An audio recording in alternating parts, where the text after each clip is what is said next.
And when he did that, everybody just looked at dude like, he was a goofy. He was a straight goofy bitch. And Brian still like, I'm alone. I said, Brian cold as hell. Brian cold as shit, I ain't gonna lie. This Brian that we got right here, this ain't the YSL Brian. This is the Brian that you heard the legends about. Brian's still YSL. Nah, this turned up to 20,000, but Brian in there whooping ass. I'm gonna be honest. That motherfucking, I know I've been raiding goddamn Drew a lot, but nah, Brian hard body. I ain't gonna lie. I fucked with everything he was on because one, you know, the white brothers, they like how that nigga look. They coming there all fucking bike rider, look at his shit and everything. Got that blue suit on and shit, that fire red ass style. He know what he's doing. And when he talking, he'll talk to the fucking jury. See, what we learned in other trials is cops who know what they doing, they talk directly to the jury. So you ask me something and I explain it to the jury, it's like I'm talking to him, I'm getting a one-on-one. The black nigga, he didn't know what the fuck he was doing. He was talking to the goddamn people. Brian say like this, tell the jury this, and this. That motherfucker look over and get the title of his shit. I'm like, yeah, this is crafty as fuck. Like this is this whole different world right here. Based on just today, do you think before jail's testimony, you can 100% say Durk ass is gonna walk out of there. 100%. But everybody that's gonna come out and say something, I'm gonna tell you right now, they're gonna say it's bad because obviously he's testified. So you want the recross. You want after Brian Steele and everybody do their thing so that they can basically destroy whatever the hell he said. But right now, I ain't gonna lie, Jamming there looking like a fucking monster, nigga, flat out. Bitch ass nigga, but a bitch ass nigga monster. That shit, man, that shit hurt my heart saying that shit. Cause nigga, you was poor as fuck. Dirk put money on you, nigga, all of this shit. Bitch, you supposed to take a bullet, motherfucker. You ain't supposed to take the stand, nigga. The fuck is you talking about? But then it makes sense how dirty he was because y'all came from Chicago with the same shoes, same drawers, same socks, completed the blitz, then the next day y'all left, so you done wore the same clothes for 3 days, ain't sold no drugs? Just came out here to shoot shit. Dirty motherfucker. But, yeah, man, everybody gonna say it's all bad and shit, 100%. Everybody gonna come out and say because of the shit he said, because I think the feds, I can't prove it, the feds already want to kick everybody the fuck out. But I think the feds told him to do that. Like, come in there and say, I committed 3 murders. No determined to kill no pop. You did that? So you think they gave him a deal already? You don't get no deal inside your testimony. Yeah. Nigga, do you know how many motherfuckers are killed? I just killed 3 of them motherfuckers and tell them my homie I'm only getting 10 years. How many motherfuckers are we telling? Right. Everybody. He still can get a 50 piece. He still can get a 50. They can give him the lowest. Shooters. I think he'll end up getting 25. Yeah. And I say it because I watched that little crackhead ass motherfucking Cornelius Smith from Young Dolph trial. He got 15 and he the one who killed fucking Young Dolph. Yeah, the nigga who did the nigga. Yeah, the guy in Young Dolph case, he fired the bullet first and he only got 15 years. I mean, yeah, but also, let's remember this is the feds. We can't compare Fed cases to state cases. See my nigga, hey. Go say what up to my nigga, chat. Shit real in the field. Yo, chat, let me tell you this, man. The federal authorities is the kryptonite. Oh, is that Duty Low? Hey, let us park right. We finna park right. Got some more tea? Got niggas in there. Hey, everybody else out here for these free teas and shit.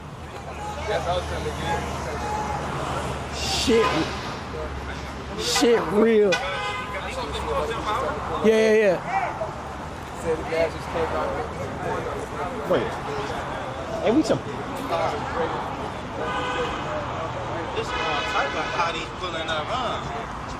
Damn, chat, this shit just got packed immediately. That's because niggas know what time it ends. We didn't have came out hella early, but at least we got our hours in, nigga. Yeah, we did. Chat, it's so many people parking and put. See, we would have been fucked parking right there. Nah, nigga, we would have been straight. Chat, you see all the murders that Chicago police claim they couldn't get? You know, they claim that they have Vaughn for like 4 murders that they claim he's the lead suspect on, but they couldn't, it wasn't enough for them to file charges. Man, the feds is the complete kryptonite for Chicago, man. The feds come with overwhelming evidence. They put niggas in a bind. They use all type of shit. They leverage this. They leverage that. They could wait forever. They got all the money in the world. Man, Chicago niggas, let me tell you this. Ain't no city in the world that you could kill 5 niggas and still be free and party and be famous. Like, nigga, only Chicago you could do that. That's a fact. You can't be famous. Like, let's think about it. Bro, K-Flock nigga, like, that nigga had a 1-year run, bro. Like, you're not doing that in New York City. It's never happening. LA niggas, I don't know what's going on in LA. I don't even know LA kill niggas, bro. Like, I just know Chicago. Jacksonville, they gonna get your ass too. Chicago is the only place you see niggas is talking about, oh, this nigga got 8 bodies. Like, come on, bro. Nigga, that's serial killer numbers. But usually niggas in Chicago don't catch nobody. Nobody gets, nobody gets caught. It's a free-for-all. But the feds is fucking with the shit now. I bet. They starting to see money behind it. You see when it was just broke niggas killing each other? Oh, it's 63rd and O Block? Bro, you know O Block is really like damn near government housing. Like, no disrespect to them, but niggas low-income housing. It's a situation where it's not affluent people living over there. They ain't got no incentives to solve no crime. Nigga, like, let me tell you how it works in any city. Nigga, my headquarters, nigga, I'll give you the address. I don't give a fuck. I don't even be there anyway. But my headquarters is in Jersey City, one of the worst places in New Jersey. Like, it's when you look at crime, it's the worst place. One of the worst places. Where my headquarters is at, my nigga, I never see the city. You get off the highway 2 minutes from New York City, and as soon as you get off the highway, my studio is there. You never see the hood. Jersey City's the hood. Niggas is getting it in. So in reality, in a lot of places, that's why there's a lot of people that know Chicago, they don't know O Block. Man, the government has a really great way of just be like, all right, y'all fucked up over O Block and all these places. When people come to Chicago, we gonna build highways to get to the good shit. They ain't never got to deal with y'all. Y'all keep killing each other. So when niggas is killing each other, bro, they're not solving it. That's why we see niggas claiming they got 8 bodies, this and third. A lot of these murders in Chicago not solved because they're like, man, the hood knows who killed him. They're gonna kill the nigga who did it. Let him, street justice. The thing is, when it comes to like niggas like Durk and Vaughn, the feds jump in because now there's money in the equation. Oh, you're not just killing a nigga in Parkway Gardens. That's O Block. You ain't killing a nigga there. Oh, you killing a nigga down there by the Gold Coast where the tourists shop at the designer places, Dolce and Gabbana, where everything is $3,000 minimum. Oh, okay. All right, bet. Now the feds going to get involved. The feds neutralize Chicago. Chicago, remember, I did the war in Chirac.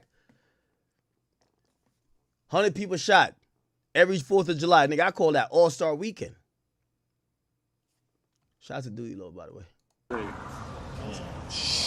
We gotta do something, man. Let's do something tonight. Yeah. What you wanna do? You don't fuck with me like that. Man, we gotta do something, man. I ain't gonna lie, bro. I need you to give me some motivation, bro. What you need? I can't pop the top like you did, man. Bro, let me see your shit.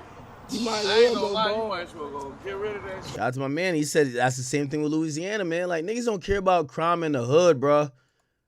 If niggas stayed in the hood, Yeah, bro. I can't. if niggas stayed in the hood with their murders, nobody's coming to fuck with y'all. Like, yo, yeah, the internet is tuned into it, but like, as long as y'all keep killing each other on the blocks that nobody owns nothing, is basically government housing, the most they gonna do is put up a fence and a gate, nigga. That's it, but keep killing each other. The moment y'all start bringing this shit downtown, nigga, the moment Durk was fucked, my nigga, is the moment they realize, oh, y'all are now rich, famous rapper, but y'all not trying to do what Bibby did. Bibby got the fuck out of there. Nigga, Bibby's a tech executive right now, my nigga. He got all that money from Juice WRLD, nigga, like he's a tech executive at this point, bro. Chief Keef out the way. Oh, you got all the millions, Smirk, and you now playing expensive murder games in Chicago that's just not on these blocks? Oh, if a nigga, not only Smirk, but Vaughn too? Oh, if a nigga is down there by the Louis Vuitton store downtown, you gonna get him clapped? All right, y'all gotta go. Bro, niggas don't care about niggas dying in the hood. Everything. Bro, they killed Lil Pop across from the Beverly Center. Niggas, the Beverly Center. First. Nigga, that's like killing a nigga like 10 blocks. Yo, when 6ix9ine had Chief Keef shot at Times Square, nigga, it was a countdown. You gotta go, gang. You can't shoot at niggas at Times. There's a W Hotel at Times Square. You had your man shoot at Chief Keef at Times Square, I bet you out of here. That's what it is. Y'all gotta keep violence in broke places. I went to go get them and they was gone. Yeah, they was gone, but nah, they should be out here. I'm waiting on the person who said who I think got them. All right.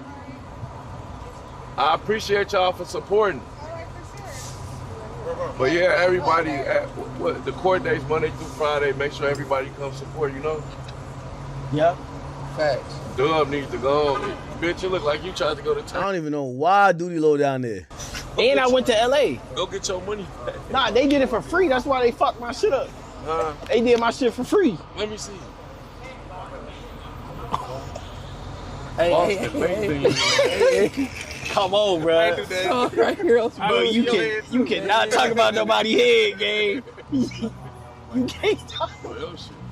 Boy, when niggas make raps about bald head, they say you, gang. Hey. Yo, y'all stop playing that song, bro. All right, hey, I'm gonna just chill real quick. I love y'all. All right, hey, let's stream tonight. Yeah. Damn. I think it's real. Yeah. It's okay to be a bold nigga. You bald? Pretty much, bro. Nah, you good, bro. But I gotta keep it low though, or it get kind of nifty. Yeah, your line and chew. And you like Doc Rivers.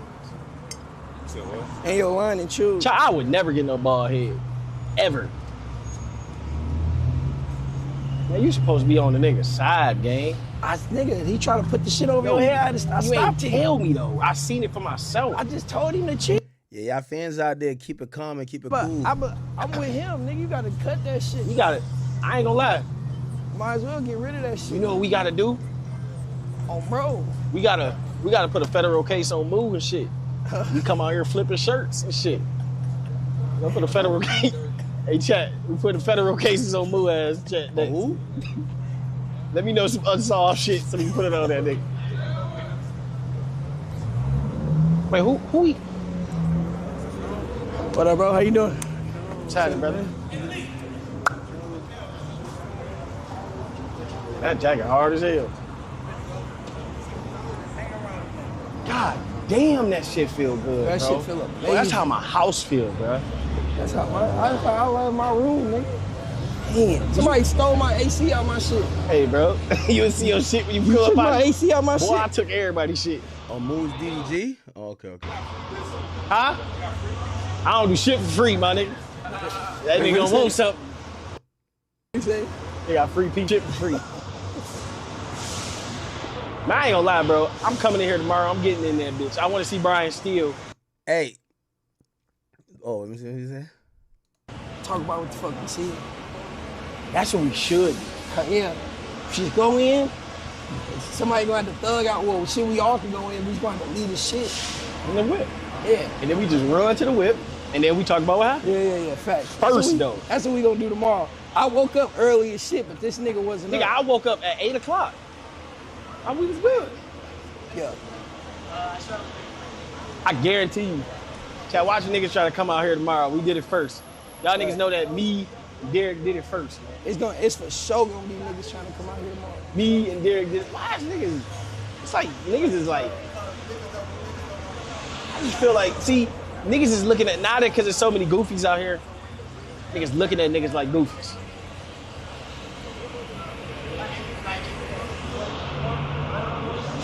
And we've been out here for a long minute. Nigga took a nigga's shirt off his back. Yeah, that was crazy. Like what? Check. Nigga, take a nigga drawers off, nigga. Take a nigga drawers. Dog in this bitch, no socks. Where my nigga no socks? Nigga ready to take a nigga drawers out this bitch. Dog was hungry.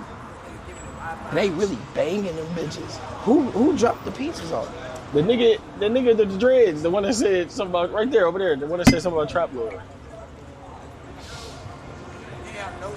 Well, where did the nigga in the chicken outfit go? Nigga just see right there, just sitting over there.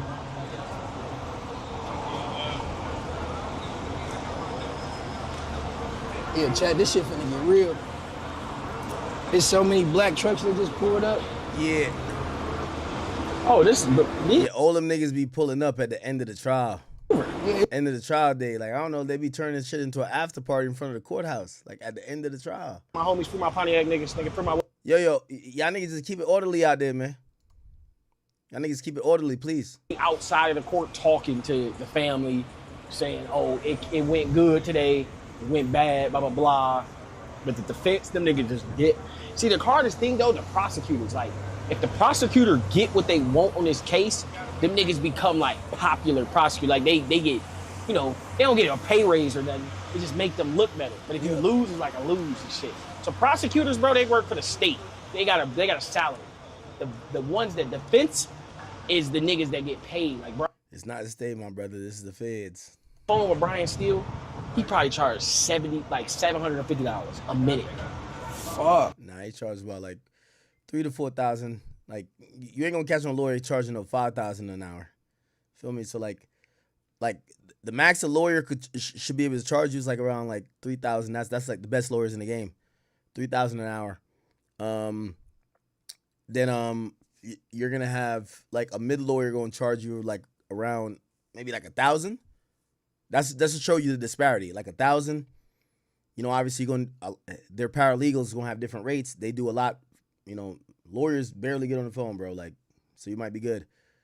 For trial, you're gonna have to do retainers. You feel me? I ain't gonna lie. Like today, shit, my lawyer sent me some shit. I had to sign some shit. They sent me another email. They said, could you replenish the $70,000? I'm like, oh, I'm never getting off stream. No, I'm playing.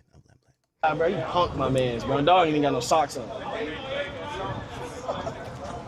The way our lawyers work, you basically just like, nigga, they're not about to chase you around for money. So you give like a money, some retainer, and then they bill from that. So if your lawyer's $3,000 a minute, or not minute, but like an hour, they'll send you a statement. You feel what I'm saying?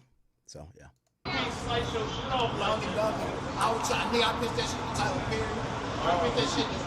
ain't gonna lie. See, I wore some cool shit today, chat. You see me and Derek, you can tell we chilling. These niggas on bullshit, chat. These niggas wearing anything, bro. This nigga right here. Niggas real life fitted in this bitch. This nigga came straight out the trash can. I ain't gonna lie, them J's is crazy. Hey, look. I see Diddy, he tried to act with Christian Milian. Yeah. I can coach that nigga. I trained with Aaron Spicer, Avon Chubby, Will Smith acting coach. That's my coach. I trained with that nigga for 10 years. I can coach these niggas. That's why I should have been the acting coach doing streaming university. Nah, they're not going crazy. Got a few more tweets. Here. Let's go here. Prosecutor said, yo, were you involved with robberies? Jam says, yeah, armed robberies with guns. Prosecutor says, how many times? Jam said, man, probably over 100. Prosecutor says, who were you robbing? Jam said, drug dealers. So that makes sense with the whole story. Should I call Tory's people and ask them if Jam was about to rob him? Or is that federal? That's mad federal, huh? But with all due respect, bro, that's another thing about like what I learned about like this rap shit is like, nigga, the actual murderers and killers, like some rappers be having them close by, but they never have him close by for long. But let me tell you this. A rapper can't have a real killer close by for too long without you having to pay insane amount of money or you go to jail too. Facts. If a rapper been popping too long, he don't got no killers around him. If you really got killers around you, you paying mad court fees, mad lawyer fees. That's how I be knowing who's real and who's not. I swear. Like, I ain't gonna lie to you, I think Durk was getting bogged down with illegal fees. And he tried to like, yo, I don't fuck with these guys no more. But niggas is on him like, nigga, you know, nigga, we was sliding for you too. Nigga, the fuck is you talking about? Nigga, if you don't pay it, nigga, we'll tell on you. Anyway,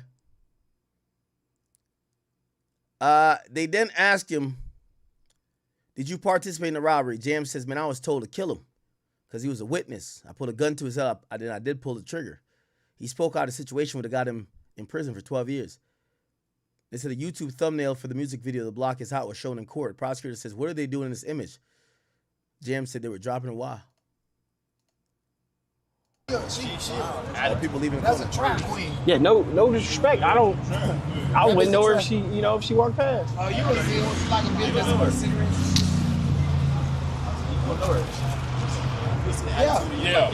Yeah. That's.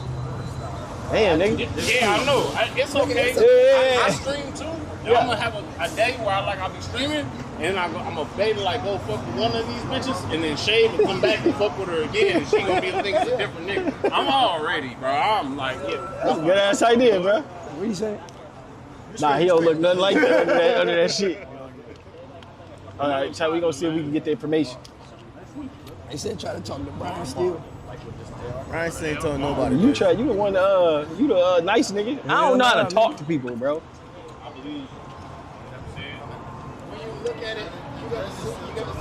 Bro, niggas came up here straight bullshit, chat. On the shirt tip. I'm talking about the clothing tip. Chat, go ahead and sub up, man. And dog pants big as hell. I need first nigga to drop 5, get bro, that I got you. Okay, this nigga. Chat. All right, they letting everything out now. We just finna see. It's over. It's over. Yeah.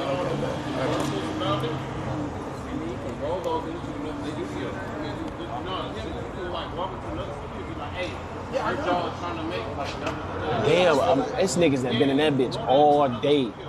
Hungry as hell. I know niggas' head hurts like a motherfucker. Nigga. But I ain't gonna lie, bro. I wanna just ask dog. Y'all niggas know each other? Huh? So wait, he shooting. He your cameraman now? I just hired him on the spot. Would you shoot a video, music video?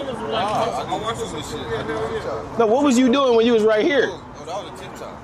Oh, so you stopping the TikTok and going back and forth live? Nah, I was redoing it because I ain't like it. Can I see the TikTok? Oh, look, bro. Yeah, can we see it? Huh.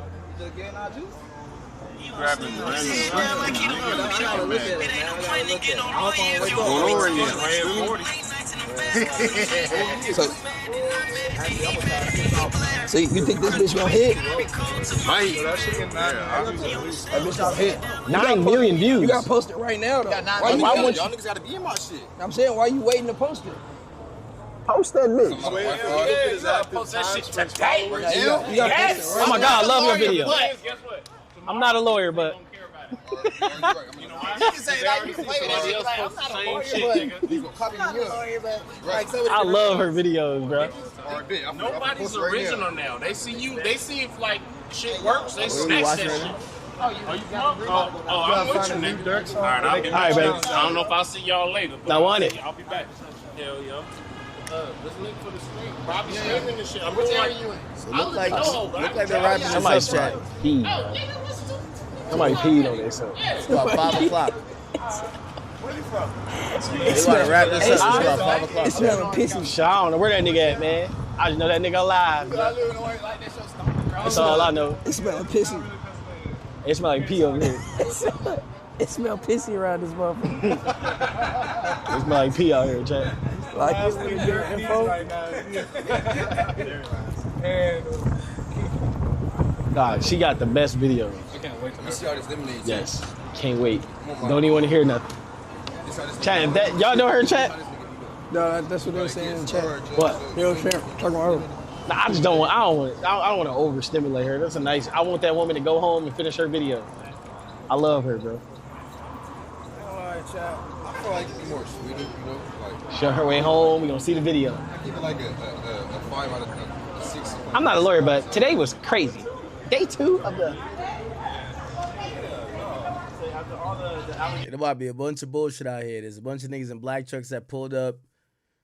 Niggas gonna hop out playing Smirks music. They're playing the wrong song, if you ask me. If y'all show up to the courthouse and support Durk, What mood y'all think Durk was in when he recorded Federal Nightmares? He said, delete my iCloud if the feds is on me, though. The nigga's in the feds. You think he wants you to play the song that he was probably paranoid while he was making?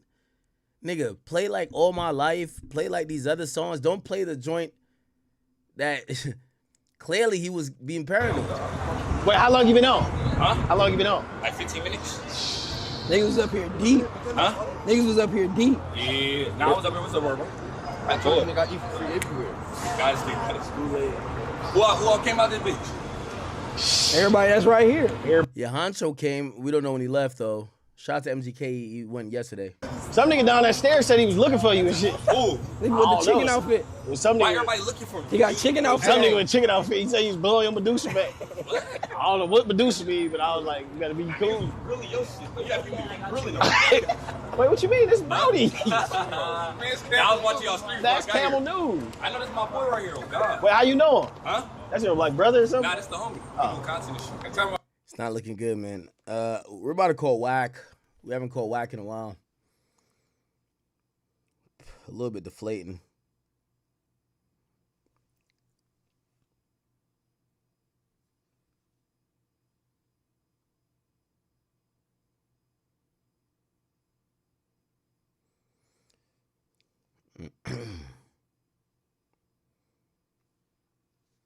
Let's see what this is.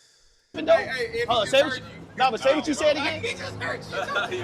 Hey, he right here. No, but you say you do MMA, you straight, right? You can get at that nigga. See, they out here for you. They looking for shit. Can I see the TikTok? Yeah, can we see it? Hold on. Grabbing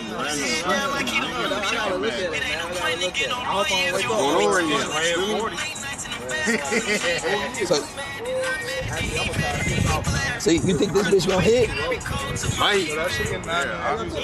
bitch gonna hit. 9 million views. You gotta post it right now, though. Why wouldn't you? Y'all niggas gotta be in my shit. I'm saying, why you waiting to post it? Post that bitch. Post that shit today. Yes. Oh my God, I love your video. I'm not a lawyer, but.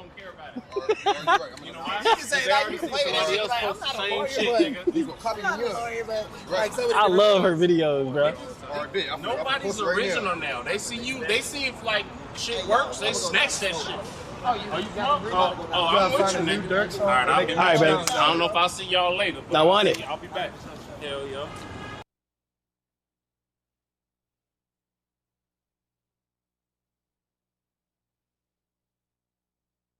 It's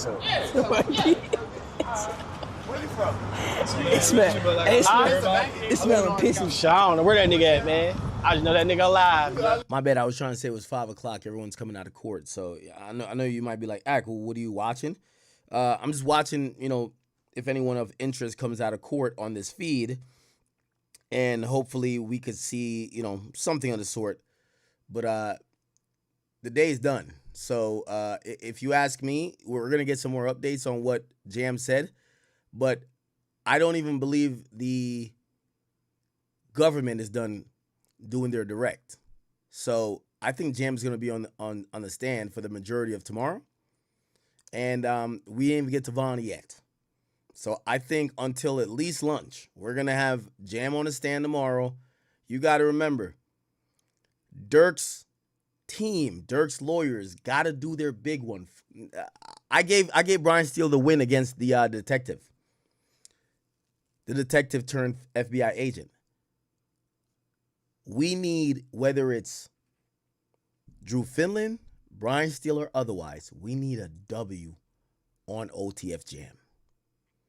OTF Jam is, you got to remember, OTF Jam, because of his role in this conspiracy, when a nigga gets up there and says, I killed my first person when I was under 18.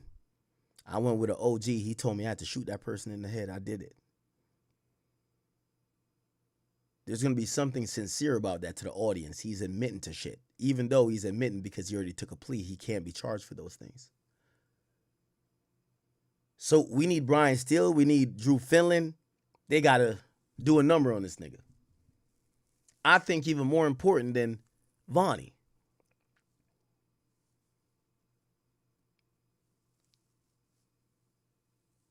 It hits harder when a man is describing I shot him. That's what Jam said today. I shot him.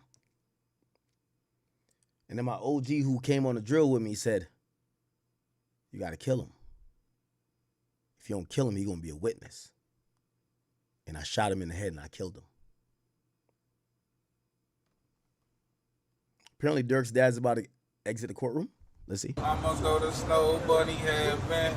Snow. Nigga said I'm out rattled. How am I rattled? That's my song. It's a we're trap boy. I ain't gonna lie, I ain't never heard that motherfucker. Oh, you? Nah. We're trap boy Ross. I gotta get on that nigga ass. Wait, that's his security. Oh, that's his security. What the fuck? They gonna put you on your neck. Hey, but what you was rapping though? Say what you said again. He just hurt you. Hey, he right here. No, but you say you do MMA, you straight, right? You can get out that nigga. I'm a fan. But go ahead, bro. Go rap your shit again. Oh. Here we go. Maybe I think Durk took them. Give it a look. Bro, you got it. All right, man. We don't want to hear that.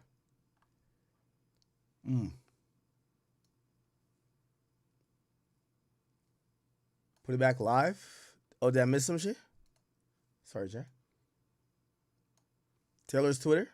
Yeah, like real nigga. You want to do bare hands? All right, wait. As soon as we done. Here we go. Taylor's Twitter. Thank you. Court has ended for the day in the trial of Durk. OTF Jam aka Casey Hester has continued to testify about his involvement in the murder of Savia Robinson. Jam said him and Asa Houston traveled to Hooters after landing in San Diego to wait for the rest of the group. He testified that Booney Mo called him. Remember, that's I told you that's co-conspirator 5. You know why it's co-conspirator 5? Co-conspirator 5 got co-conspirator 2. Okay? So remember, the way that, like, you know, and by the way, please, nobody hit me with some dumb shit about this. This is not snitching. According to the government, Didi is one of the right-hand man of Durk. Booney Mo is too. So here's the problem. Because Didi is not telling, Didi's facing charges, Booney Mo seems to be on an indicted, these guys can't really say they ever talked to Durk, which is good. You know what they're going to say? Oh, we talked to Booney Mo, we talked to Jam, and Jam talked to Didi. So Durk has a little bit of a separation here. So you have Jam said him and Asa Houston traveled to Hooters. They're waiting. They're in San Diego. Remember, there's a bunch of flights coming. Booney Mo calls him and says, yo, bro, listen, man, y'all niggas is here to smoke Quando. And apparently, this is also interesting. Durk was on a phone, but he wasn't on a phone. He wasn't three-way. So basically, Durk was smart enough to say, yo, Booney, you call him, you tell him whatever, I'm not going to be on three-way. You call me on your burner phone. So I'll be on the phone with you while you're on your burner phone, but you call him, just put it on speaker that I can hear it. So Durk is on the phone, but he's not on the line. That's how Durk think he's outsmarting him. So Durk was on a separate phone at the time, and his voice could be heard in the distance. So it looked like Durk is, you know, in case Jam is like, man, you sure this is what Smirk want me to do? Smirk is in the background, not on the line, but on a different phone. Yeah, homie, that's what we doing. Jam testified he was told Durk did not want anyone coming to Los Angeles to contact him. So basically, they were trying to keep him out. They say, yo, do not call my phone. This shit is not real. Do not call my phone. He testified that a weed dealer connected to Quando Rondo informed Booney that Rondo would be in L.A. purchasing weed. Wouldn't that be co-conspirator 4 then? A weed dealer. The plan, according to Jam, was to shoot Rondo at his hotel while he was coming out to get weed. When Rondo and others came outside on the night of August 18th, that's the day before the shooting, Jam testified the area was too hot. There was a lot of police activity going on, so police was going back and forth. But apparently Jam got mad because Jam is trigger happy. He want to catch a body on phone and grave. The plan was abandoned until the next day. Jam testified. His testimony ended at the hotel where the group stayed for the night. His testimony for the prosecution will continue tomorrow. The defense will have a chance to cross-examine this witness. Wow. Wow.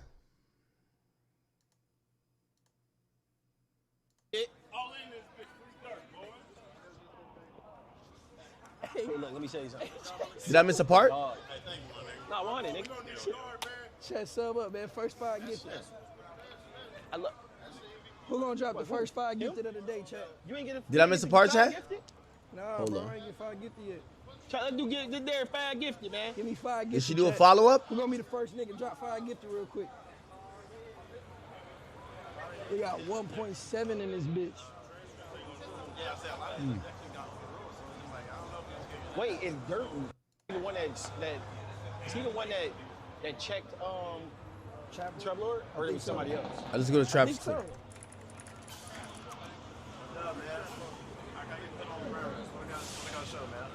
I don't know shit about Dre. All right, Trap has now tweeted. Trap said, here we go. Whoa, okay, we got some tweets. OTF Jam confirmed Duty Low is co-conspirator number 4. He gave Quando's location to the killers in a FaceTime call after they landed in San Diego. Duty got the low from someone who was supposed to deliver the weed to Quando. So Duty talked to someone who was a weed dealer that they figured they had to go get some weed to Quando. They gave the low. So Duty is co-conspirator 4. Jam confirmed it. Didi put Durk on FaceTime with the killers after they landed in San Diego to kill Quando. Jam said Durk told him to go crazy. Didi said, you see the Navy SEALs? And showed him the killers. So remember, Didi allegedly had 2 phones. Didi got the killers on one phone. He got Smirk on one phone. The thinking here is you don't put them on both phones. You don't put all of them on one phone because you're trying to insulate Durk. So they were trying to insulate Durk. They didn't put him on the same phone. But what they did was Didi calls the killers and he calls Smirk. So according to Jam, he could hear Smirk's voice, but it sounds far away because it's coming from a different phone. He's not on the same phone with everybody else. Jam said he was already in San Diego when Duty Low FaceTimed him and said they were there to kill Quando. Jam said he didn't want to do a murder in LA, but it was too late and they were already there. He said, where I'm from, you don't stop nobody killing someone. That gets you killed. Oh my God. So he's giving his reason why he's saying that he didn't say, nah, this is a bad idea. Durk took Jam to Miami around Tory Lanez. Jam said he wanted to rob Tory's artist for this chain. Durk allegedly replied, that's the Jam I've been waiting on. Durk defense flipped out and called for a mistrial. The judge denied it, but the jury was told to disregard the comment. We gonna call Tory Lanez people. We gonna call Tory Lanez people.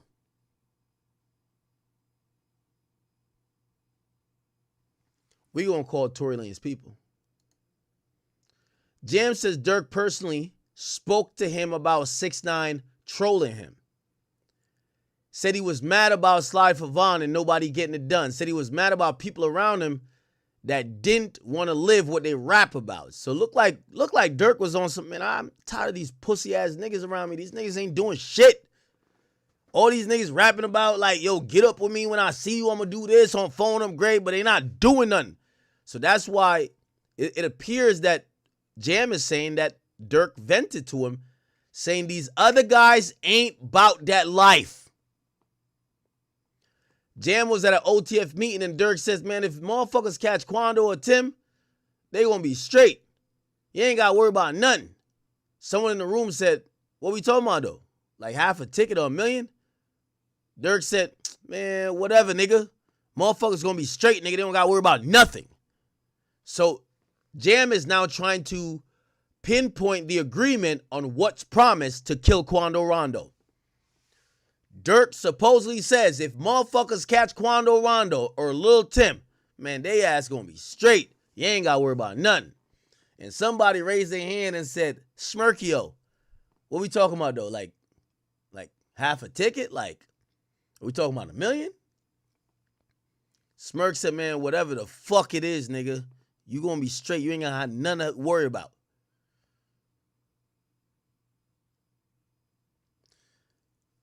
You know, one thing, when I get on the phone with 6ix9ine, it's not, I'm a little bit trolling with this, but you know what I'm going to tell 6ix9ine? You know what I'm going to tell him? He lucky they wasn't talking about him like how they were talking about Lil Tim. Because you could tell they looked at 6ix9ine, it was just like he's annoying. Like, obviously, he definitely encouraged him to crash out, if you believe this. But, nigga, they're not looking at 6ix9ine like, man, let's go kill this nigga, man. Like, if we kill him, like, at least we kill the troll. Nigga, there was on some shit like, man, that nigga's a goofy, but he is, like, trolling the shit out of us. All right, bro, let's go slide, bro. They were looking at 6ix9ine like a gnat. I ain't gonna cap with you. Oh, here we go. Oh, shit. Trap Lord's outside. Wait, come on now.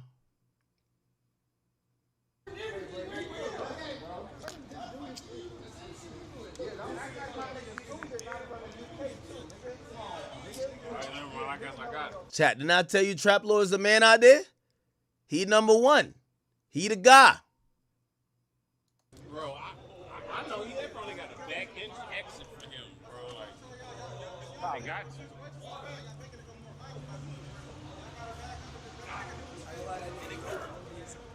That nigga low is on his ass. That nigga low is.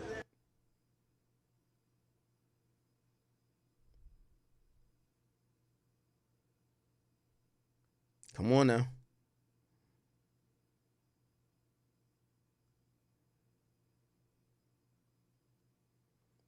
Come on now.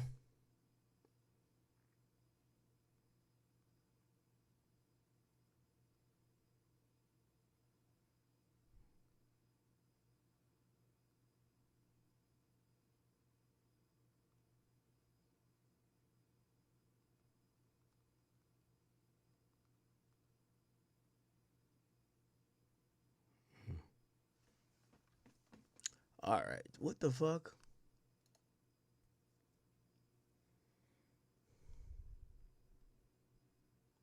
He ain't the president. But probably, he probably went through the back. He probably could talk. What else am I supposed to do? Oh, the white E pressing me too?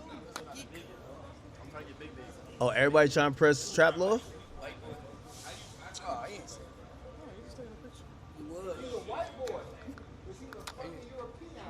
How you feel about the crowd right now? This crowd? Yeah.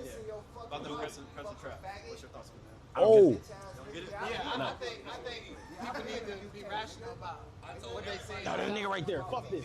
Hey, come here. Jalen. Jalen, let me get this nigga on camera, boy. Fuck all that. No, don't follow me. I don't want nobody. Yeah, I thought y'all was arguing. Back. What? Trying to see my nigga Brian Steele, bro. You want to shake that nigga? Yeah, I ain't gonna lie. Put it.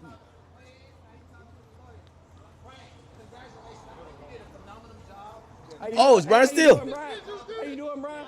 That nigga Orr, bro. Look at this nigga, bro. This nigga, I hate. Why do niggas is glazing Brian Steele right now, bro? Yeah, bro.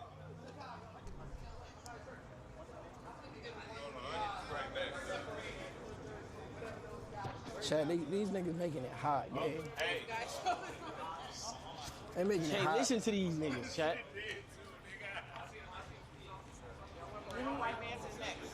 The glaze is crazy. We got to, chat. Come on, bro. Got a glaze. Hey, Brian Steele, man. Right there, nigga. Hey, we gonna play chat. We finna put a federal RICO case on my brother, and we gonna hire Brian Steele, nigga. It is what it is. He gonna beat the case, nigga.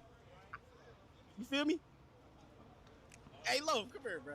I see what type of person you is. What happened? Like, what if they would have knocked you out or something? Ooh. The security. That nigga was in there finna knock me out. We in front of the police. Where the police at? Huh? The police would have The to police run right out. inside. Why would he knock me out? The police right inside. You would have been getting hit for a little long. You need a cameraman. Bro. Huh? You gotta stop being cheap. Go get you a cameraman. Yeah, why you don't got a cameraman? If you had a cameraman, bro, you would be so viral, bro. I'm gonna keep it a buck. Niggas is scared to be my cameraman. Cause the shit I be doing and shit. Nigga, that's because you like y'all remember y'all ran me out of Complex Con? What if a nigga was cameraman with me? Y'all niggas would have beat that nigga ass too. Cause you be crashing out too much. I see you too. Every time I see you crashing out. Niggas would have fight at Complex. Man, hire this nigga to be your cameraman. Hell no. Why not? Hell no. Go by Trap Lord Ross. Why? Why not? That's Yo, they're a trolling trap. What? With him? Hey, tell me about UCLA. What? Remember what happened at UCLA? What happened? What y'all do at UCLA? What happened at UCLA? Remember when they was everybody was running around in boxers? What? Oh yeah. I didn't run. Yeah. Hey, You don't know what the onion run at UCLA? What? Or they still arguing with this nigga? Get your interview with him. Yo, go over there. He ain't even talking to y'all. Y'all just yelling at this nigga. Bro, go over there. I want to hear. And he on chill, no deal though. Man, why y'all keep making it about race, bro? Like, why y'all ain't on this, the other white nigga ass standing by him? Because he ain't famous. That's why. Man, y'all making it about race. No, they making it about. Yo, they really trying to press Trap Lord like that? The nigga in the chicken costume was saying the shit that Trap Lord Ross was saying. Would y'all be saying the same thing? They clout chasing right now. It's all clout chasing. You are too. I'm not clout chasing. That's why you out here. What you mean? What are you doing for it? I'm an independent news journalist. Yeah, so what do you think he is? Who? What do you think I'm doing for my stream? What do you think my stream category today is? Journalism. Exactly. And this is a clout driven section right here. This segment. That's what I'm here. I'm clout chasing too. But I'm not crashing out on people. I'm not trying to. So you get what I'm saying? He said that niggas is clout chasing talking to him. No. What are he doing? I'm saying yelling at him though. They're like trying to fight. Chat, if anybody has tweeted something, look like Trap Lord is not gonna be able to get up a video. They're on his ass. It's journalism. What journalism is you doing? Camel's news. Yeah. My bad, brother. Type shit. Yeah, appreciate you watching the stream, bro. Finna figure it out. Why y'all was on his ass? How you got so many niggas? That's my question. You got unlimited supply. Who? Man, bro. I just put a bounty on that nigga. Man, y'all niggas is talking to that nigga, man. Who was talking to that nigga? I was tripping. I told him, give me a fade right here. Man, why the fuck would you fight that nigga? That's a man. Listen, what is the difference between what you doing and what he doing? Yeah, why he you sitting outside of a courtroom waiting people to come out. He's reporting on a courtroom. Wait, you want to fade with Trap Lord Ross? How the fuck can a reporter? How can a journalist snitch? He's talking about all type of. How the fuck can a nigga snitch that's inside of the courtroom? We listening to hearsay. He's showing. Yo, Trap Lord, I got a remedy for you, nigga. You need Whack 100 to give you a couple Parus, or you need a couple of like Bloods or some shit like that. No, I mean a couple of like Crips, nigga. You got to go over there, nigga, and really look. Went up to him because he is doing journalist shit. But I'm saying you is too. How was it snitching if he's saying what he said? And that nigga took that shit from the internet and posted. Exactly. Nigga, I seen the feds. The feds, them crackers just did the same thing, nigga. Yes. So you up there? Oh, I OTD, nigga. You gonna be in this bit right here with that Durk, bro? Hell no. Wait, what? What's going on? Reading these niggas they rights. That's the Jerry curl. The Jerry curl fucking dog. Hey, hold on. Wait that. I need to say something. What are you talking about? Nigga ain't whack, nigga. You said you chased Future and Sierra at the airport, nigga. Why you ain't in big U superseded indictment? Nigga, why you ain't in big U superseded indictment? You? Cool. Nah. Oh, no, I'm the only nigga that can troll Whack. Okay, you troll? Yeah. I'm about to say Whack. Cool. No, I know Whack from Clubhouse. Nah, Whack was about to have a nigga set it off on this thing. Nah, Whack got goons. You see how Whack goon jacked him? Hold on, I gotta call Whack. Nah, I gotta call Whack. He tried to troll Whack. Yo, he tried to troll Whack. That nigga got checked immediately. Nigga, you better chill. Like, oh, that's crazy. Watch this. I'm gonna troll Whack.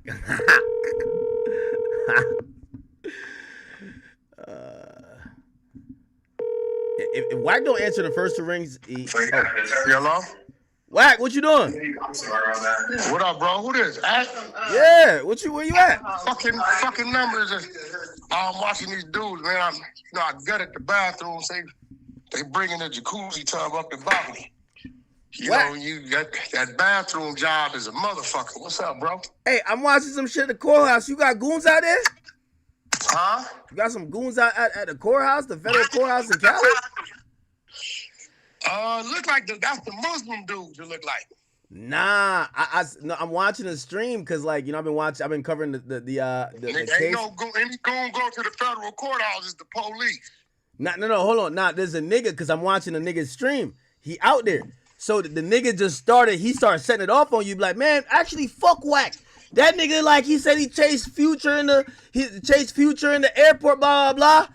And a nigga walked over. Gotta be the police. He ain't no. No. Hold on. A nigga walked over him. Going to the federal court building. No, hold on. A nigga walked over to him and be like, yo, nigga, what's your problem with Whack? Whack cool. Nigga, he toned it down. I ain't gonna lie. Like, he checked him real quick. Yeah, ain't no goons going to no federal court building, my nigga.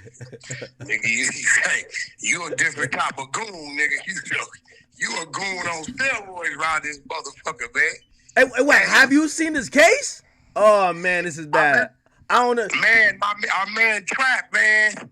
You know, I don't say too much of nothing when it comes to our round table, but my man Trap, he got a little beside himself, but I don't think he meant to do it. I agree, but I'm watching the stream right now. Do it, but what he said was, they surrounded him. You gotta send some people down there with him.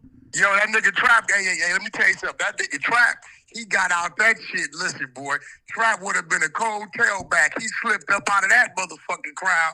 He like, hey, man, I gotta go. But what they was asking him to do, it was fair, but it was on camera. So Trap did what he was supposed to do. But I think what Trap went wrong is when he said Little Durk is blaming Vonnie for everything, right? Which, when I looked into it, it looked like Vonnie copped to a bunch of shootings and murders and shit and said, Lil Durk paid me and had me do it. And I think in response, Lil Durk's attorney said, Lil Durk don't know nothing about the murders, the shootings, didn't tell Vonnie to do it, and didn't pay him to do it.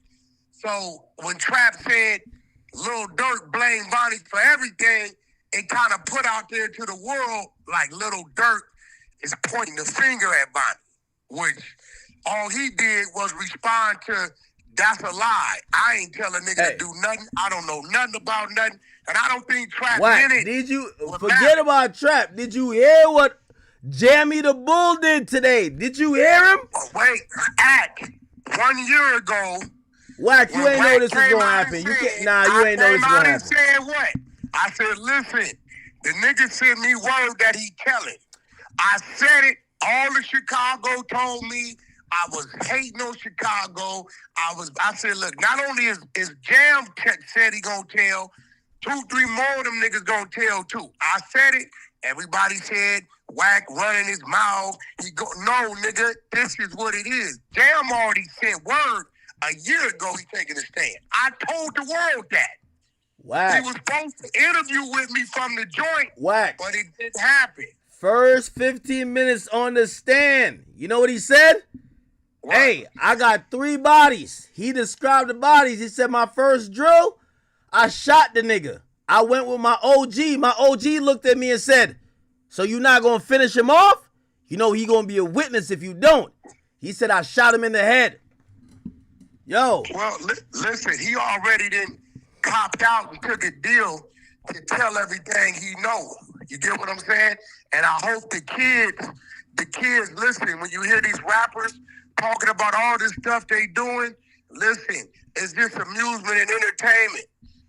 There ain't none of these niggas, you see what it is, act. I've been denouncing these niggas for years. It's over with.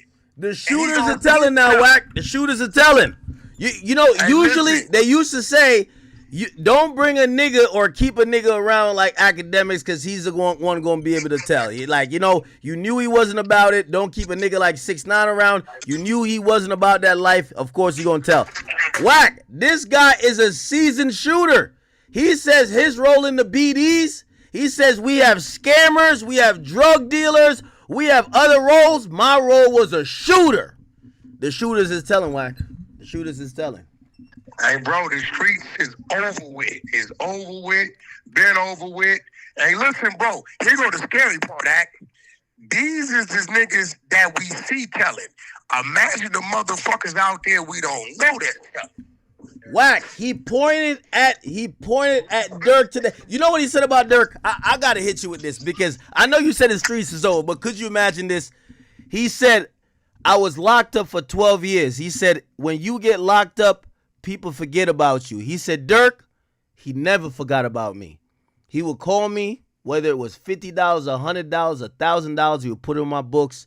He said he always changed his numbers. If he ever changed his numbers, he gave his new number to my mama. He made sure I was good. He always did right by me when I was locked up. Is that not heartbreaking that he could say that and then in the next breath say, but for this murder, I did kill a nigga, but Durk told me to do it? That don't sound crazy? Hey, look, bro, the bottom line of this shit is bro, you think this some shit, watch when Big U trial start. You gonna see 50, 60 gang members telling. Nah, Whack, this is different. Bro, you seen TPD, it's all kind of niggas, even though we don't know them, but these is real street niggas. My man, like, yeah, my homie Durk Rock, he's solid official. They making him go up there, but he ain't finna say nothing. He get up there and find out this nigga been telling since 2008. Like, my nigga. See, here go the thing with me, ain't no nigga around me doing nothing to be told on anyway. Hey, by the way, they use this term. I never thought I would ever hear street niggas use terminology like this. He said he knew Durk. Yeah. They're supposed to have a whole. Y'all don't want to. I'm listening to you. What you say, Whack, he said he knew Durk since he was 15 and 16. He said Durk helped groom him to become a killer. He said one time they go to Miami, and they said he didn't have jewelry, OTF Jam. He said he came around Tory Lanez artists. He said he could see when niggas is sweet. He said he told Durk, yo, Durk, I don't got no jewelry. Yo, I'm finna rob Tory Lanez artists. He said, you know what he said Durk told him? So Durk told him, that's the jam I know. Go get that shit. This is bad work. This is bad work. It sound like Young Miami. Spin that shit. Yeah. Spin that shit. He said when he told Durk that he was looking at Tory Lanez artist jewelry, and because he ain't had none, he wanted to take that shit. Durk told him, that's the jam I know. God damn, Whack. Hey, bro, listen to me. But at the end of the day, I'm going to tell you what it's going to come down to. I think Jam going to get up there and get twisted. Why you say that?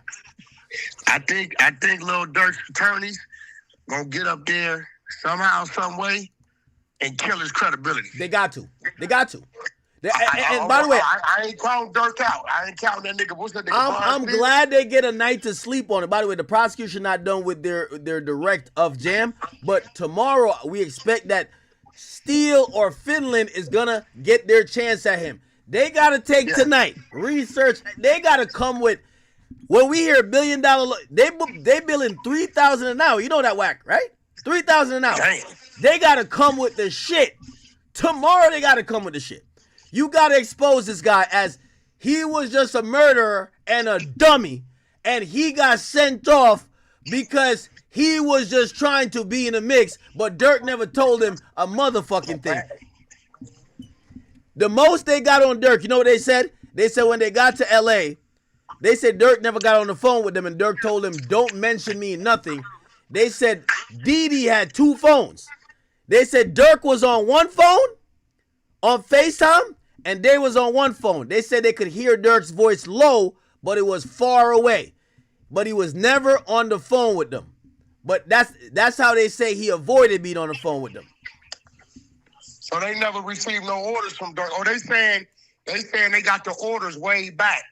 No, they're saying they got the orders, but nothing could actually prove that they talked to him other than the testimony. It's like saying, oh yeah, how'd you talk to Big Meech?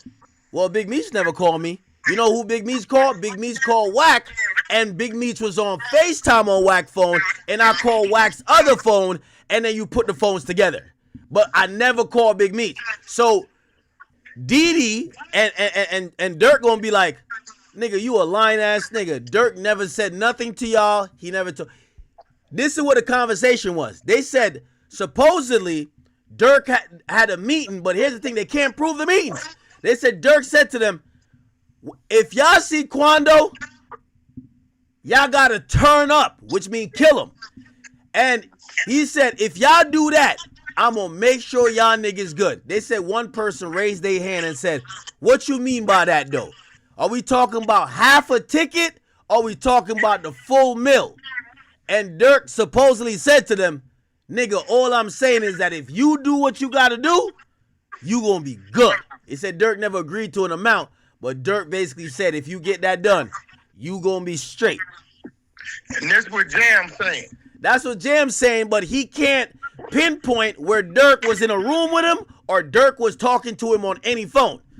All he's saying is that, yo, it's like me saying they go through Blueface records and academics and Blueface phones never called each other.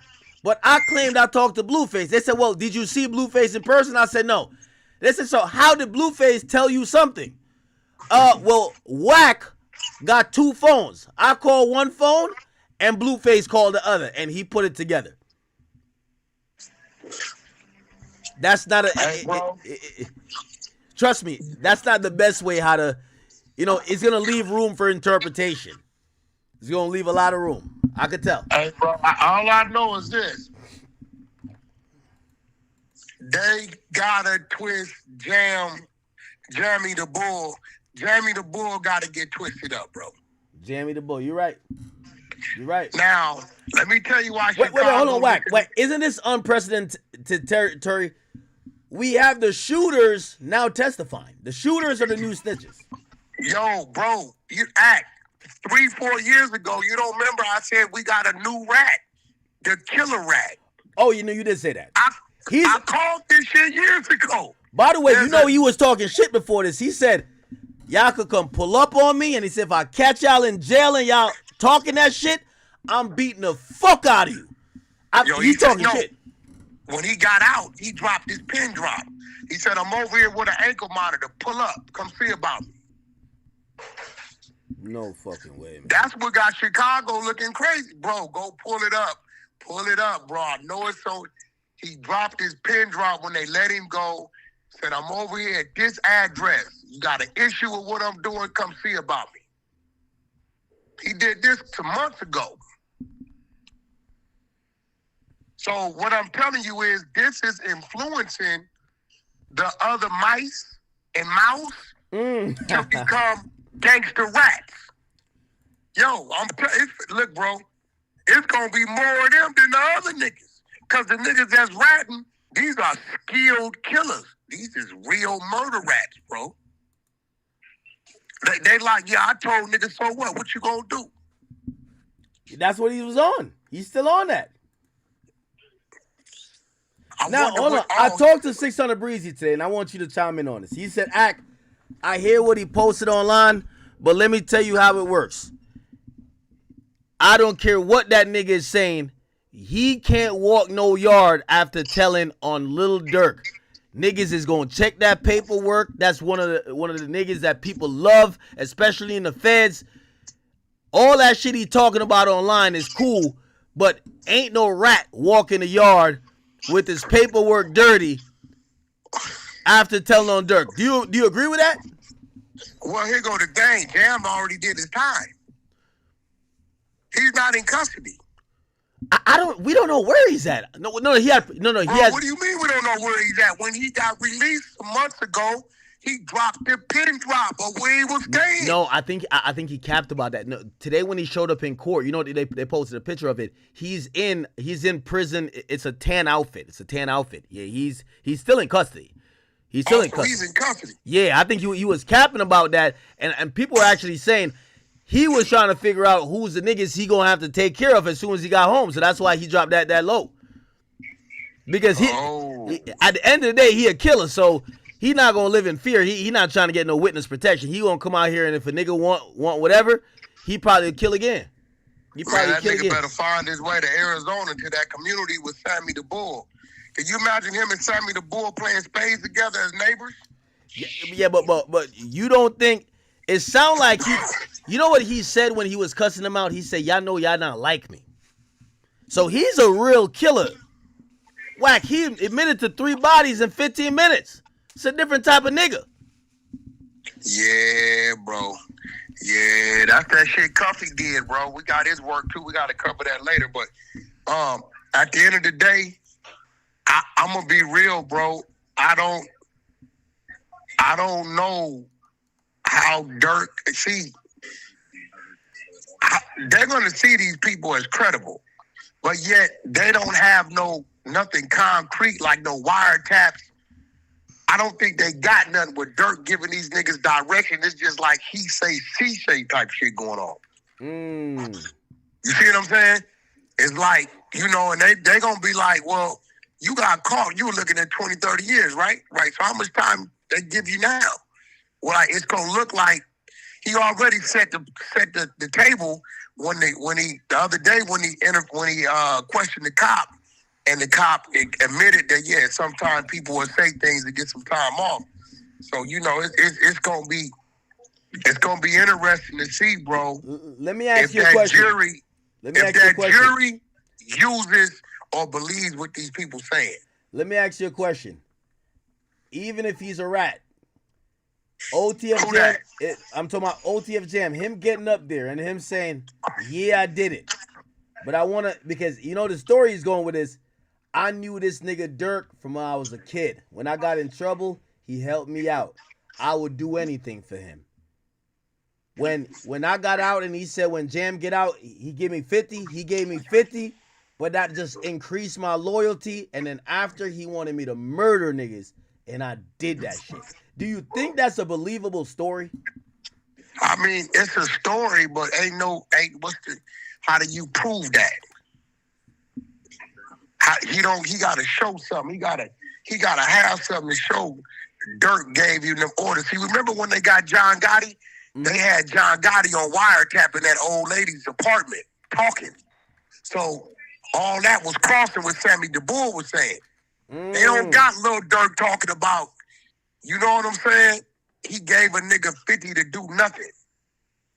That's what he's saying. Well, here's the thing. Maybe they got that. We're going to see tomorrow. But so far, they went as far as he said, and this is why we use the word grooming, because he said as a young kid, he said he got blessed into the BDs at 9 years old. He said he learned the 3 rules. The 3 rules says sacrifice your life for the gang. He said everything he's ever done, he said they used to go to weekly meetings. He made sure he followed every rule. To him, being in that gang was important more than anything else. Then him and Durk start having a friendship. Durk start showing that he will help him out and he was someone who he looked up to and he cared about. And he said at that point he start going on. He said the first time, he said he shot at about 20 people. The first time, he said they put a gun in his hand and they told him to shoot at a random car. And he said they didn't tell him why. They said just do it because, and he shot at the car. Yeah, that's crazy. I don't know what the fuck's going on with that. No, well, I think it's to kind of explain gang life, to say it's irrational. It's some shit that ain't. I don't know that, bro. Look, they do that in New York. Yo, they'll tell a young kid who wants to join a gang, hey, you gotta go cut that woman. You gotta. No, I know that because I remember back in 2010, K Slay called me, and the people was out there cutting women on the subway for gang initiation. And he wanted me to address it on Hot 97 on the radio. But I don't know. That's what I'm saying. This is why I act respectfully. When I leave the West Coast, I don't fraternize. I don't even have the conversations about it. Because look, you just firing at a random car, bro. That could be anybody. What are you doing? But listen, that's their thing. Hopefully it's showing everybody, go the other way. It ain't too late. You seeing these dudes y'all look up to, y'all think is legendary, and the rules that they obligating you to, they breaking them, and then ain't nobody doing nothing to them. I urge y'all, go the other way, run for the hills. It should be no more hood days. Niggas better run for the hills, bro. I'm telling you. I think what this is actually doing though is basic. It's normalizing the thing that says, to be honest, don't go down for the gang. You need to choose yourself. And if you're tough enough, maybe you could go like whatever route he's trying to go. Or if you're not tough enough, get witness protection and tell on them niggas and get out of Dodge. Look to me like that's what they're doing and act. Every year is more and more, and it's less and less retaliation or repercussions for this shit. So, what you think the people gonna do that's sitting there looking at 20? I got 10 years left. Yo, them niggas told? Yeah, what they do to them? None. Them niggas out here getting money. It's a bunch of them niggas. Them niggas is out here. Ain't nobody playing with them niggas. Shit, fuck that. I know some shit too. Hey, DA, let me holler at you. Bro, this where it's going. Heck, this where it's going, bro. Why? This is why they don't like you though, because rap music, gangster music is on the decline. You know you were supposed to crash out already. That another nigga could have snitched on you, right? Yeah, but see, look, Ack, you got to remember, the only reason why I play the internet game because I don't do nothing in the streets. If I was still in the streets, I wouldn't be on the internet. Period. I don't do nothing in the motherfucking streets. I think that's what people don't know. I think they don't realize that. I'm a legal guy. Now, I break your motherfucking shit. I will do some harm to you if you come in my zone around me and my people as a threat. Other than that, man, I don't do nothing illegal in the streets. Hey, when you hear the allegations they got on Durk, were they saying that Durk putting $500,000 on this guy? He said he putting this amount on that guy. Does that sound crazy to you, right? That sound wild. I think they over exaggerating shit. Because if Durk putting $500,000 on these people, they wouldn't be here. Are they still here? Are these people gone that he said he put the $500,000 on? Well, he was talking about Quando Rondo and shit by the weekend. You know who co-conspirator 4 was? Yeah, I said it 5 days ago. I told everybody co-conspirator number 4 is Duty Low. I told everybody 5 days ago. Wait, how the hell you know that? Because he told me on my FaceTime. What? No, hold on. But they said the story is he knew a weed man, and the weed man told him, hey, Quando about to buy some weed from us. So whatever it is, and he used that location. He said, oh, we know exactly where that nigga at because he leaving out of this hotel to go buy the weed. I mean, listen, I don't know how he got out of it, but evidently he proved that he didn't have nothing to do with it, or he wasn't part of lining the dude up to get him murked because they didn't charge him. Once they picked the jury without charging him, he was good. Yeah. No. Boy, you don't think they could come back around? Nah. You don't think they could come back around and charge him? Charge him for what? Shit. They said they did a subpoena on the iCloud. You never know. You heard what Durk said. Delete my iCloud if they own me, though. He said, there's no point in getting a lawyer if your homie told. No, I mean, listen, bro, them rap bars, bro. That's like the Bible. I ain't gonna lie. Like he's spinning right there. The only thing I was saying to him, apparently Jam looked him in the face, chuckled, and pointed at him. That don't sound crazy? Yo, Wack, you right. These killer rats is insane. Hey, bro, you got a killer rat where they can still commit crimes and then bait you into committing the crime where they can tell on you about it and get paid. This is insane, Wack. Hey, this is the world we living in, bro. This is absolutely insane. I can't even lie to you. Now, one thing I will say is this.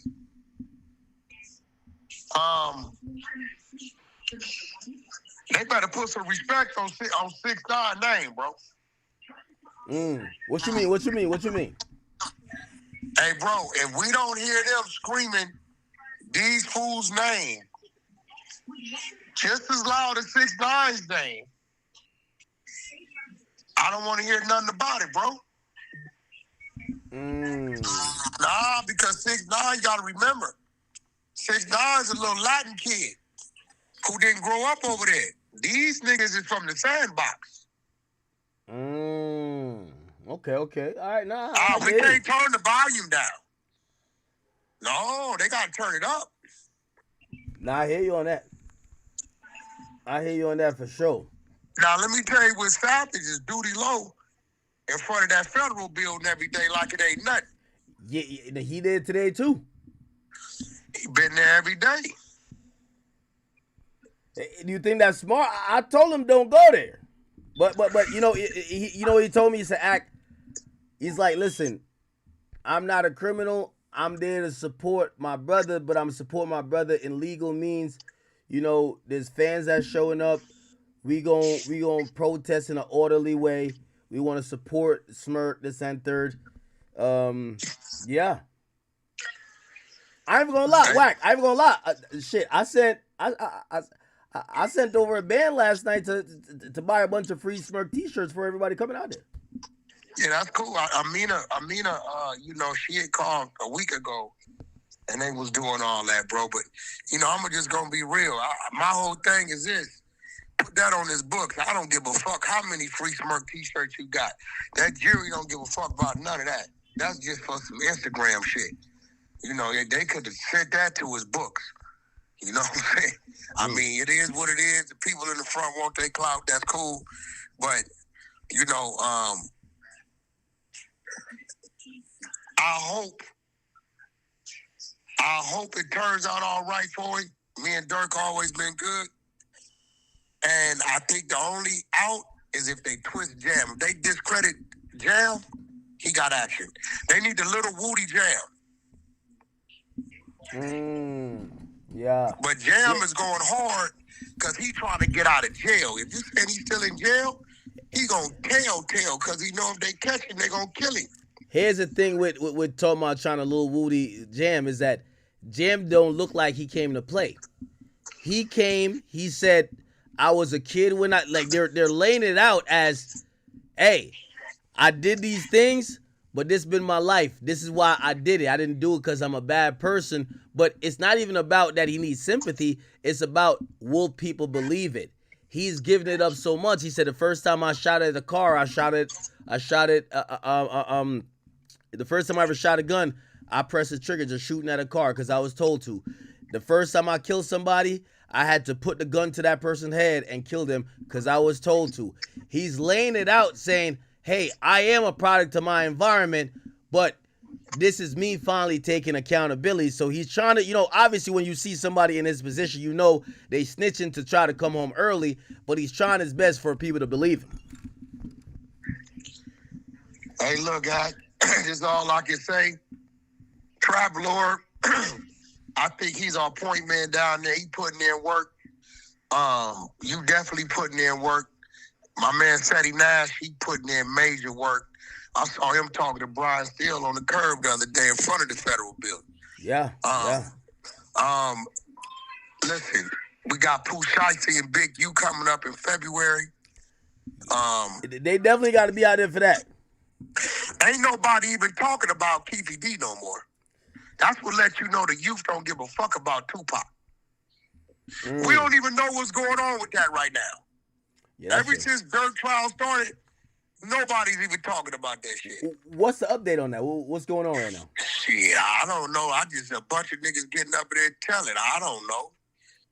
I think juror number 1, the black dude with the dreads, is gonna let him go free. Personally, I think he's gonna say not guilty. They ain't gonna want to retry him. They gonna offer him some time to plead guilty and give him time served. Put a guilty on the books, case closed, and let him go. I think juror number 1, the dude that keep asking questions after everybody's on stand, is gonna be the one to let keep. Hey, by the way, how not ordinary is this case? They're saying that the jurors are asking questions? Yeah, the jurors get to ask questions after they question the dude on the stand. The juror could ask a question. That's not the norm for every case. No. This could happen. I'm not saying it's a one of one, but it could happen. But why do you think they're doing that? I have no idea. I've never seen that shit, but that's what they're doing. Hey, by the way, you know Jam said he robbed 100 niggas, right? He said he's been in 100 robberies. Damn. He said sometimes he was so broke he would rob niggas for food. He would rob niggas for anything. No shit. He said he robbed a nigga for some food. And according to what Traplo is saying right now, they said that Jam said that Duty Low told him to kill Quando, and he said he had no choice. He had to do it. See, now this was crazy, bro. You know Jam been told him that shit. Mm-hmm. And if they told him that shit, I don't know how they wouldn't have cuffed Duty Low. I gotta hit Duty Low now and grill him, bro. Now, talk to me. He's an unindicted co-conspirator. They went through his iCloud. I don't know. I don't know. But if Jam's saying that, how he get out of that? See, the same way they didn't hold that against Duty Low is the same way. I'm like, well, shit, why they gonna hold it against Durk? They ain't got nothing concrete to back it up. Supposedly, they don't want Duty Low. They want Durk. They want Smirkio. Yeah, but they could have put the squeeze on Duty Low to see if he was gonna help Jam get Durkio. Hey, by the way, they threw another nigga name in the mix. It's a nigga who used to be with Young Thug Crew. His name is Slime Life Shorty. They said Duty Low got Quando's number from that guy, and that guy was trying to give Duty Low the location. That's crazy, bro. Yeah, so I ain't gonna lie. He better be careful, because now it's been revealed in federal court that you were trying to line up another nigga, and it's not a good look. Not a good look. Yeah, I know, man. Let's keep reporting. Let's keep building. Shout out to the motherfucking chat. You know what I'm saying? Y'all make sure y'all tune in to Blues Clues 124 over there on Kick. I think I might be going down bottom. He's going crazy. I might be headed down to Miami for about 20 days. When? I think it might be September. We going up. Blue gonna announce we looking for 10 chicks. Blue Girls Club, Miami. We going up 24/7. Hey, I'm a guest judge. I'm in there. I'm a guest judge. There you go. I'm gonna let you know as soon as it's booked in. Hey, listen. You will know when I know, because you know how you gonna know. Yeah. My man. Yeah, all right. Exactly. All right, thanks. Holy shit, chat. All right, we got some updates from Trap Lord Raw's people. We got some updates. What a hell of a day. What a fucking hell of a day, huh? Listen to this. Oh, so they are threatening, listen to this. They're threatening Trap Lord out there. All right, so I'm outside the court. We got the Free Durk Brigade right here. All right, they're doing their thing. You see what they got going on, man. They see what they got going on. Okay. So you know what's funny? It wasn't just Durk that got snitched on today. They were snitching on me too. A bunch of people lied and said that I was wearing Meta glasses in the courtroom when I wasn't. They tried to remove me. They questioned me, but they saw that I was not wearing Meta glasses. So it seems like Durk supporters might be bigger snitches than they're letting on. So I don't know if any of these... Oh, nah. Trap Lord bossing up on these niggas. Nah, Trap Lord going crazy. Trap Lord treating them niggas now. I bet. He got 2 security. This nigga look like he know Kung Fu, some Jiu-Jitsu, some Taekwondo, the Asian arts. He know the art of war. It's time. Yo, fuck all that defense shit. You heard what Jay said. It's 2026. It's time for offense, nigga. Oh, shit. These folks here snitching, but I just saw Jam's testimony. People talking about I'm the police, but I just saw the biggest cooperator in this case reporting and giving his opinion on a whole bunch of crazy things. So they got all this energy for me. I ain't heard nobody mention Jam once yet. I ain't heard nobody mention nothing about Jam. I don't know what Jam got going on. So I've got all of the info about everything that Jam had to say. We got a lot of emotional people out here talking a whole load of nonsense, okay? So it is an absolute mess at the courthouse. They're snitching on me. They're snitching on Durk. It is an absolute disaster out here. I can't believe the state of things out here outside the courthouse. So look, I'm going to give you guys a whole bunch of updates. I'm going to update you on absolutely everything that happened. I've got everything. They trying to hide the truth. They trying to hide the truth, man. They don't want me to speak the truth. They going to be pissed when you hear what Jam had to say. Nah, I ain't gonna lie to you. This why Trap is gonna break through. Trap is out there in the face of adversity and popping it, nigga. Popping it. Say in the courtroom. It was insane. Jam had a whole lot to say, and these guys are going to be very, very mad and upset when they hear what Jam had to say, because Jam absolutely cooked Lil Durk in that courtroom. They went crazy. They tried to get me out of the courtroom. Brian Steele had a meltdown. He was trying to call a mistrial, and they was not having it. There was absolute chaos going on out there, and everybody is mad. Everybody is pissed. Everybody is upset. So we're going to get into all of it. I'm going to give you I ain't gonna lie. Trap might be a legend, though. guys a whole bunch of updates. I'm going to let you guys know everything that was... Yo, you know Trap could just, like, dip out the back and go in his, like, go in a black truck and do all these updates from the black truck. That nigga's doing it in front of the niggas, bro. He's a white boy, a bloke from London. He's doing it in front of y'all niggas. He know y'all pussy. He know y'all ain't on shit. And he know if any of y'all touch him, y'all catching a federal case. Y'all gonna sit right there with Durk. So y'all just gonna sit there and do a bunch of woofing. Y'all niggas is not like OTF Jam. Y'all niggas is not like these killers that's in this case.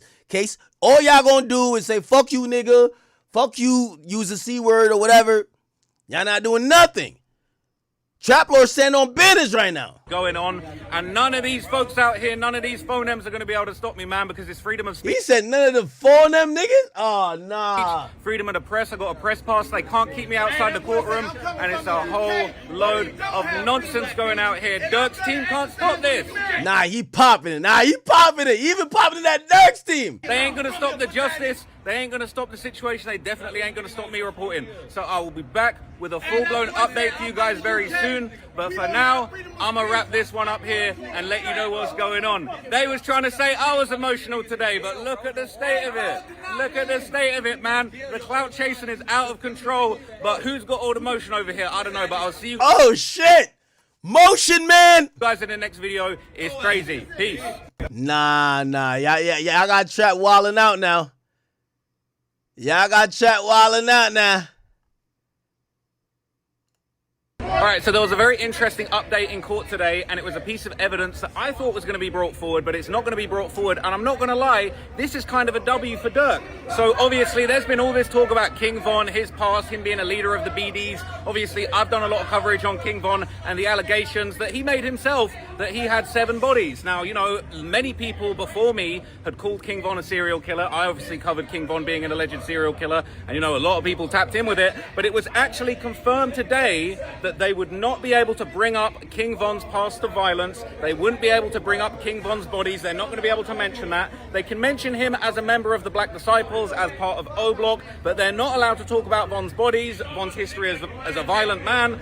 They basically said that it's not relevant. They said that his violent history isn't necessary to prove that there was a desire for get back. So that was kind of interesting. I do feel like it might have been worse for Durk if they were going to mention Von having all these bodies. Now, we did hear some... Yo, by the way, I'm going to say this too. This is another thing with a bunch of Negroes, bro. Yo, you see, Trap Lord is a white man from London, my nigga. I guarantee if this was like a nigga, if this was a black dude from, like, I don't know, Atlanta, who was out there doing this, nigga would have been, like, fighting that nigga. They would have been swung at him, through something. Trust me. One thing I realized about, like, wannabe YNs, white skin is a neutralizer. That's a fact. You feel what I'm saying? Like, bruv, he just got 2 niggas standing there, bro. They all just stand there like heckle him, like, okay, cool, you're heckling. If that was a nigga, they would have been doing the most. Like, nah, you just seen a bunch of niggas like pulling their pants up. Nah, nigga, let's fight, nigga. Nah, let's fight. Trust me.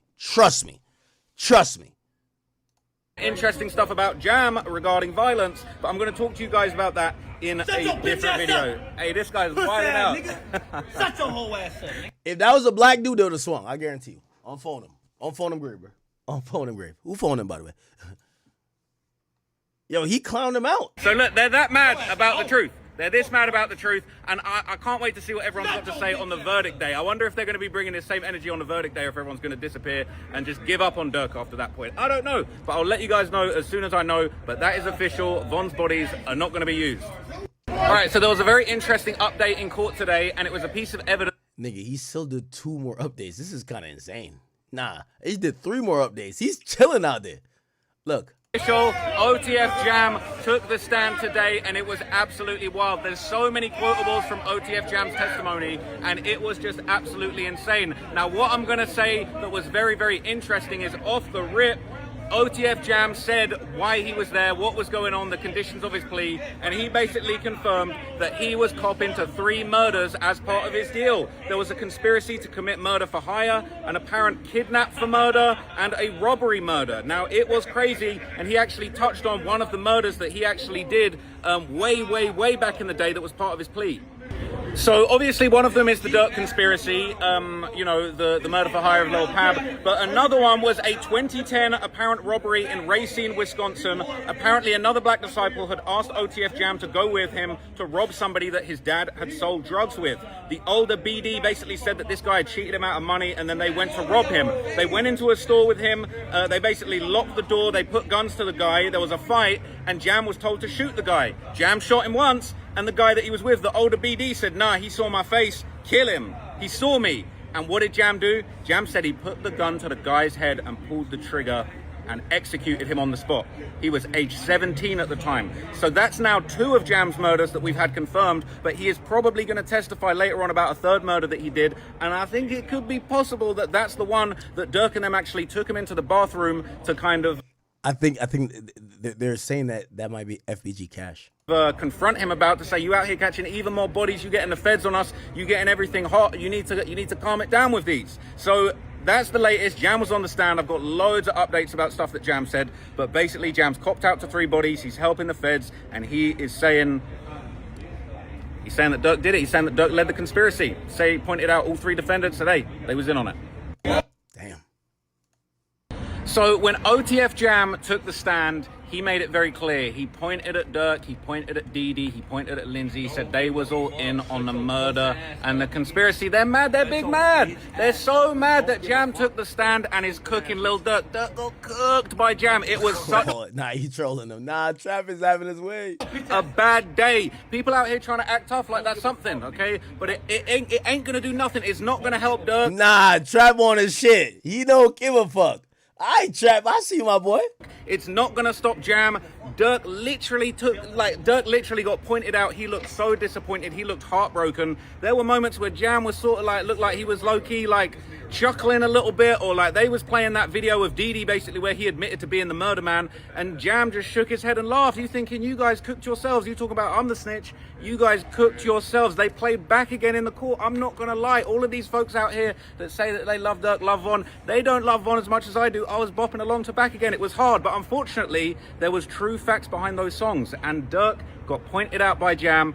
Jam was apparently one of the biggest demons out here. He claimed that he murdered 3 people for the BDs there's a 3rd murder that we don't know about yet that we're going to probably find out about, but Jam said that he got blessed into the BDs when he was just 9 years old. Okay, it's crazy. It's actually crazy. They said that bro, this was crazy. Do you know how many shootings Jam said that he was involved in between, I believe, the ages of 12 and 18? 10 to 15 shootings, but also robberies. He was an armed robber. He said he did over 100 robberies. He can't even remember how many robberies he did. He said he mostly robbed drug dealers, but in a moment that probably actually pulled at the jury's heartstrings and made you have a lot of sympathy for Jam. They said, what did you do? Did you always rob drug dealers? He said, not always. He said, there was one time I did something else. They said, what did you do? He said there was one time I actually did an armed robbery for food. He said that my family was hungry, my parents were drug addicts. That's rehearsed.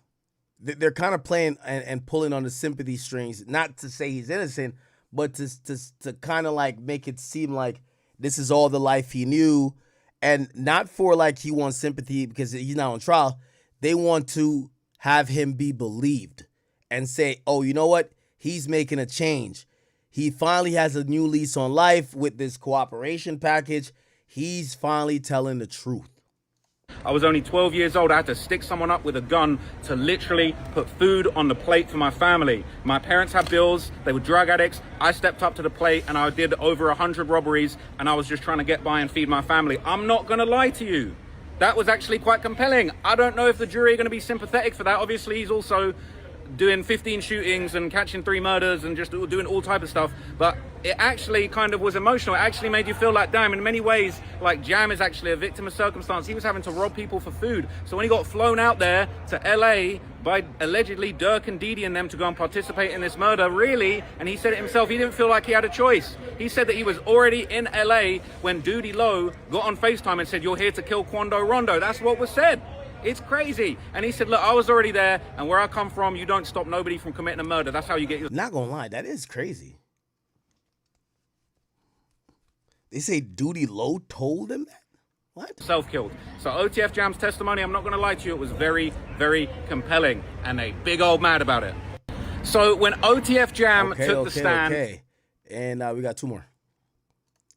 So there was a crazy piece of testimony that went down when OTF Jam was on the stand, and Durk's crew basically threw a giant tantrum and tried to call a mistrial. The judge wasn't going for it, but it was pretty crazy, and the details are actually nuts. So obviously, when Jam was in jail, he didn't really know Durk like that. He knew him from back in the day from around Lamron. He confirmed that, you know, OTF, Lamron 300, it was all a bunch of gang stuff, and that Durk was involved in it. That was his opinion. I'm going to break that down more in another video. But basically, he said that, you know, Durk started putting money on his books in jail. When he came out, he started showing love. He basically bought him a bunch of clothes. He had his guy that worked with him, Jason, damn near buy him a whole new wardrobe. But what was very interesting was that he started traveling with Durk. He went out to Detroit with Durk. He went out to Miami with Durk. And apparently, this is crazy. Okay, when he was in Miami with Lil Durk, they ended up bumping into Tory Lanez and his crew. Now, apparently, Jam saw one of Tory Lanez' artists that he had, I guess, signed to his label with like a really nice set of chains. You know, he had some nice kit on him.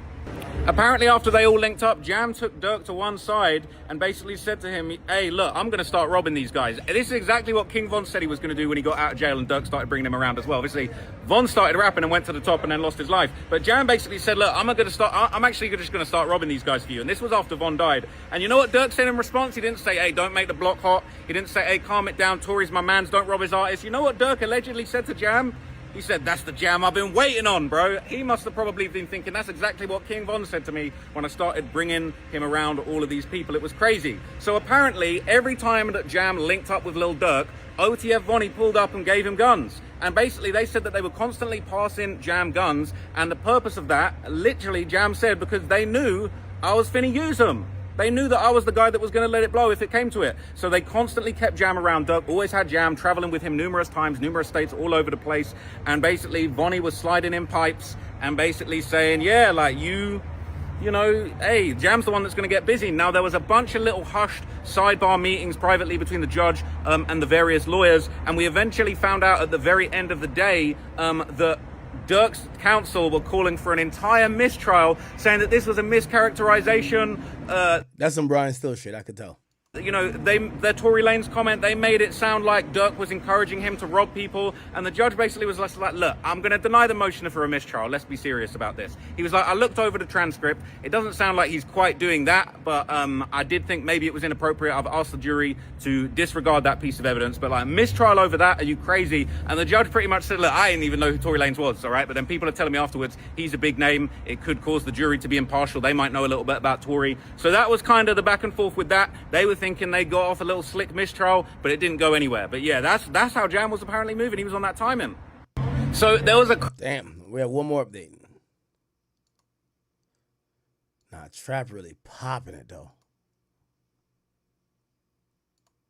So it looks like it's official. Dudy Lowe has been confirmed as co-conspirator number 4, and the person who confirmed it was OTF Jam himself. Now, we'd been wondering who was it that gave the location of Quando Rondo in LA to the alleged hitmen, to Durk, to the team and all of that kind of stuff. Well, what is crazy is that we found out that there was apparently like a crazy conversation after basically like all the hitmen arrived in San Diego. Apparently none of them knew what was going on, but they had an inkling something crazy was going on. And I'm not gonna lie, Durk really put himself in it with some of this stuff. So apparently, okay, all of the hitmen were kind of rounded up for some kind of secret mission. They didn't know what was going on. They all quickly got booked to these flights to San Diego. Apparently when Jam and another one of the hitters basically arrived, they went to a Hooters in San Diego. They got on a FaceTime with Dudy Lowe, who told them that they got the location for Quando Rondo. They got the low from basically like a weed dealer that was going to go and take them some weed, and that they were basically going to trick him into coming outside to pick up weed, and they were going to kill him outside of his hotel. Well, it's confirmed that that was Dudy Lowe. Now, not only did we were hearing about Duty Low being in group chats, and I thought, oh, maybe they're going to show some series of messages with Duty Low and other stuff that he had said, but it was Jam that took the stand and said that it was Duty Low that basically told them after they'd arrived in California that they were there on a mission to kill Quando Rondo. And Jam said something really interesting. He said, look, he felt like it was too hot to kill somebody in Los Angeles. He was thinking, there's too many police. I don't know the city. I don't know how to get away if I get in a high-speed chase, if I get hurt. I don't know where I'm going. This is a bad idea. But he said it was too late. I was already there, and I just went with it. So OTF Jam told the courtroom, he basically said, look, where I'm from, you don't stop nobody killing somebody. That's what gets you killed. They said that they'll think you're police. They'll think they'll get mad at you if you say that you want to stop a killing happening. But he wasn't really happy about it because he said he didn't consider himself in the Quando beef. He said he wasn't that close with King Von. They spoke a couple of times. And what was crazy is Jam said that way back. That's going to be a government point of reference to say, Durk's team wants to say, why would he have to pay his homies to go slide for another homie? But Jam is going to say, bro, I barely knew Vaughn. I didn't give a fuck if Vaughn died. So, yeah, I guess I slid for Vaughn, but I only slid because someone asked me to slide, I mean. Back in the day before he knew Von, he was trying to rizz up King Von's sister. But he said he didn't feel like he should have had to be one of those people that slid for Von because that wasn't his homie. He said, look, he wasn't my man's, we didn't kick it, I didn't love him, I didn't feel like that was my mission. And he's saying they were in Hooters on FaceTime with Duty Low, and basically Jam and Boogie looked at each other after they were told to go and kill Quando, and they basically just looked at each other and said, yeah, But what was even more crazy is obviously now we know Duty Low was co-conspirator number 4 that was given the drop. They were apparently waiting outside Quando Rondo's hotel, and Duty Low told them that basically the guy that they thought they were getting weed from was telling Quando Rondo that he was just a few minutes away from the hotel. This is going to...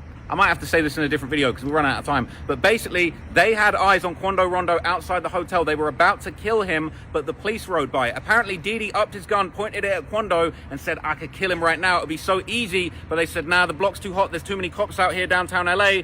I'm not going to go through with it. And then they went back to the crib. Insane. So Wait. I want to hear that. Who upped the gun? Didi upped the gun, or that was Jam that upped the gun?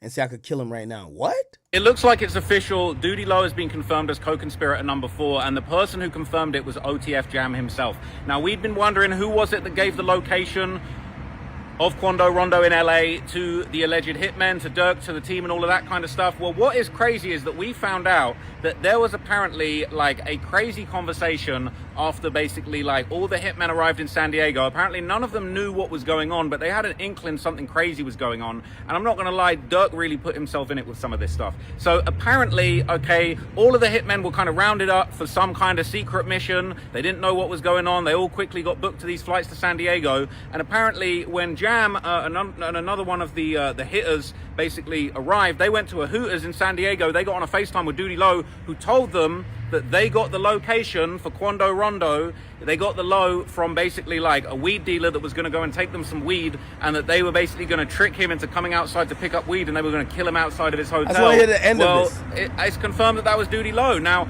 not only did we were hearing about Duty Low being in group chats, and I thought, oh, maybe they're going to show some series of messages with Duty Low and other stuff that he had said, but it was Jam that took the stand and said that it was Duty Low that basically told them after they'd arrived in California that they were there on a mission to kill Quando Rondo. And Jam said something really interesting. He said, look, he felt like it was too hot to kill somebody in Los Angeles. He was thinking, there's too... By the way, that helps Didi. You know, the whole Feds theory was saying that Didi is a recruiter and a middleman. So what Durk doesn't say, Didi says. But if now we're hearing Duty Low is giving instructions, well, he's not charged. So I'm going to be honest with you, this kind of looks better for Didi as time goes on. Too many police. I don't know the city. I don't know how to get away if I get in a high-speed chase, if I get hurt. I don't know where I'm going. This is a bad idea. But he said it was too late. I was already there, and I just went with it. So OTF Jam told the courtroom, he basically said, look, where I'm from, you don't stop nobody killing somebody. That's what gets you killed. They said that they'll think you're police. They'll think that they'll get mad at you if you say that you want to stop a killing happening. But he wasn't really happy about it because he said he didn't consider himself in the Quando beef. He said he wasn't that close with King Von. They spoke a couple of times. And what was crazy is Jam said that way back in the day before he knew Von, he was trying to rizz up King Von's sister. But he said he didn't feel like he should have had to be one of those people that slid for Von because that wasn't his homie. He said, look, he wasn't my man's. We didn't kick it. That's going to be important. The feds got to hammer that home because that's part of Durk's defense. Durk's defense is saying, why would I pay the guys to slide for their friend? Well, Jam is going to be like, that nigga was not my friend. I didn't love him. I didn't feel like that was my mission. And he's saying they were in Hooters on FaceTime with Duty Low, and basically Jam and Boogie looked at each other after they were told to go and kill Quando, and they basically just looked at each other and said, yeah, But what was even more crazy is obviously now we know Duty Low was co-conspirator number 4 that was given the drop. They were apparently waiting outside Quando Rondo's hotel, and Duty Low told them that basically the guy that they thought they were getting weed from was telling Quando Rondo that he was just a few minutes away from the hotel. This is going to...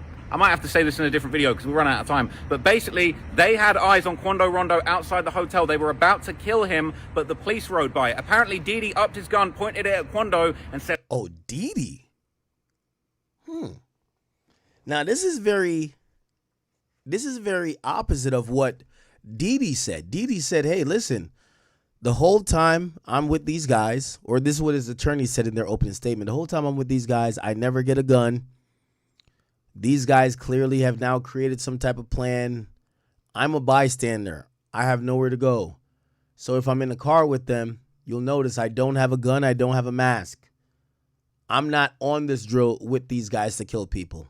I'm just a victim of, I'm with them on this trip, so I can't go nowhere else.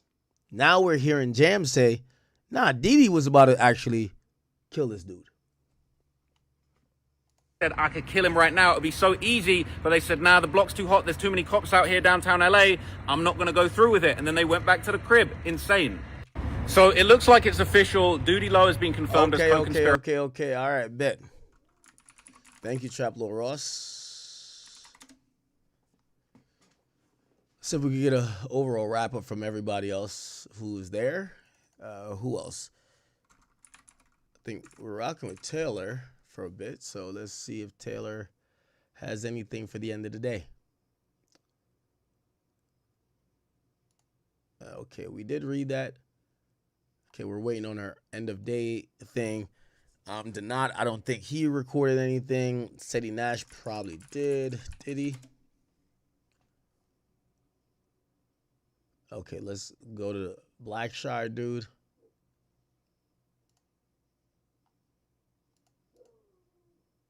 Here we go.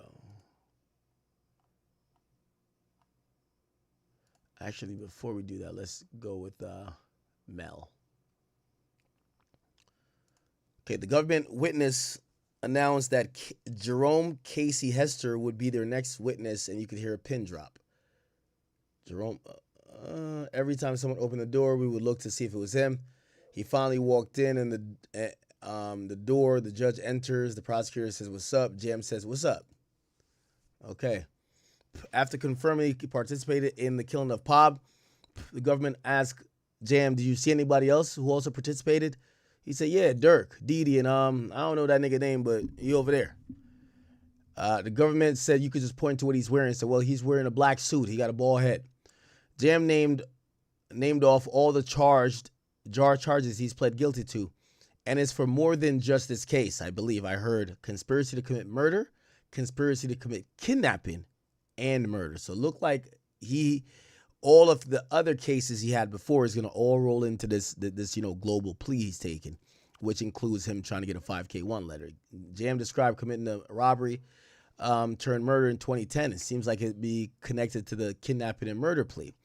He went with an older gang member with the intent of robbing a store owner who was believed to have owed a family member money. They went in, locked the door, scuffle ensued. Older gang member tells Jam, shoot him.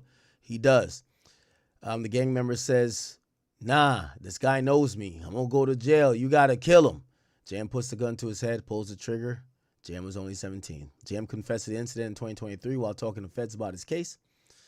And yes, it was part of this plea currently. Jam described being in prison, and Durk gave his lawyer $1,000. It was unexpected. I ain't asked for it. We ain't have a close relationship. Jam also learned Durk shouted him out on the song while in prison. While the inmates would see him, they would say, "Free my nigga Jam, get out that jam."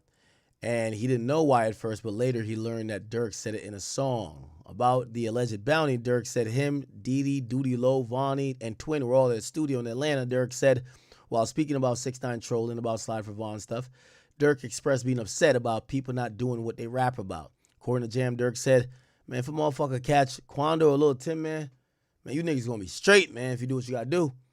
Jam says he took catch them to mean killed them. People in the studio nodded their heads. Someone in the studio said, "What you mean, though? Like half a ticket or $1 million?" Durk said, "Man, whatever, man. Motherfucker gonna be straight. Don't worry about nothing."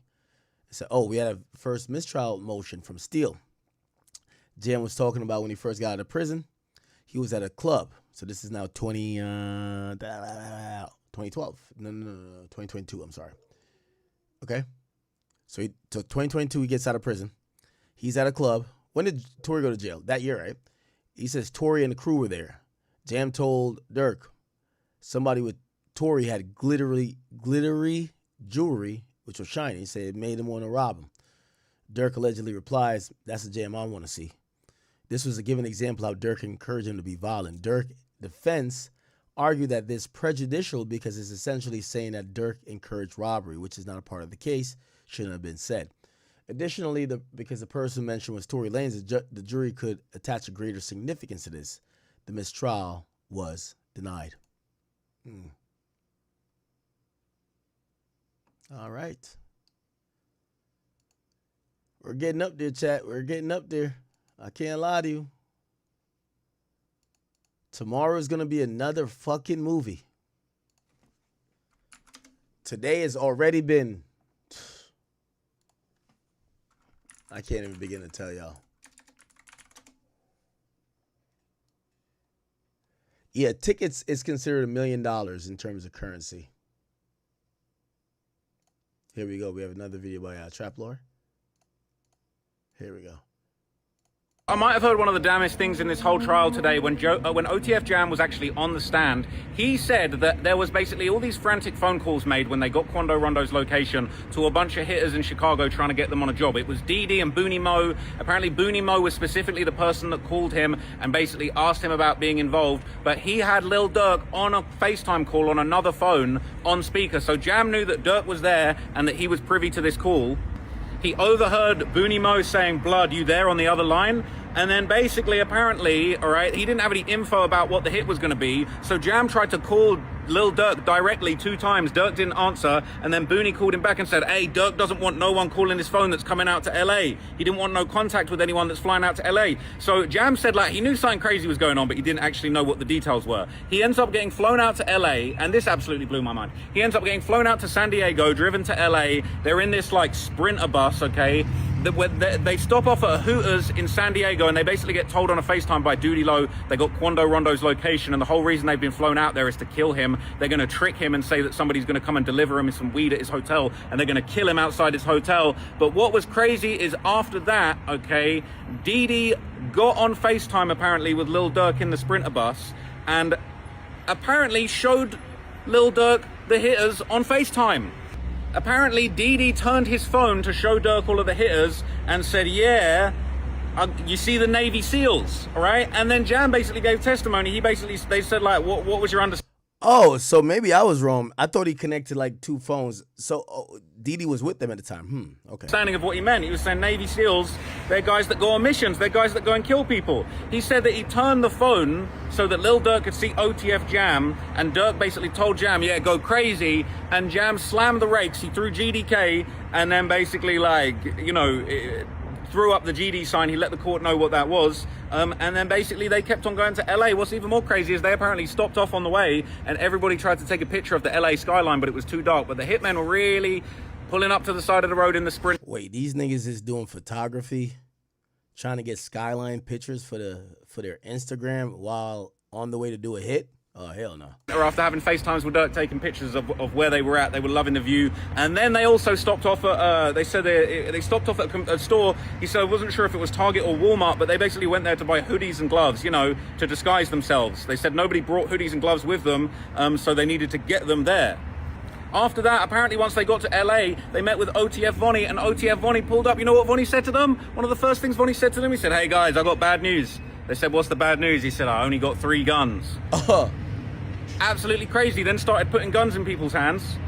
He said that he had 2 Glocks with extendos. One of them had a switch on it, and the other one was a Beretta, kind of more of an old school gun. And he's saying that Didi apparently, he alleged that, I think it was Didi, he alleged that he put the Beretta in Jam's hand and said, I'm rusty. And basically it's like, yeah, you got this. Didi wasn't going to shoot. It's crazy. Yeah. No, you got this, brother. You got this. Oh, man. I might have heard one of the damnest things in this whole trial today when OTF... You got this is insane, Chad. He put the gun in the other nigga's hand, bruh. Hilarious. Hilarious. Oh, yeah, I'm rusty, man. I was playing Fortnite yesterday. I was kind of rusty with my bills. Somebody says no. Here we go. What was he saying?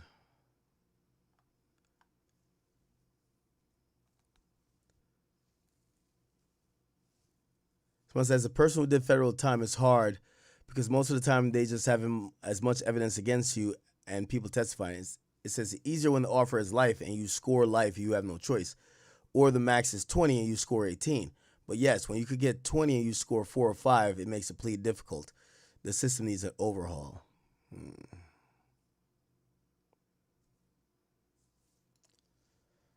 All righty then. There's a lot going on. Is there any other update, chat? Any more updates? Please. I know people are in and around court. I want to make sure everybody's opinion is represented.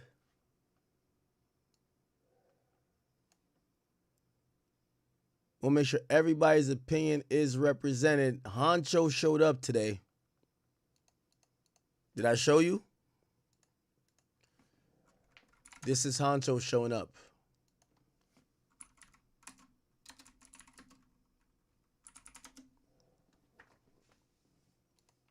This is him showing up. Showed up by himself, it seems like. I don't know if he was walking with the defense team of Durk. That's the defense team. That's Drew Finland. But he just walked in.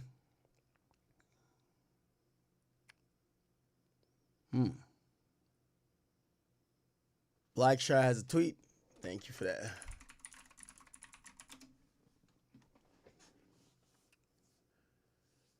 Okay, here we go. We do have a few. Ooh, is India? Oh, look at India. Ooh.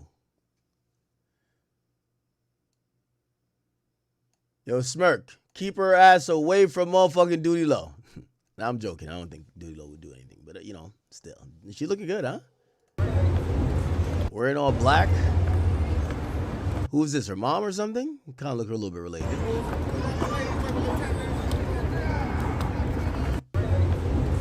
Yeah, she's looking good. Showing up for a man.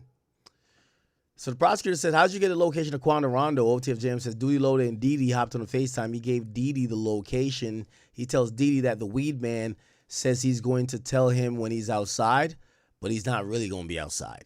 So essentially, the weed man is also, you know, in on this setup.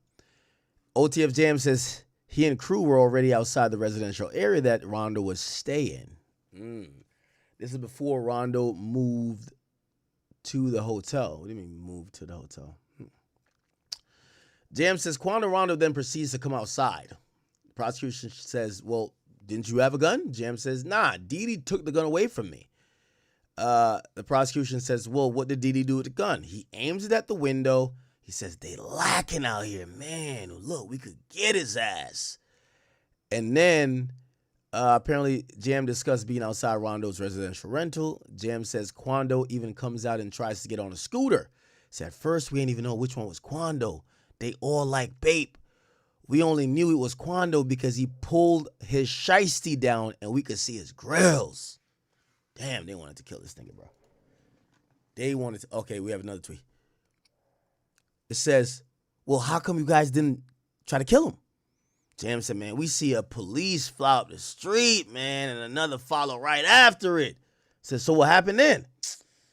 Man, one car went one way, the other went the other way. Yeah. All right, so look like the day before they're saying that Didi would have did the murder. It said Didi was poised to do the murder. Which kind of takes away that, the idea that Didi's saying, nah, I was just like this bystander. I had nothing going on. Interesting, bruv. Interesting.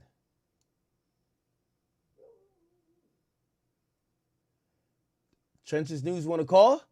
Remo, are you here? Remo, could you help me out?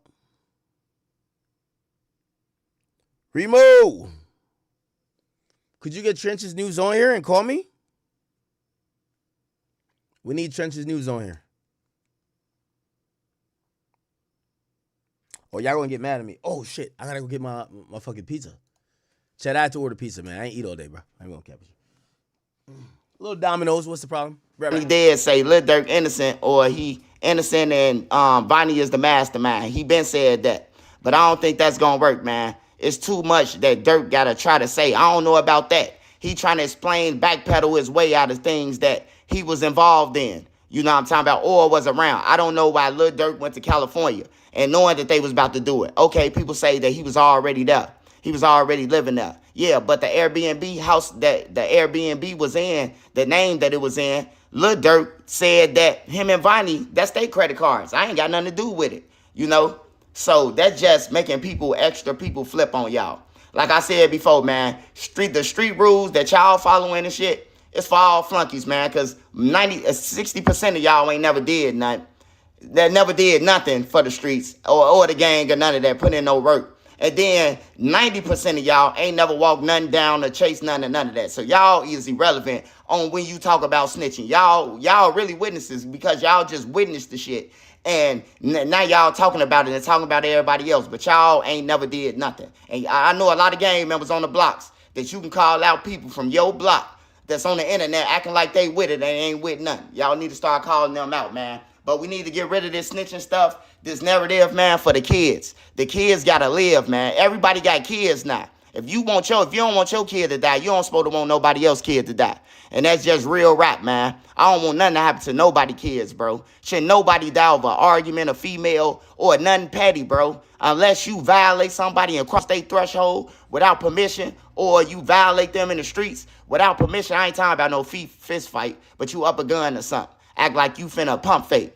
Then you got the right to handle your business. Or if you feel like your life in danger. But other than that, just to be killing somebody, man, that shit corny, bro. And whoever pushing it, that's lame. Like the rappers. Y'all already made it. I'm talking about the Herbs and all them other people who rapping about killings and stuff. Y'all already made it, man. Y'all can't switch it over yet, or y'all waiting to go to jail, And then people showing up at the courthouse like it's a party, bro. They watching everything, man. It's just embarrassing. I ain't never seen that. I seen protesters outside courthouse like he's innocent. He didn't do nothing. Bro, y'all playing the songs that, what I'm talking about. He talking about federal nightmares. He manifesting shit. Y'all playing songs that, ain't no need to point to getting a homie if your lawyer told and all that, man. Y'all got to use y'all head for more than head racks, man. But I will be live tonight. That's what I got out of everything so far. But Trenches News is the truth. Subscribe to my channel and unsubscribe from all those other channels that's giving out this fake news, man. If you want the real news, come to Trenches News, man. Other than that, Okay. I got Domino's shit. I ain't gonna cap with you. I ain't eat all day. Y'all know I eat all day. Nigga, I've been live for 9 hours. Y'all ain't seen me eat. It's like plain wings. Okay.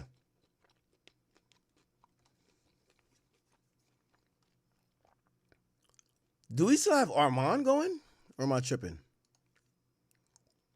And what happened to this Taylor girl? Everybody's like slow with it today.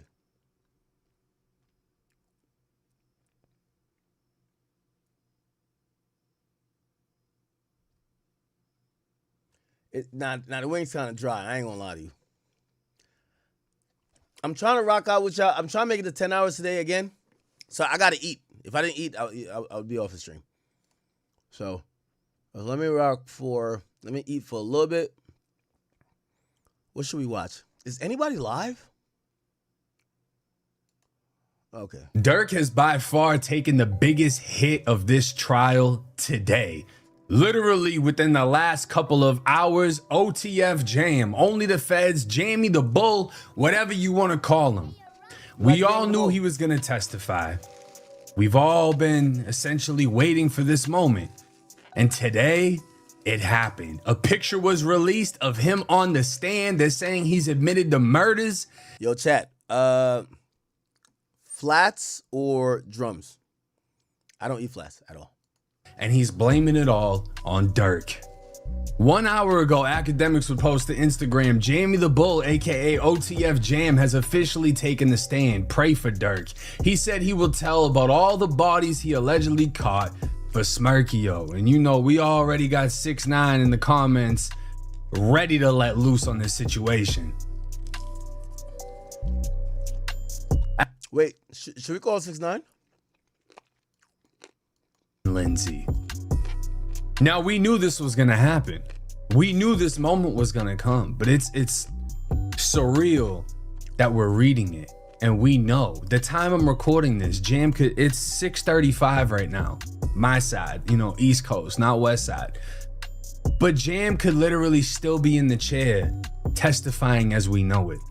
And one of the first things he's admitted to is, yes, I participated in the shooting. And yes. No. Oh, I watched this interview. This nigga was talking about Durk's. Right, because essentially, so he's going to give you some details on Durk's relationship with Jam. Here we go. In our last 2 interviews, that you really don't mess with Lil Durk like that. You know what I'm saying? They allegedly had a song dissing him or whatnot. But when it comes to the case, and have you seen how the case played out with the different co-conspirators and all that? Have you kept track of that or any of that? I mean, I looked at like on YouTube or whatever about this. They were saying like they had people was wearing wiretaps. You know what I'm saying? I don't know. Yeah, I heard he's going back to school. He going to college. You know what I'm saying? He did 10 up in there. You know what I'm saying? Man, okay. He did. So he was locked up with OTF Jam chat. Okay. 12 years.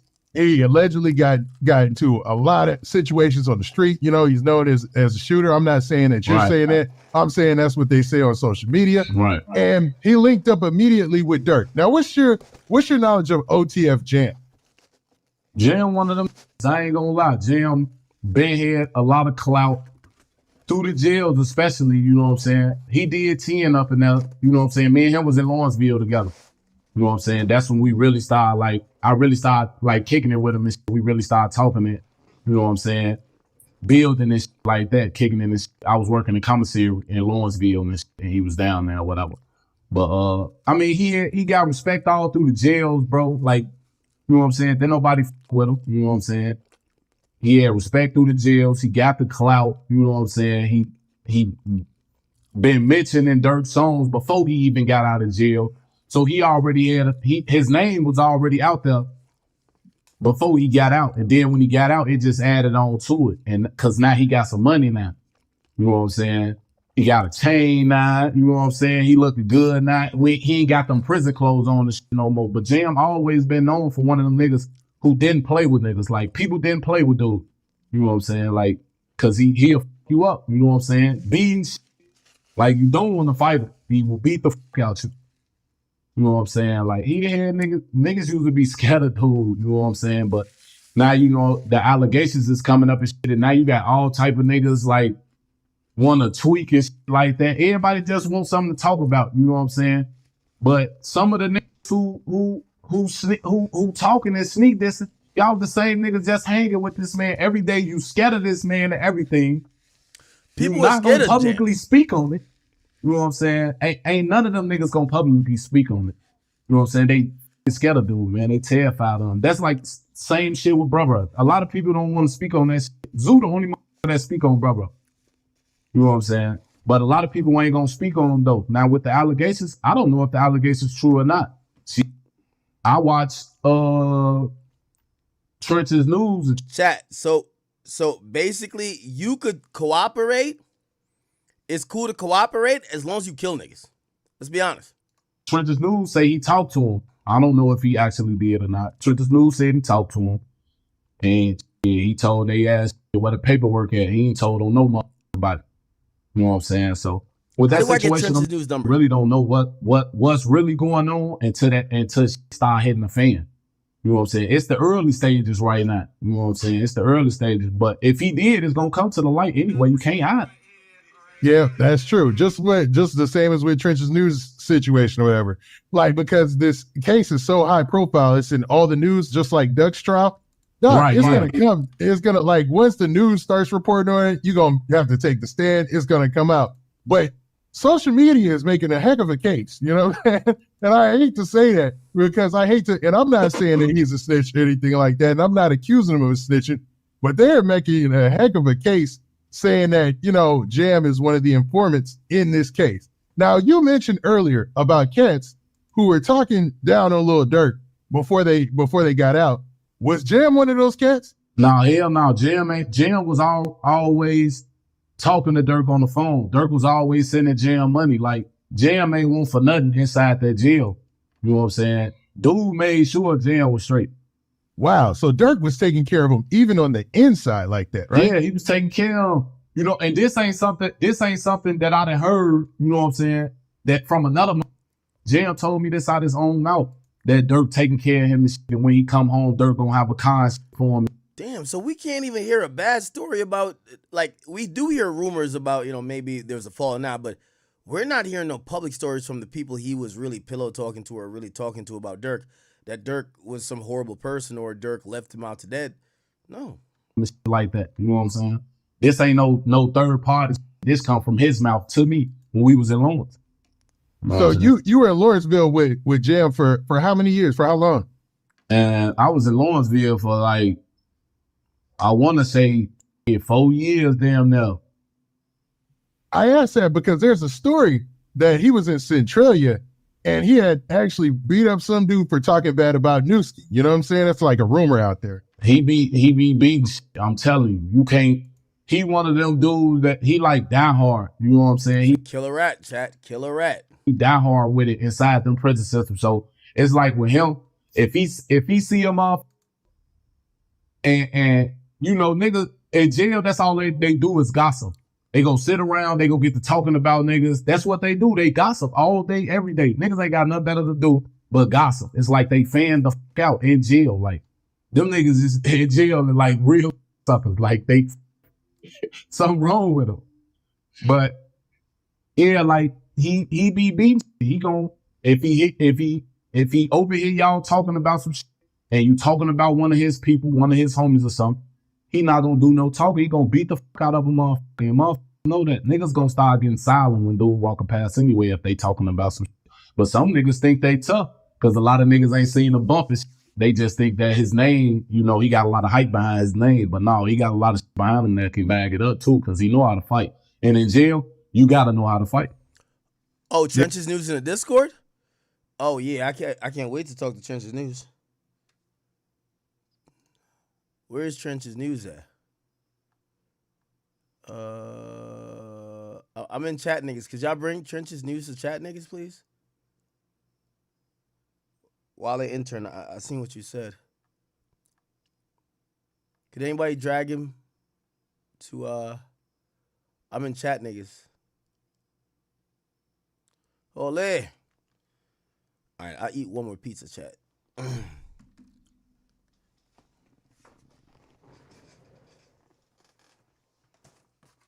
Yo, chat, remember I told you like I lost like 100 pounds? Nigga, when I was 100 pounds heavier, nigga, I eat this whole pizza, nigga. Like, nigga, I only eat 2 slices now, nigga. I used to eat this whole pizza's gone, nigga, like devoured. Now, I ate 1 slice, nigga. I could eat 1 more slice and then that's it, nigga. I'm good for the day. I did eat something like small before I got on stream today. And I drank coffee.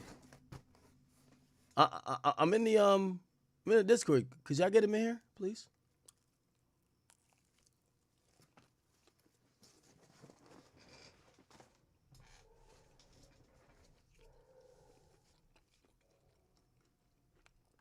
Am I tripping?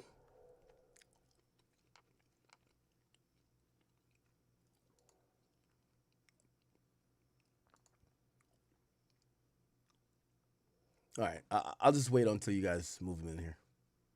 Yeah, that's the one thing, man. You go to jail, you gotta be good with them hands. You know, ain't no weapons. Yeah. And you say that he's known for really beating cats up. I mean, there's several stories out there. So I mean, I'll take your word for it. Now, you yourself, in your communications with Jim, had you ever felt like, yo, there might be something weird or odd about dude as far as like maybe like he might be like informing? Hell no. Jam ain't never gave off no vibes like that. Jam was really a motherfucker who stayed to himself. He worked out all the time. He ain't never gave off no vibes like that. He always was a respectable ass. Like, everybody respected him. He'll look out for you. You know what I'm saying? If he knew you was one of the, like, just say, all right, we was all in the same game. So if he was to see another motherfucker Just that like that, he know chopped up. can't fight, but that's one of the guys though. He gonna take up for bro. He gonna tell him fight him, and 9 times out of 10, the who wants some tough with the other ain't gonna want to fight. That's the type of nigga he was. He'll look out for you and everything, on bro. He ain't that. If you was to tell the jails right now in Illinois, them the jails I'm talking about. I don't know about other jails. If you was to tell the jails right now that Jam is a federal informant, ain't nobody in them jails gonna believe you until you show them paperwork. That's crazy, man, because this is so different than what we've been hearing. Because right now, social media is having their time. There's obviously, did you see the picture that was going around in the interrogation room? Yeah, and do you think that's Photoshop or do you think that's real, man? Man, oh no. Because the way the internet is now, Witty, man, they be AI and pictures and all types of, I don't know, man. That's what they talking about. And it looked like it was his face, but it could be somebody put his face on somebody else looking up at the camera. You know what I'm saying? But look though, if he was in the station, I'm pretty sure it's some type of paperwork that said he was in the station that day. So if they can find paperwork that say he was in the station that day, yeah, then that's him. And he was in that evening. All right, Big Mike. So you were talking about the whole interrogation room situation in the picture. So what do you think about this? I mean, it looked bad because, and then the picture, the internet crazy, man, because the picture is him looking up at the camera as if he know it is like, if the picture is real, bro, the look is a guilty look. Like he looked up like, damn. Yo, Trenches News. Big Act, what's up, my boy? Hey, Trenches News, man. I'm here to give you an apology, man. You was right about everything, man. Oh, it's all good. Everybody makes some mistakes, man. That's what they need to know on the internet, man. Everybody make them. Except one thing. I think Remo got one thing right that maybe you think. I think Duty Low was co-conspirator for, not a woman. No, Duty Low ain't co-conspirator foe. Co-conspirator foe is from California. Oh yeah, they did say that. You're right.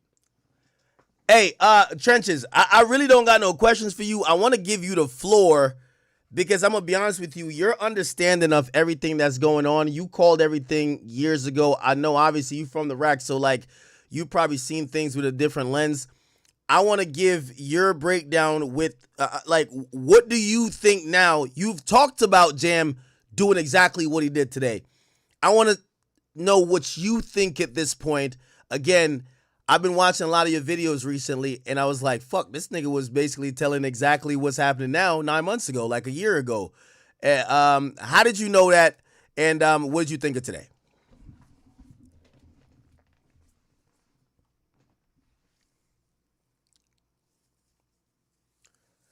I think you're muted.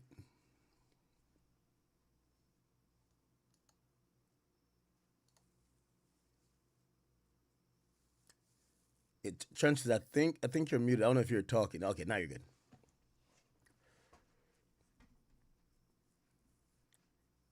You should be able to talk.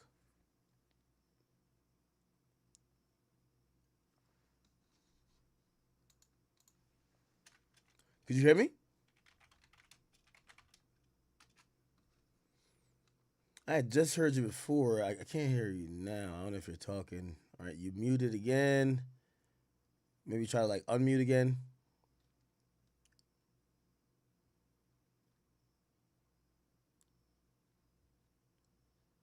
We're having slight technical difficulties. All right, you're unmuted. Just try to talk. You should be either on push to talk or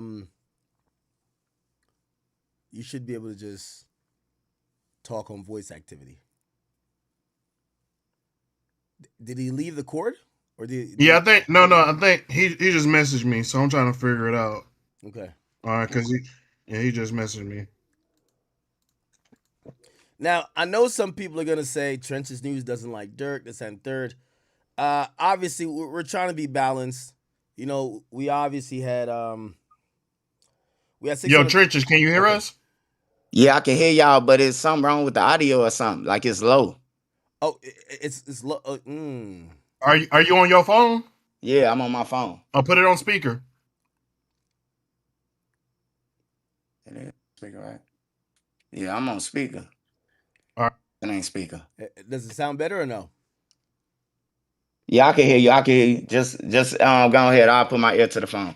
Okay, yeah, no. I wanted to give you the floor because, again, I've been watching your videos over the last week and really trying to, you know, cross my T's, dot my I's, figure out everything with this case.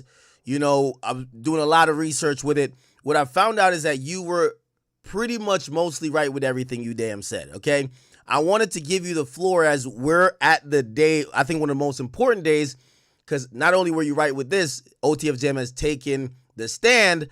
You know, you kind of predicted the defense strategy, right? I believe you said Vonnie did it, right? And looked like that's the strategy. What is your approach to this entire case when months ago, when there were a lot of people, and I ain't gonna lie, you came on this same stream a year ago, and I felt like when you were talking, it's not that I said you were capping, but I'm like, man, I think he might be like guessing on certain stuff. It turns out you were right on most things. So I also want to give you the floor to kind of like address all of that and really even pop your shit. Go ahead. Oh, first of all, I was waiting on you to say that, Ack. Shout out to Ack, man. Hey, when I be talking about Apple Vodka too, I'm not talking about academics. That's another guy.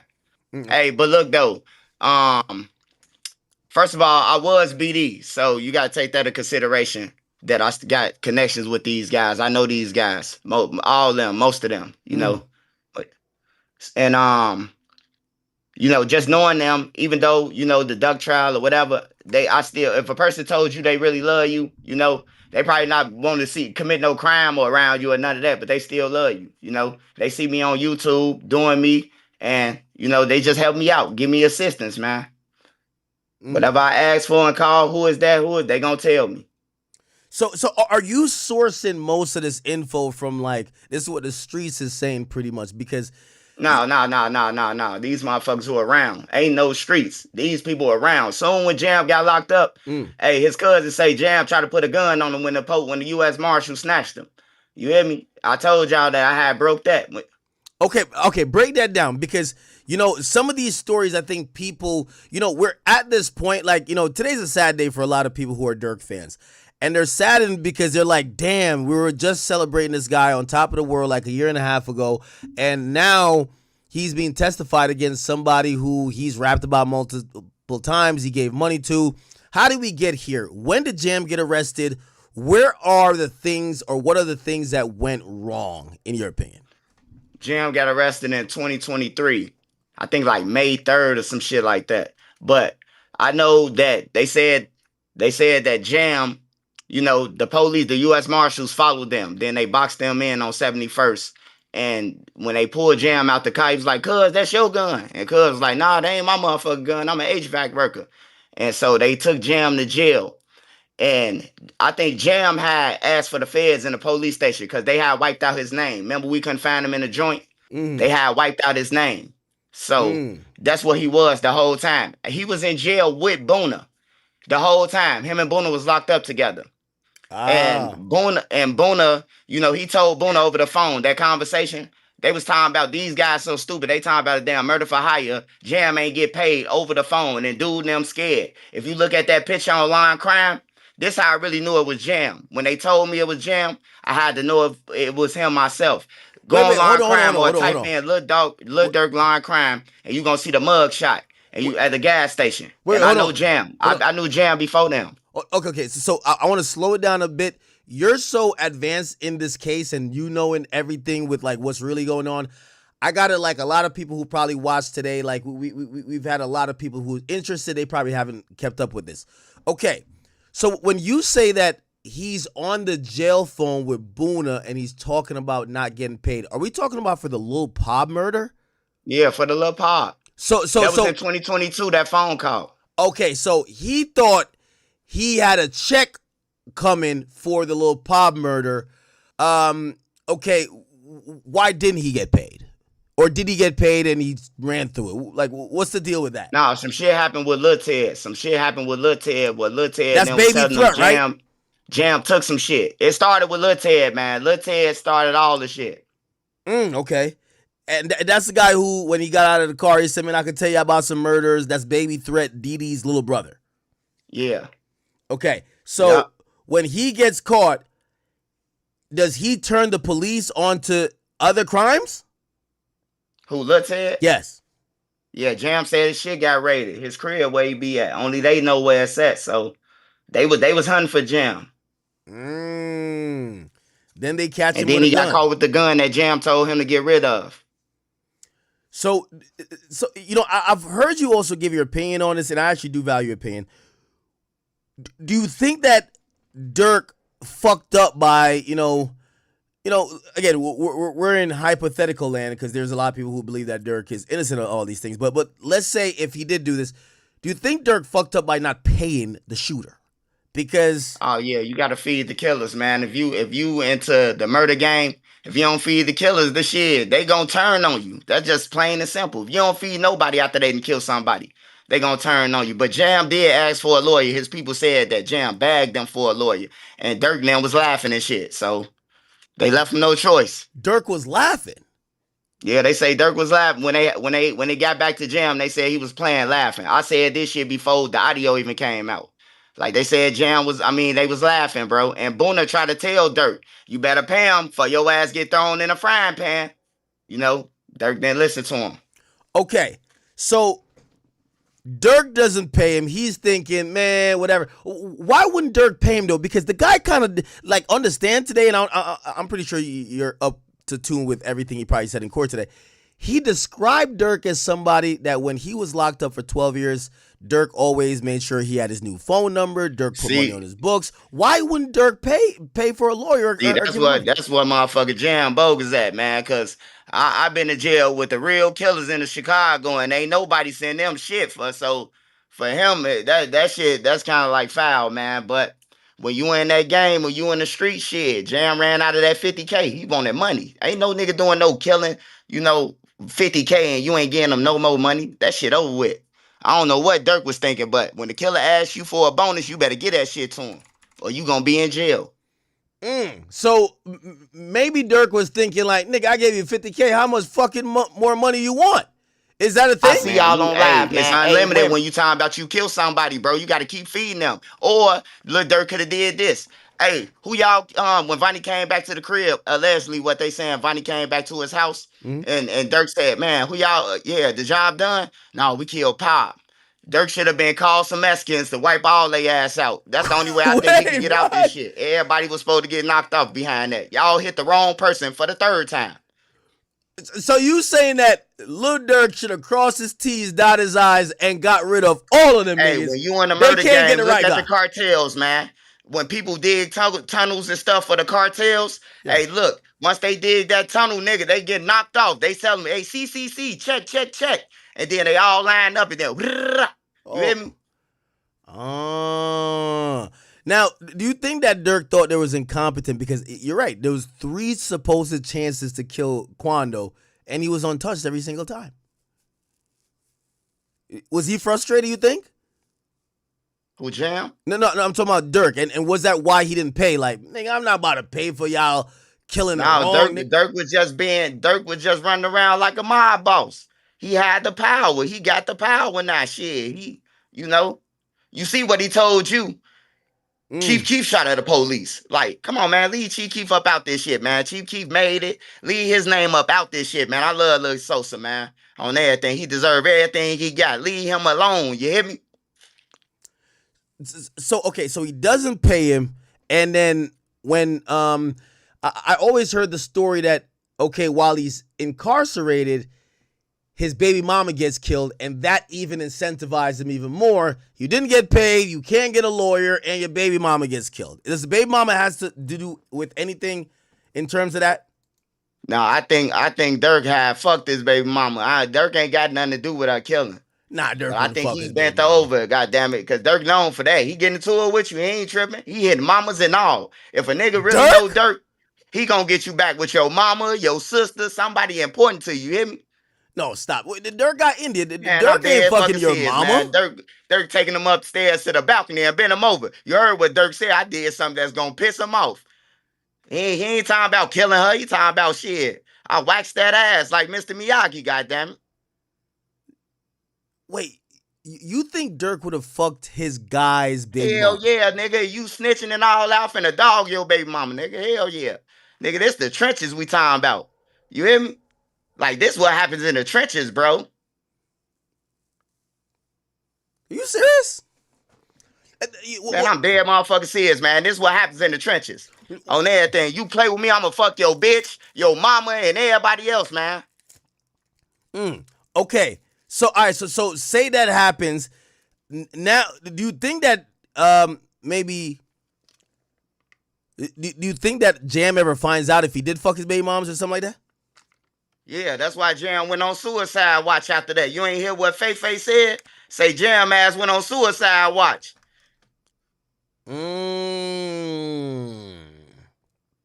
So is it at that point he decides to cooperate with the feds? Shit. Hey, look, if Durk then would have got the man a lawyer, if they would have been smart, you should have just got him a lawyer anyway. The lawyer would have, you paying the lawyer. He would have told you if he working against you. You paying him. Send Drew down there to represent him. Do you also think that Durk probably thought he was being smart by saying, because I think people also say that about the Marley situation and the AJ situation, right? Where they're like, well, you shouldn't have left them without a lawyer either. But maybe Durk was saying, well, if I send down a high-powered lawyer down there, people gonna know I really did pay these niggas, or I did want this guy killed. So he's trying to stay away by not directly paying for a lawyer. You don't think that's smart? Hey, I'm gonna keep it real. I'm gonna keep it real with you, man. Whether you pay for a lawyer or a bomb walk in that office and say this for my nephew, you gotta do that shit. I know a lot of people be looking at it like Lil Durk don't owe nobody nothing, and that's why he in jail. Holy shit. So you can't tangle with the killers, man. And then when you finally heal, you go about your business and the killers fuck. Nah. That's when you going to jail, bro. That's when you going to jail, bro. I just hate to tell you that. All right? Durk should have sent the lawyer soon. When hey, look, I told the people this and all the bloggers that's around YouTube, he lying. Hey, the Fed said one thing. They said, "Are you indicting individual A, which was Banks, which is Durk?" And the Fed said, "Not at this time." They didn't say no. They didn't say none of that. They said, "Not at this time."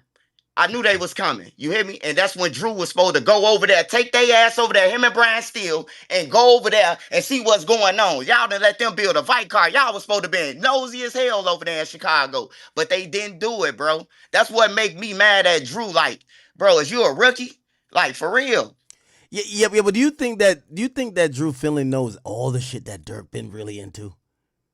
Man, it don't matter if you know. If you got common sense and you a fucking lawyer, you supposed to went over there digging. Soon when they said Individual Way had a podcast with $1 million worth of game, Drew was supposed to go visit. Drew was supposed to get his ass over there and start digging. That's why I be talking shit about Drew on everything, bro, because he filed for that, you know? And then another thing, I ain't got nothing against you or Vlad. I love y'all. Yeah. But rule of law in law school, you're not supposed to go and talk about the case. The man broke down on Vlad, his plan, his game plan on how he gonna get Lil Durk up out of there. And soon when he did, 2 days later, the Fed superseded him and added on stalking.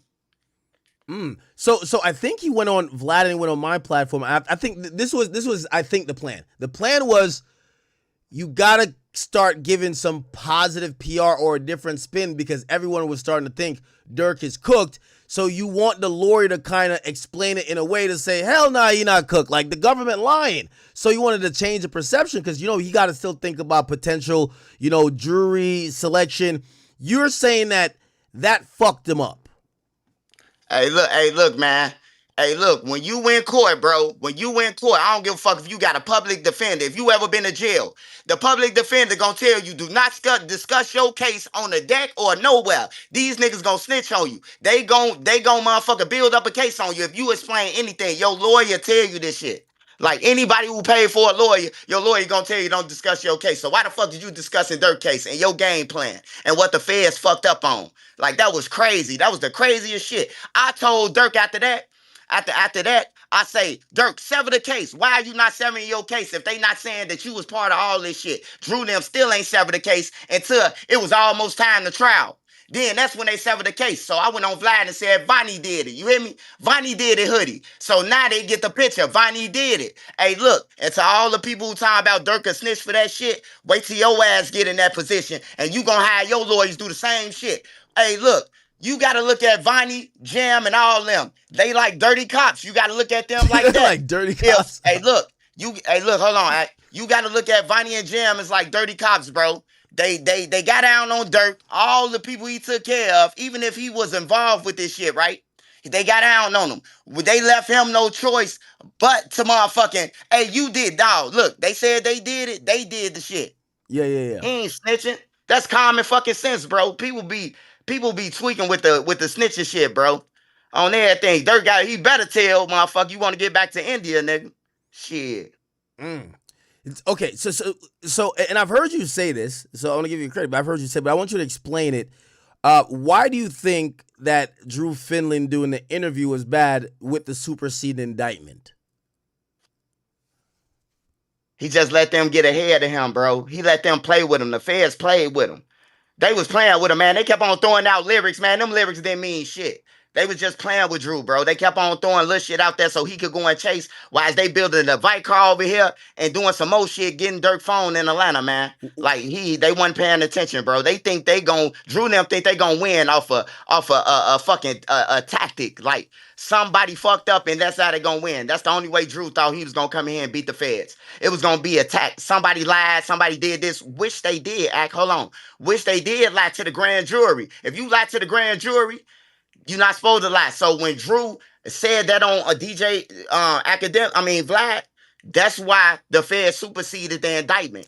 Because they knew, oh damn, PW1, which is OTF Jam, he lied and said that was part of the song. He said this was the song. So they superseded it. Oh, we fucked up. Oh, let us supersede it by the time Durk go to court. And now he denied. You know what Durk got stuck on? Durk got stuck on the murder for hire from Chicago. This how cold the feds is. Hold on, Act. This how cold the feds is. They stuck him on no bond from the murder for hire in Chicago, right? And then they turn around and say, oh, no, we got to break this up. This can't be added to a Lil Pab shit. So they played him. So basically you're saying that with the interviews, his lawyers fronted his move with calling the feds out for having an indictment that contained a lie. You're saying that he shouldn't have came on the podcast. If he would have held that shit, they wouldn't have superseded nothing. He could have went to the man, hey, look, opening statements. Hey, somebody lied to the grand jury, man. So you're saying he should have kept that as an ace in the hole, not go on a podcast and give it out for free that the feds could fix their mistake the next day. Hey, look, the rule of law. A public defender would tell you this shit. The worst one. The one that'll send your ass to jail because he don't want to try to fight for you. He gonna tell you, do not talk to nobody about your case. I'm hearing you. Okay. So Drew did fuck up with that big time, bro. That's a big part of, like, fucked up. Like, you ain't supposed to do that. That's a rookie move, man. Now, Brian Steele's a part of the case as well now, too. By the way, he's the one who did the cross of the FBI agent. They say he did pretty good. apparently the agent didn't know too much. The agent didn't know who Newski was. The agent didn't really know the full details of the case, even when they brought it back to, the death of King Von. It seems like are you more pro Brian Steele over Drew Finland or what? Hey, Drew Finland, no, he fucked up so bad. That's why he grabbed Brian Steele. He messed up. He knew he needed somebody else. He couldn't do it. And then he don't want to take the L by himself, so he went over there and grabbed Brian Steele. And yeah, come and take this L with me. You hear me? He don't want to take the L by himself. How do you think? Okay, you've given a potential defense for Durk. Blame it on Vonnie.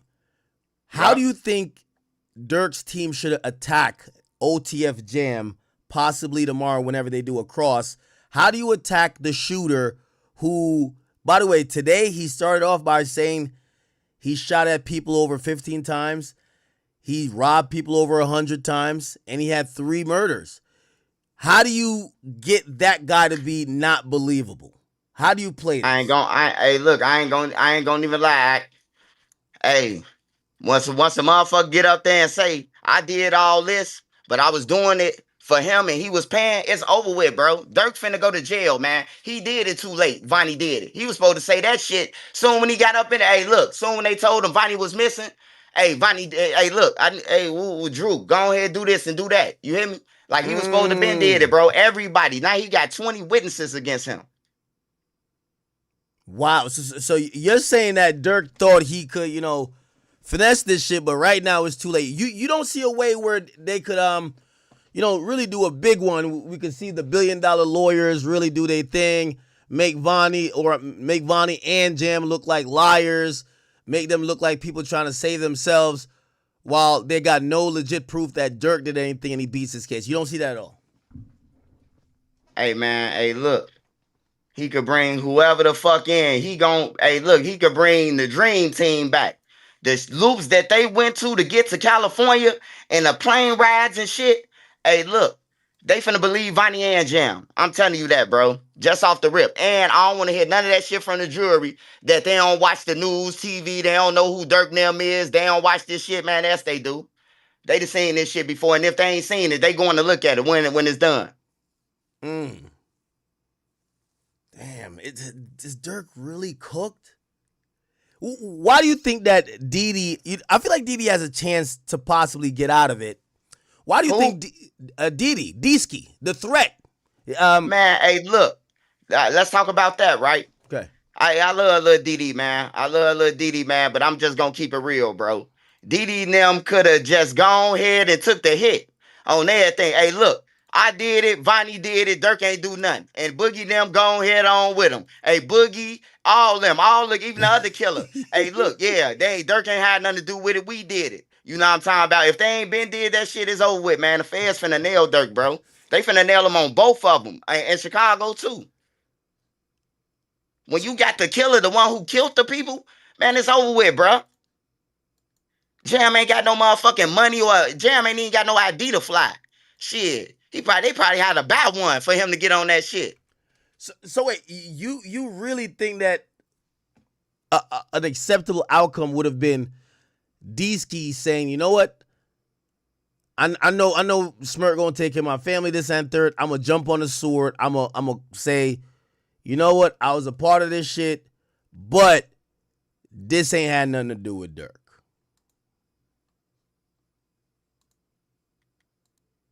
They had to say that shit from the jump, Axe.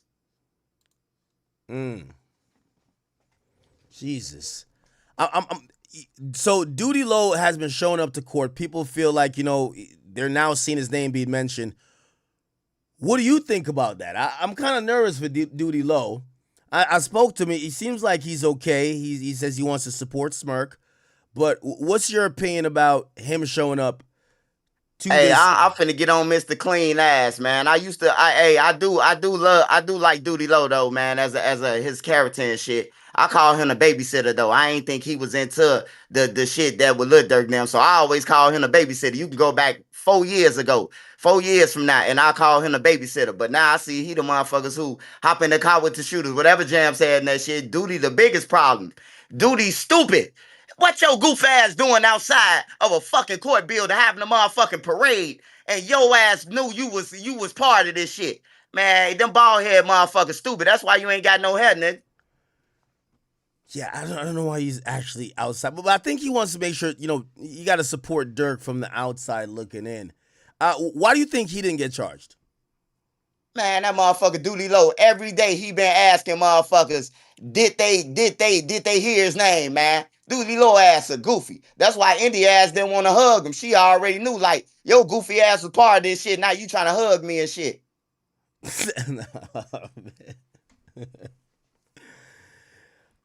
So you would say if you were him, you would stay away from that building. Man, Mr. Clean, all them, Herb, them, and everything. Who the fuck going in front of a federal building? I thought niggas said they 12K. Snitch K. Why the fuck is y'all? Hey, look, if you ain't got court, you ain't supposed to be there. You hear me? Like some real rules. These niggas ain't no real gangsters, act. They just kill people, bro, off emotion until they go down, bro. They not real gangsters, bro. I'm telling you, bro. Yeah, I'm not gonna lie. If I was Herb, I would probably been a little bit cautious because in the song, which we're finding out, this might be the most incriminating song, the one where he says, what Durk said. He says, let me read these lyrics right here. This is good. I love this song, by the way. This shit hits. He says, what it says. Oh, he think he outside. We gonna pull up on him curbside. Hot cars not from Southside. We got our shit from Herb guys. And I'm like, oh shit, he giving the direct plug. Like, hey, he threw them ollie. That's called alley hoop. Where we from, Black? Yeah. So he said he got them. Damn. So it's so cool. Do you think that this, because you're one of the first people that said the guy, you even named him, Witherspoon. That's the guy who got shot in a 2019 situation with Vaughn in the car. We had THF Bezu, who was in the car as well, and another person, I think hella bands, but he had died or something. You said that guy is down to cooperate or at least, be a part of like whatever the feds got in store for Durk. Is it possible that even if he beats this case, that the way how they're looking at him, a guy who has funded stolen cars for shootings or killings, a guy who has exacted revenge in many different places, do you think that he could possibly spin this into the feds or a jury looking at this in a different way? Man, Durk can't spin shit. With the Weatherspoon situation, hey, the feds already coached him, man. His job is to get up there and say Durk did it. Bottom line, bro. How similar do you think this is to the O-Block case? How similar is what? This particular case. Now these motherfuckers make O-Block look like real hitman or something. I mean, like they got away. They ain't in jail, man. O-Block shit was sloppy as hell, but that's on another level. Who the fuck gonna take a plane? Like, who is gonna take a plane, bro, with your name? TSA is the feds, man.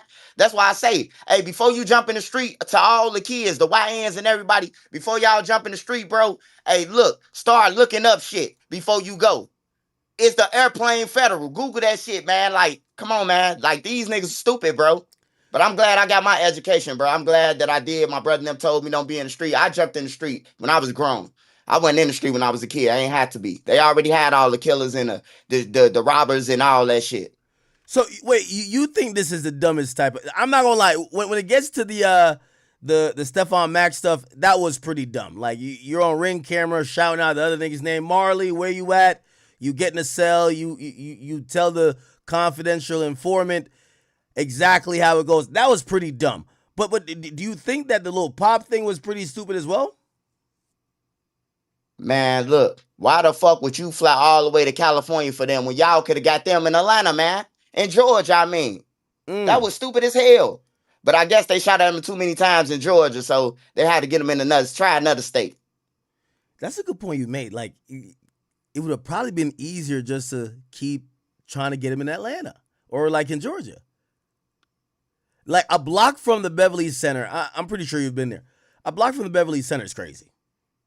That's like killing Yeah, a that's nigga like crazy, a bro. That's block of. just like where O Block killed Duck at. That's just like where John Gotti and Sammy the Bull killed Paul Castellano at. That's the same equivalent. Them places. Mm. You know, I watch people watch you cover this situation, and some people feel like you're a bit biased because obviously, as the O Block trial went down, you know, you are pro Duck, and as it would have it, you know, we get Durk who makes a song called "Should Have Duck." Some people feel like maybe he was, you know, well, supposedly people felt like his brother may have either greenlit whatever happened as well. Is your feelings towards Durk like still coming from that place, or it's has nothing to do with that? You just literally think them niggas is stupid shit. I know them like I know Duck. Like, I ain't got no feelings about that O Block shit and that Tuckerville war. That's this shit stupid. The whole drill shit is over a bitch, over some hoes, man. Really? Like, they been killing over hoes this whole time, man.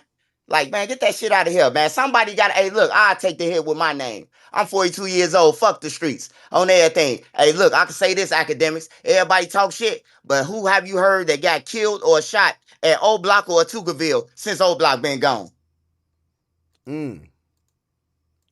So you're basically saying that these incarcerations and shit is making a change. Hey, man. Hey, I just gotta keep it real with you, man. You ain't seen nobody die over there. The kids can walk around. You see Speed them and all the other people, you know, walking around now. Ain't nobody dying over there, bro. That's how it's supposed to be, bro. Them niggas one block over from each other. You can look out Parkway Gate and see Duck them. So your remedy is that incarceration, unfortunately, has to happen to get these guys out of the way. To create hey, look, bro. You killing a person, then getting on the internet and talking about it. Who the real snitch? And then y'all rapping about it. How y'all mad? Cause that's my twin. I keep that jam with me. Shit, you making them hot too. You hear me? Like, that's just for instance, man. Like, for real, bro. They rapping about this shit. Yeah. No. I mean, you definitely have. I know there's a lot of Durk fans that don't. You know, they're upset when they hear how you kind of break it down. But I could tell your perspective. You're not looking at it from an entertainment perspective, because I think a lot of fans look at it like that, where we're like, yo, we like his raps, we like it sound like it's real. But again, you know, it's these situations. You see Savia Robinson's mom who's showing up to court. She's, you know, heard over her son. There's a lot of murder. There's a lot of death. Do you think that right now, as Durk sits in court, he thinks about his kids? Hell yeah, he thinking about his kids. Hell yeah, he should have been thinking about his kid. I don't even know. Hey, look, I'm gonna keep it real with you, bro. I never heard in the streets where one of our homies got killed and a motherfucker gotta have a group meeting to go and slide. Motherfuckers gonna slide on their own, you hear me? Like, that's why I say, man, why the fuck is niggas in threads and shit? If you gonna slide regardless. Why do I gotta pay you and this my homie? That's why I say fuck the streets. Y'all might not agree with me, but who the fuck paying your homie? Hey, look, we paying the slide for Vine, but Vine all our fucking homie. I gotta pay y'all. What is we even talking about, man? You ever talk to 6ix9ine? You calling in? I don't know what are you trying to. And I ain't never talked to 6ix9ine, but hey, I told Vlad to link me with him, because I always say this about 6ix9ine. The all time about 6ix9ine told something. Hey, look, he ain't supposed to be loyal to no nigga. Y'all want him to go to jail with the same niggas who crossed him. Y'all got like fucked up out here. That's what I be saying. That's why I don't even pay attention to motherfuckers. I do my thing, I swerve, and then I get off the thing, bro. Like, you go to jail with some motherfuckers and do 30 years with some motherfuckers who try to tie you up and do all extra shit. You hear me? Snake shit. And then I'm gonna go to jail with you? Who the fuck does that? Shout out to 6ix9ine, bro. I don't give a fuck who in Iraq don't fuck with him. On everything. I just be fair. Like, do I think Durk snitched? Hey, look, his lawyer did the shit. But according to Lil Durk, when he was with you on that podcast, he hate you rats. said, man, somebody get shot, you need an ambulance. He said, man, don't say nothing. You hear me? But they saying that Lil Durk snitched in court. But this how I feel, I feel like the home invasion was way worse than what he did in court. The What do you home mean? invasion, he said it was 3 people that's identifying. They jumped over the back gate and all that shit, and they went that way. Do we ever get to the bottom of what was up with that home invasion? It always sounds spooky to me. Did somebody get the drop on Durk? Man, that was one of Durk homies, man. That wasn't no motherfucking anybody. That was one of Durk homies, man. They came in and ran back out. What the fuck the security guard was? Yeah, the security guard wasn't there. There was mad money. Like if the security guard stayed downstairs, why there's like tens of thousands there? Like you wouldn't leave your security guard with the money and mad guns out there. It was a really iffy situation. I see why the feds was kind of like looking into it for a while because nothing made sense with it. Yeah, one of Durk homies did that shit. Hey, no. Look, I see your little comments and shit, but hey, look, y'all need to know. Y'all can't stretch out the thing. Okay, I'm gonna give you an example of this, Okay. right? What Durk did. I don't think Durk snitched on that, you know. Hey, look. So I went to Duck trial, right? You know that. And in the paperwork, Muwap say Wiley is a high-ranking gang member and he was robbing and extorting people. Do I look at that as snitching? Hell no. He getting his get back. Nigga, I'm trying to lose him in life. Shit, he got to defend himself. You hear me? So I don't think Durk snitched in court. That's just common sense, man. He got to do what he got to do. These niggas done already cooperated. So if you a gang member, you supposed to say, fuck them. Because they done already cooperated. But the gang member say, oh, Durk snitched. Like, come on, man. But to Durk standard, what Durk put out there, is you say anything to 12, you a rat. That's what Durk said. He said out his own mouth with you at. Now he didn't say that. He says the only thing your mouth should say is lawyer. Yep. Man, oh man. And he ain't say lawyer, man, when them police walked up. Shit, his eyeballs looking like Bart Simpson. He said, India was like, yeah, I shot and woo woo. He should have just shut the fuck up when India was talking. India cleared the whole thing. He said, I shot too. Like he wanted to be a fucking hero or something. I don't know what's wrong with Durk. Maybe he was almost healed still. Don't you kind of feel bad that like he had the world at his fingertips and it kind of looked like it might have been thrown away now? Yeah, I ain't gonna lie, bro. When you get money like Lil Durk had a chance to achieve and the things that he achieved, bro, you ain't supposed to have no niggas with you like that. And then he don't even know Jam like that. Oh, to be giving him 50,000. I'm gonna keep it 1,000, bro. The reason why Durk ass in jail, cause he ain't stay over there where he was from with Lamron, bro. Soon when he left Lamron, bro, he just he wanna be a boss. He don't want nobody tell him what to do. So he just started doing anything and got these fucking flunkies and study Zoo telling him, no, Durk, man, don't slide with us, bro. We finna go and handle that in black shit. He slide with them. They let him slide with them. Durk slid. Wait, Durk was in down there in Blackshear? Durk slid. Durk, one of the shootings, Vonnie, Durk, and Drew. Hey, man, hey, look, bro. Wait, Vonnie, Durk, and Zoo. They drove, man. Hey, look, all you gotta do, and I've been saying this shit, all you gotta do is listen to the lyrics, man. He'll tell you. I made a shooter cry. So Durk was shooting at that gas station?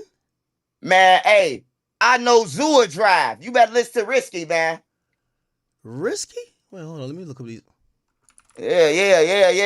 Ain't no way Durk would be in that car. Hey, man. Hey, look, I can't help it because I'm advanced than all these YouTubers, bro. Like, I know niggas and that's around them, bro. Like, first-hand information, bro. I can't be around my dog. I still risk it. I know Zoo will drive. We telling bro and them, chill, don't speed. That's like an Uber ride. Pull up on my side. I got 2 drinks. This shit like suicide. Speeding off the E-way off them pills. You know who crash. What the fuck?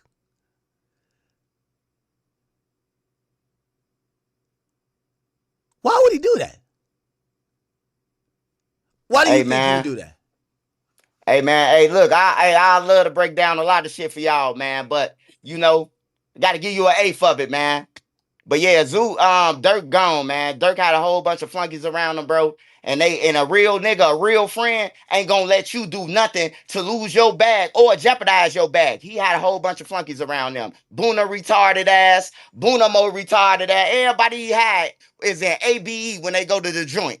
That's the slow class, man. That's the class with 3 students in there with helmets on, man. Like, Durk fucked up, man. Wait, Durk actually? I knew Durk supposedly was in the car when the 2019 thing happened. I didn't know Durk was literally What in the fuck? Hey man, Durk. Hey, look, bro.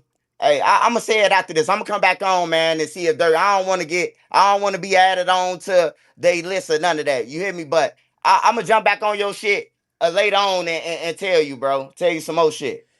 Yeah. After the trial. Yeah, we also got to get to that FBG Cash stuff. Like, it's no way all of these things they're saying. This shit sounds ridiculous. This sounds like a movie. Hey man, when they play risky in court, watch Jam tell him. Watch Vonnie tell him. I was there. Vonnie was there with him. Vonnie the witness. Vonnie gonna tell him that they shot. Vonnie is the one who gonna tell it, bro. Vonnie is the witness. Zoo dead. Remember the feds say we want to cross-examine Zoo. Zoo. Drew said we can't cross-examine Zoo because he dead. You know what I'm talking about? Because Zoo told the PW everything that happened during the hit. Holy shit. I didn't know Durk was like that. So Durk was on bad timing then. Oh man, y'all sleep on Durk. I'm gonna tell you something after trial, man. I ain't gonna do too much, man. Hey, but Durk ain't never been no motherfucking goofy though, man. You know, he always been humble, but he ain't never been no goofy like Foz. Like, I don't be bragging about this shit though, but he ain't never been no sweet nigga, bro. Like he always been like he'll go too. He ain't never been no weak motherfucker, bro. Like some people took advantage of him when he was in the streets, but he got the bag now. He gonna do what he want to do. So the word has always been that Durk felt like he had to be super tough in street when Vaughn came around. So are you saying that maybe not he was the toughest guy, but like he definitely was not no pussy before? Yeah, Durk wasn't no motherfucker pussy or none of that. You heard Lil Reese say I used to send him off to rob people and shit. Like for real, bro. Like he been doing shit, bro. He been doing it. Really? But not to this level. Not to this level. Not to this. He got the money now, so you gotta think it got bigger. So when did him and Jam used to go on drills and shit like before 20? Man, Jam been in jail. How the fuck they went on the drill together, man? And if Jam been gone since fucking 2010. And he did 12 years. When the fuck did him and Durk go on the drill? That's why I'm saying Durk paying for friends. That's why he in jail. Motherfuckers be mad at me, but Durk in jail for paying for friends. He was supposed to took the Sosa approach on everything, bro, and got the fuck away from all of them. What happened with the Lamron guys that he just separated? Is it because like he couldn't get them to do his bidding no more? No, man. Hey, look, Lamron gonna tell him. Lamron gonna let him know, bro, you moving loose. Like, they don't move loose. Like, Lamron ain't no gang, bro. They a family, bro. All of them grew up together. Like, that ain't no gang to me, bro. That's a family, bro. And they gonna make sure Durk straight. But Durk want to do whatever he want to do, bro. That's why he got the slow motherfuckers with him. The slow buses. He got Booney Mo, and all the rest of them motherfuckers. They slow. All ABE students, man, with helmets on, bro. That's why he in jail. Why do you think Booney Mo not charged on this particular situation either? Why Booney Mo ain't charged in this situation? Yeah.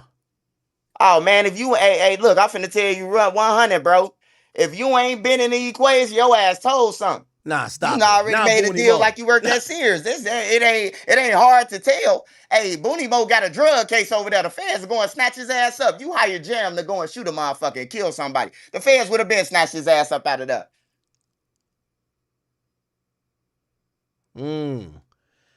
Hey, I seen you also, like, I kind of got that song from you, the War About It song, which is, what do you call it again? Jam song. And he says, Durk's the voice. When he say it, there going to be some shots behind it. And he basically describes the whole crew, and I'm like, holy shit. I mean, that sounded like some, like, opening statements to me. Was the plan all along for Jam that, you know what, if this shit don't work out, man, I'm giving up Smirk? Hell yeah, it was. Oh, hey, what motherfucker who just did 12 years and he having his way, and then you just cut him off? Because that's what Lil Durk did. He just cut him off. Hey, man, you too hot. You killing too many people. But y'all the ones who sending them off to do this shit. You know? So that's what it is, man. I'm telling you, bro, you can hire Johnny Cochran right now. Durk them did. And then Vonnie going back to his house every 30 minutes. Like, why the fuck is you steady pulling up? Y'all just kill somebody. You supposed to take that car to Vegas and burn that motherfucker and then walk, goddamn it, to the next state. Like, I don't understand them, bro. I just don't understand it, bro. But if you ask me, they done, man. Who do you think the person was? So some people were speculating it might be YoungBoy or some intermediate. He was saying to someone, yo, me and you could box for 20 million, but Quando got to die. Who do you think he was talking to? Because it looked like someone was trying to squash that beef, but he was definitely consumed with, man, somebody got to go. We need blood. I don't know who he was talking about boxing. He probably trying to trick their ass to a boxing ring somewhere where they can nail him or something. I don't know. Ain't nobody doing no shooting, no boxing no more, though. Durk was just bullshit. Hey, did you see the interview with me and him when he said, when I said, yo, you got to help me and YoungBoy be friends again? He said, man, give me the address, man. And like, obviously, I thought he was trolling and shit, but now that I see all the cases and shit, I'm like, maybe he was trying to kill YoungBoy too. Man, I ain't gonna even lie, bro. Hey, look, like I'm gonna keep on saying, I know Davon Bennett, King Von, since he moved when he first moved on the front next to White in them building in O Block. Hey, look, Durk should never even have put him in a mix with the, hey, look, nah, you don't rap, bro. We just gonna load you up with some pounds and shit and guns and leave you in Chicago. Wait, nah, don't Hey, lie. Von is the most damaging motherfucker ever. Look how everybody fall after Von gone. Everybody fell. Everybody in jail now trying to spin. That motherfucker evil, bro. Like Von, bro. Like he evil. Soon when I seen him with Durk and them, I say, oh man, they about to go down, bro. Cause Von on the internet talking about his bodies, he don't give a fuck. Damn. You had some stories about Von in the day. You're one of the people who vouch for, like you said, whatever you heard about that nigga, this shit was true. Oh yeah. No over exaggeration. Hey, when I seen him in jail, last time I seen Von in jail, 2015, me and T-Roy was in a bullpen together. The division 11, 6, and 2 bullpen. And Von them bullpen was 9 next to us.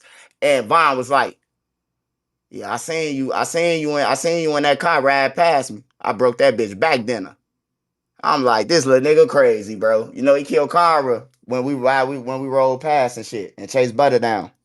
Oh my God. Yeah, damn.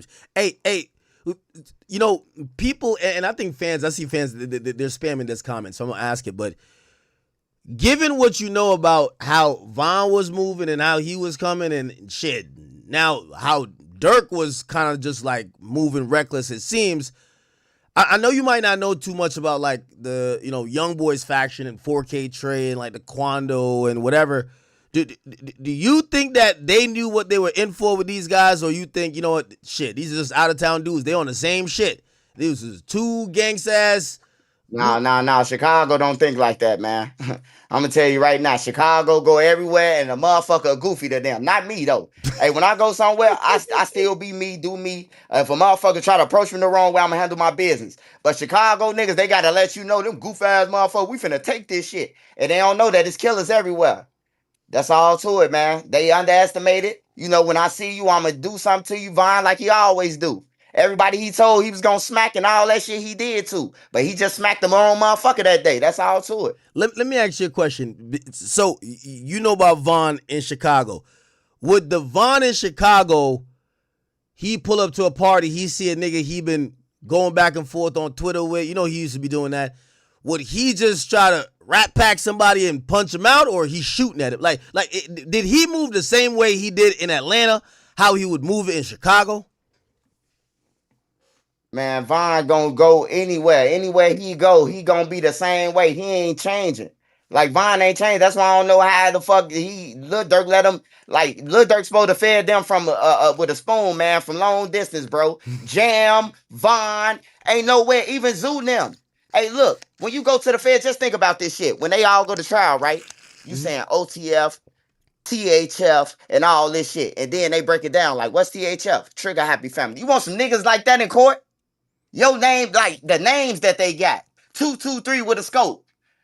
Lil Ray done shot 12 niggas. Come on, man. Like, that shit stupid, bro. Durk should have cut everybody off like Keith did, bro. That's the only way you gonna make it, man. Take your family and the one friend that was your real friend, bro. And everybody else, bro, we'll holler at you when we see you, but we ain't kicking it with nobody. That's why Keith's still in jail, and that's why Keith the fucking GOAT. On everything. Keith is the fucking GOAT on everything. I'm glad that old block did that shit, because they been snakes over there too.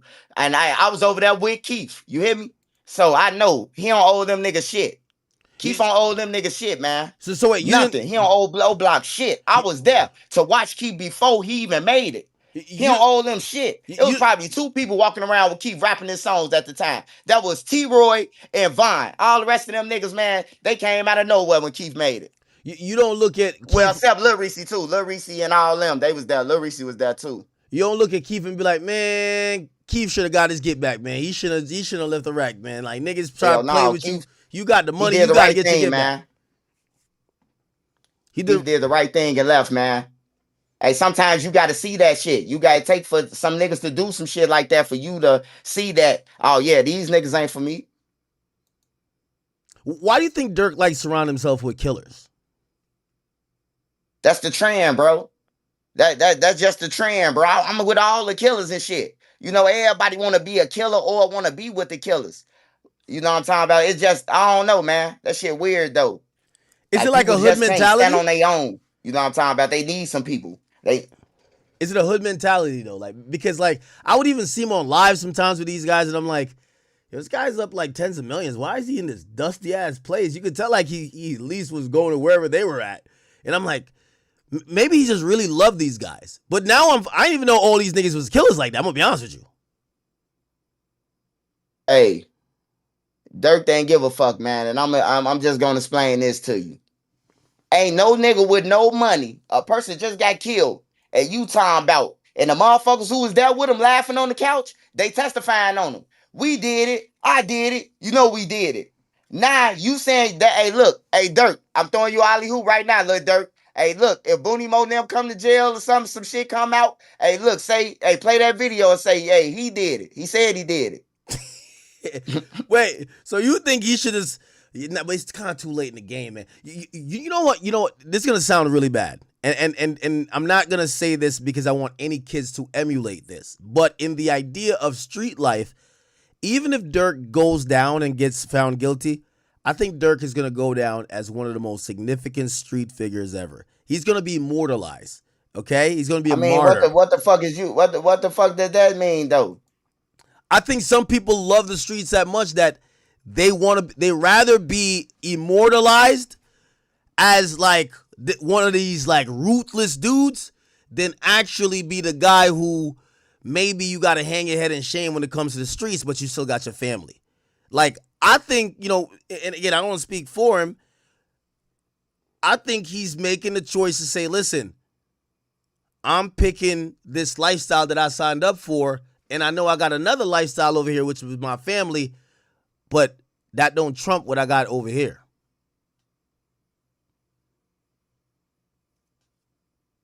What you think? Man, that the Durk, man, I can't explain it to you no more, man. That man cooked. He cooked, bro. Like with the feds, bro, like one murder for hire, stalking, like them the highest fucking charges in the federal system, man. Like for real. And then on like stalking, all you gotta prove is that you was aware of this shit. About Vonnie going to the crib 10 times. I'm pretty he dipped in that one time and told you, hey, look, yeah, the job done, or you know. Like, why would you even let him come to the crib where you at? What is you even doing in California? And you know this shit. Hey, look, me and you we could play crazy. We could say, oh, I ain't know he was gonna do it. But really, you knowing damn well you knew they was gonna do that stupid shit. You wanted to pop a bottle of champagne after the shit was done. Then niggas going to In-N-Out burgers, riding in Sprinters after this shit. Like, come on, man. This shit is a movie, man. This Durk shit, this shit is a movie, bro. Like, for real. Who go to eat after they just kill somebody? Motherfucker trying to get to the nearest next state. You hear me? Yeah. Like, for real, bro. 30 minutes later. These niggas going out to eat, getting back on airplanes, stopping at Lil Durk crib. Hey, Lil Durk, we still looking for him, boss. Like, man, I would have called the police on their ass if I was Lil Durk. I would have seen that soon the bush shots went off and Vonnie came to my crib. Hey, man, somebody just came to my crib, one of my people who work for me, and he just said he did that murder that happened by the Beverly Center. Man, oh man, shit. Well, I wish Durk wasn't in this position, man. Like again, where do you see all this ending? Where do you see like predict the next 6 to 12 months? You know, again, there's a lot of people, especially people who are watching now. They care about the music scene. We all love Durk's music, but how do you see this ending in the next 6 months? Where all these guys we know now, what are you seeing as the next step for everybody? Oh, it's finna be life. And then they finna go over there and fight that next fight card. And then it's gonna be another life. This ain't over with for Durk. He got another trial after that. They gonna push that motherfucker back probably 2 years though. Cause they building right now on him. Drew them gave them too much time to build. If I was Drew, I would have put both cases together. Fought both of them motherfuckers together and discredit all them motherfuckers at one time. AJ say he don't know what he got paid. I got paid 20, 30, 40, 50. He don't know who the fuck got hit. What the fuck he got paid? Jam said they gave up 50. You hear me? Like, I would have got all them on the stand act and lined their ass up, Brian Steele and us, and we would have got that together. I don't know why the fuck Durk and them split the trial, man. Now you finna get cracked twice. I would have tried to take my chance of fighting both of them motherfuckers together on everything, then separating them. Because the same witnesses over here is over there too. Jam going right over there next. I'll tell you what a lot of people think. We've never seen a case where a rapper in his prime, this big and high profile, has ever been convicted of a crime that is violent and is life in prison minimum. And I think people are a little bit there's a lot of people in disbelief saying some way, somehow this will work out. I think in some people's minds, even in my mind, I'm like, you know what? All right, if somehow it ends up and he gets 10, like we still get him back. But hey, Act, ain't no 10, Act. Ain't no 10, Act. Ain't none of that, bro. They getting life. There's no 10. If he get found guilty for one of these motherfucker charges, it's life. Yeah, and that's what I'm saying. Like, there's a lot of people, I think they're stuck in trying to like believe because they've never seen some shit like this, but they're believing it can't happen. Like, I'm gonna be honest with you, I can't even hear the words of Lil Durk has been found guilty and been sentenced. I can't even hear it. Like, I can't even think it, honestly. And it's not me denying, like, you know, whatever is coming out in a trial. It's like you almost feel like the universe is gonna work this out some way, somehow. Some way, somehow. Man, ain't nothing working out, Vlad. That man did too much. Right. His ass going down, bro. I'm telling you, the feds don't play that, bro. Every motherfucker witness, you heard what they said. Jam been interviewed 30 times.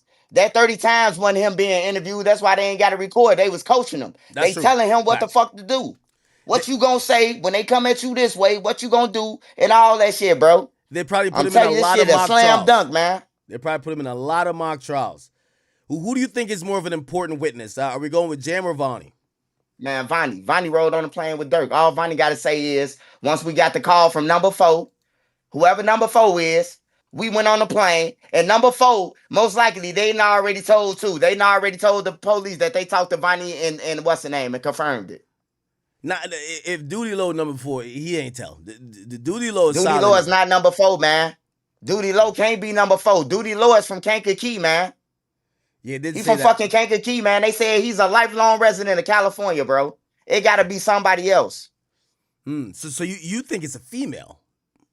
It's a female or it's the weed man or the weed man. Oh, they said it was a weed man. Jam said it was a weed man who gave them the low, to drop the low, to do the low. Brick Baby. It's Brick Baby. Nah, Brick Baby. He said it was a weed man. That's what I heard, bro. It was a weed man. Before I got on your shit, it was a weed man. Yeah. And that girl got something to do with it. It's a girl. I don't want to say her name because I don't trying to get no lawsuit. But it's a girl who be with all the rappers sleeping with her. You probably been with her.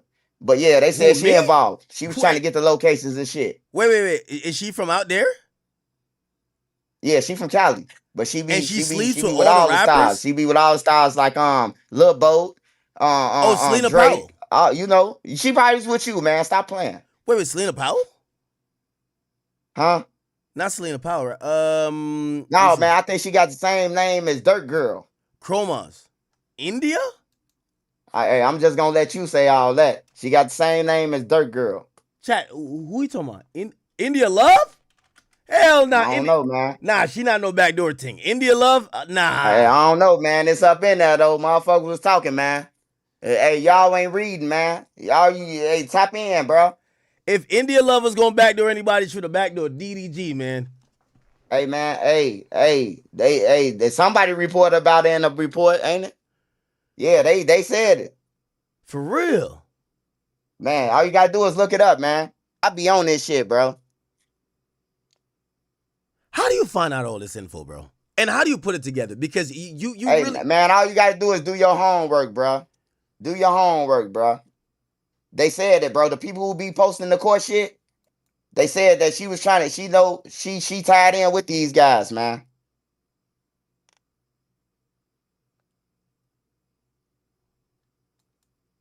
Oh, shit. I don't know how she tied in, but they brought up her name.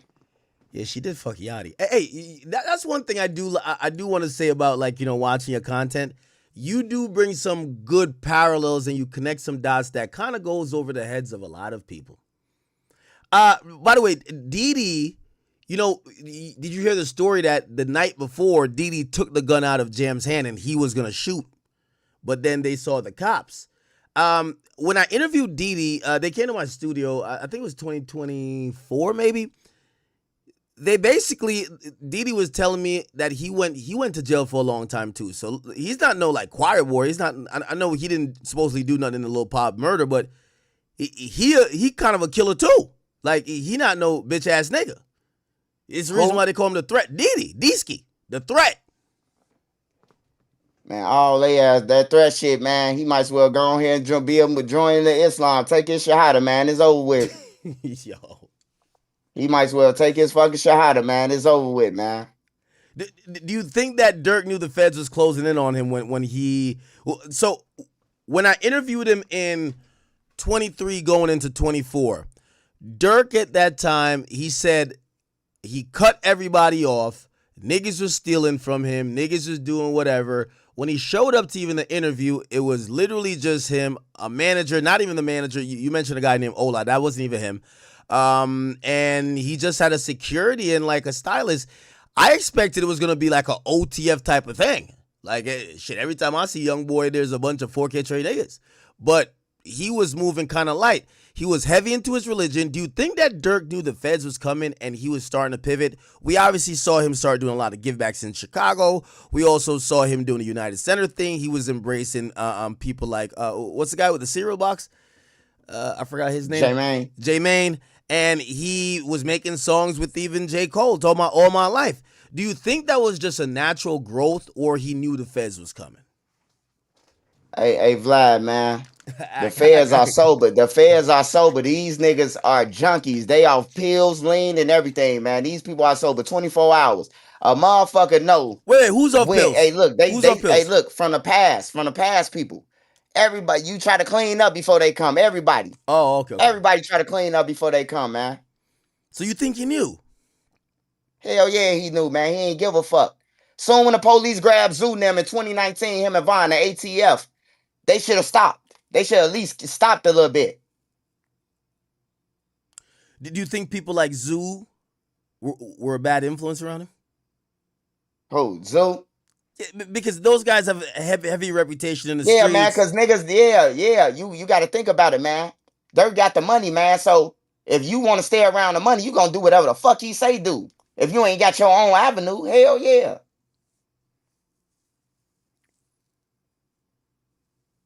Man, this is crazy. I feel bad for. I watched India walk out today. She's keeping a strong face. We haven't seen the kids show up to court. Big Durk, you know, he's praying.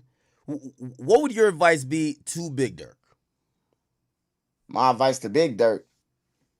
Yeah. Man, that shit a little bit too late, Big Durk. That shit a little bit too late, man. You supposed to tell your motherfucking son when you got out of jail, Just how they come in that Trap Lord Ross, y'all was supposed to do an intervention, the Muslims around Lil Durk. Hey, look, first of all, you playing with our religion by doing this shit. You saying that you Muslim and then you killing people and shit, talking about that shit in your rap. You hear me? That's why nobody take a lot of shit serious with people, man. You know, and then niggas use Islam. When I see people get religious and shit, I know they going to jail to the feds or something. Cause the Muslim got like one of the strongest carts. Don't nobody fuck with the Muslims in jail, period. So when I see niggas turn to Muslims, I say, oh yeah, they finna go to jail. Damn. Nah, I hate that. I hate that for Durk. Did you hear when 6ix9ine said that he felt he tricked Durk out of his position? He tricked him off the streets. Do you agree with that? 6ix9ine? Yeah. Do you agree that Durk got tricked off the streets because I mean, if he let 6ix9ine trick him off the streets from long distance, you a goddamn dummy, man. That's what I'm saying. They all dummies. They all flunkies, bro. Yeah, apparently, like, he had a lot of stuff on his phone where people were trying to clown him for sliding, and he would double down by saying, man, niggas gotta get to it. Do you think he should have took that Durk loss? was really sliding, man. He was really sliding. So when they said slide for Von shit, he really slid. He slid. That's why he was laughing on your shit. He now already got good. Damn. Man, oh man. Yeah, well, we're gonna watch what OTF Jam does understand from here on out. Tomorrow is gonna be a hell of a day. They really just started. They started with a lot of background stuff. He admitted to 3 murders. If you had to guess, do you think that he only committed 3 murders or no? Hey, I need you to send me your Gmail. Send me your Gmail. I got something for you exclusive. Okay, I got you. Okay, I'll send it to you on Discord. All right. But how many bodies do you think he got? Do you think that's about an accurate number? Jam way worse than Von them. He been doing shit, man. He way worse than them. That's why I say he wasn't even supposed to be with Durk now. What the fuck is he doing with Durk? You know what I'm talking about? He wasn't your friend when he was out there. Like, what the fuck? I don't understand it, bro. But that's what you get for buying friends, man. Any nigga know Durk, know that I ain't lying. Durk in jail for buying friends. Anybody out there that know Durk from the city, they know he in jail for buying friends, paying for friends. Hey, is Vonnie Daddy telling the truth about everything, bro? Is Vonnie Daddy telling the truth about everything? Hey, man, a lot of that shit that he's saying, it's true. Cause I had talked to Money Duke one time, and I was like, damn, bro, cause he was locked up. And when he got out, I was like, man, condolences, bro. I know that's your man's and shit right there. He say, man, fuck Durk and them, bro, on everything, bro. He say, fuck them. So that's what made me believe Hassan, cause I heard it out of Duke's mouth, out of his own mouth. Say they backdoor Vine, man. But somebody had to tell him that he wasn't there. But I guess he went along with it. Once you see how the shit played out, you like, man, they had to backdoor Vine. They say he was sleep off a pill and supposed to go to an Airbnb, but they made a detour and went somewhere else. Now, how the fuck did they end up what Lil Tim them was? I don't understand that shit, bro. I just don't understand it. Zoo said that he was off a pill and high as shit. So how the fuck was he high as shit and then y'all ended up over there? That's what made me think somebody backdoored Vine, because he ended up in the same parking lot with Lil Tim now. Do you think that you know what I also heard, which I'm like still even skeptical about? They were trying to paint it out like Durk was telling like his guys that they should be driving around to go hurt like the O Block dudes. Like, was the issue that crazy? Like, obviously, you know, he had some disagreements with them. Obviously, he wanted them to slide for Von and shit. But you think that Durk would have like orchestrated or agreed to somebody from O Block getting hurt? Man, Durk told them niggas he want that motherfucking 30 back that he gave him and the money for the Airbnb, nigga. I sent y'all last to do a mission and y'all going to try to rob somebody and get on the Grand Theft Auto. I need my money back. Oh, I finna send the killers, nigga. You heard what he told Richo? Shit, you better have 3 ski masks on. I'm like, damn, I know he's sweating up under them motherfuckers. 1 is enough. 3? That's a real threat right there, big guy. So do you think that Durk was getting pretty much like a little bit drunk off like this power, because he was talking to dudes who kind of is like that though, right? And I mean, I would think he's a rapper. Man, I'm telling you, the nigga left his real friends who was with him when the shit started and then picked up a whole nother block, bro. Like, for real. Man, I felt Durk from Lamron, man. He ain't from Tay-Town. Durk is Lamron. You hear me? So that's why he in the position he is, man. I'm just keeping it real with you, bro. You supposed to stay. You supposed to, when you get money, y'all was down together. You stick with them people, bro. You don't choose no sides. These my homies. These my homies. It just seems like every block that Durk been on, the niggas into it with each other. Like it's just crazy, man. But Durk got power drunk and he in jail for it, man. It's nobody's fault but his, man.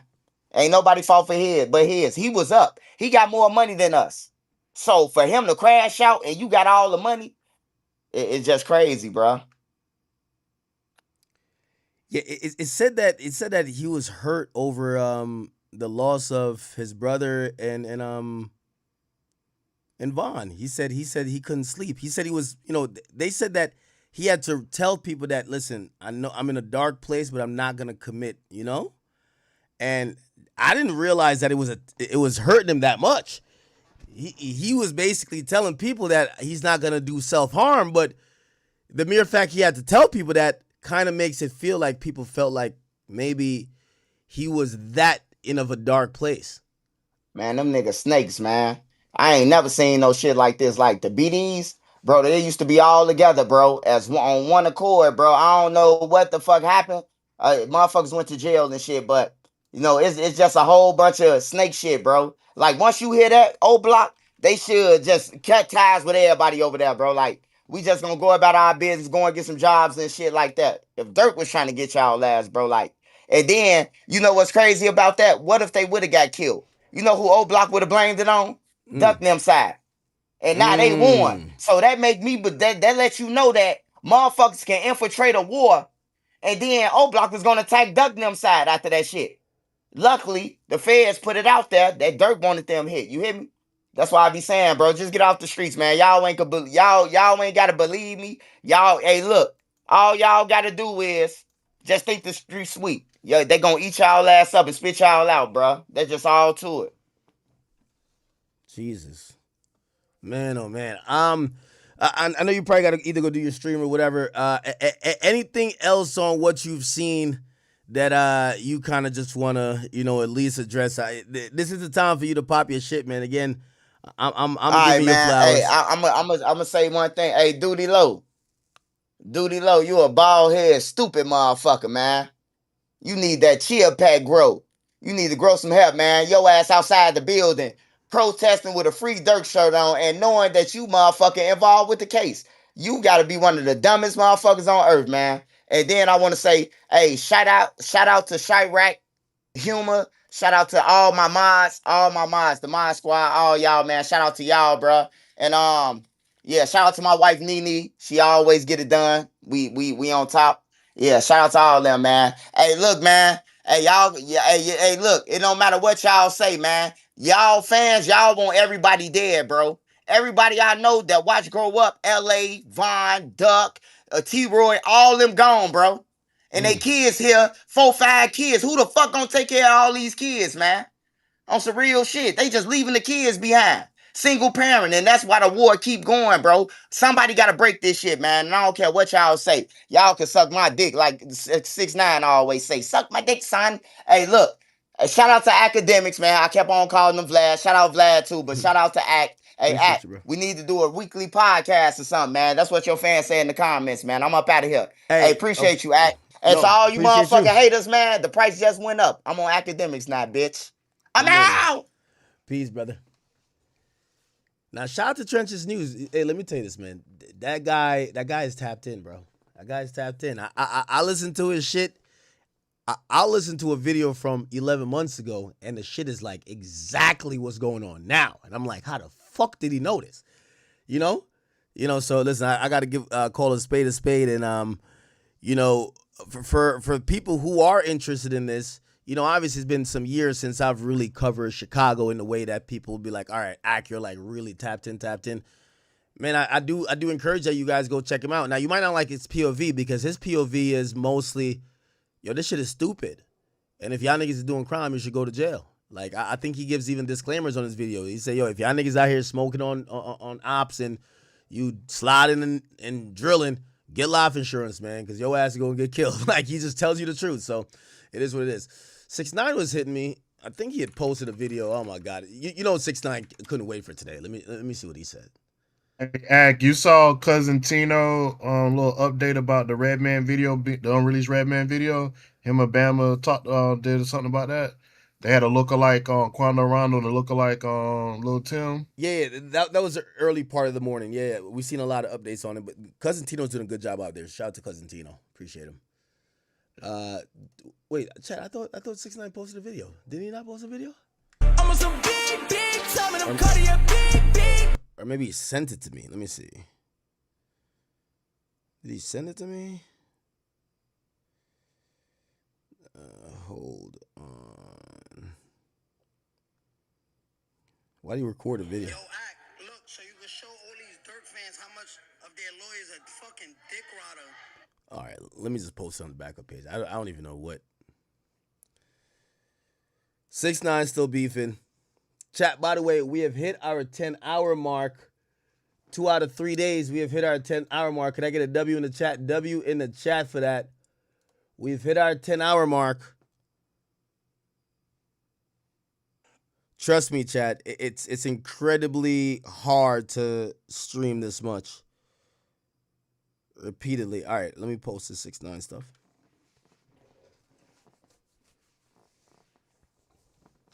By the way, everybody say happy birthday to Wale Intern. His birthday just passed. All right, here we go.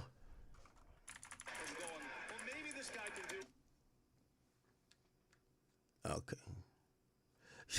Yo, chat, this is still my favorite picture, bro. This picture looks so funny. I love you, though, Brittany. Brittany, we could be friends again, Brittany, okay?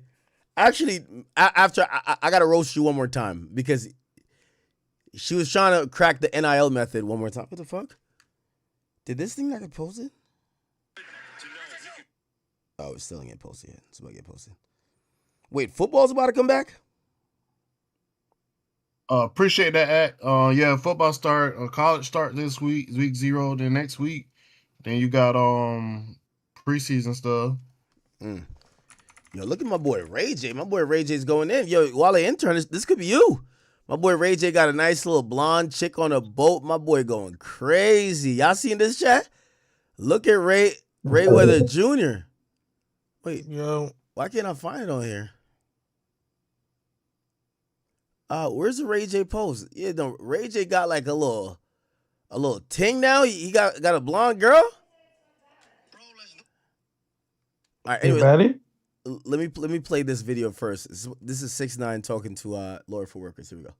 Yo, Ak, look, so you can show all these Durk fans how much of their lawyers are fucking dick rotter. Look, bro. Okay, if you could shout that out on your platform, I really appreciate it, bro. Let's do the interview. Everyone tells me I fumbled that. I like to get it back. I'm sure Rainbet will be down. I got the numbers for a moment.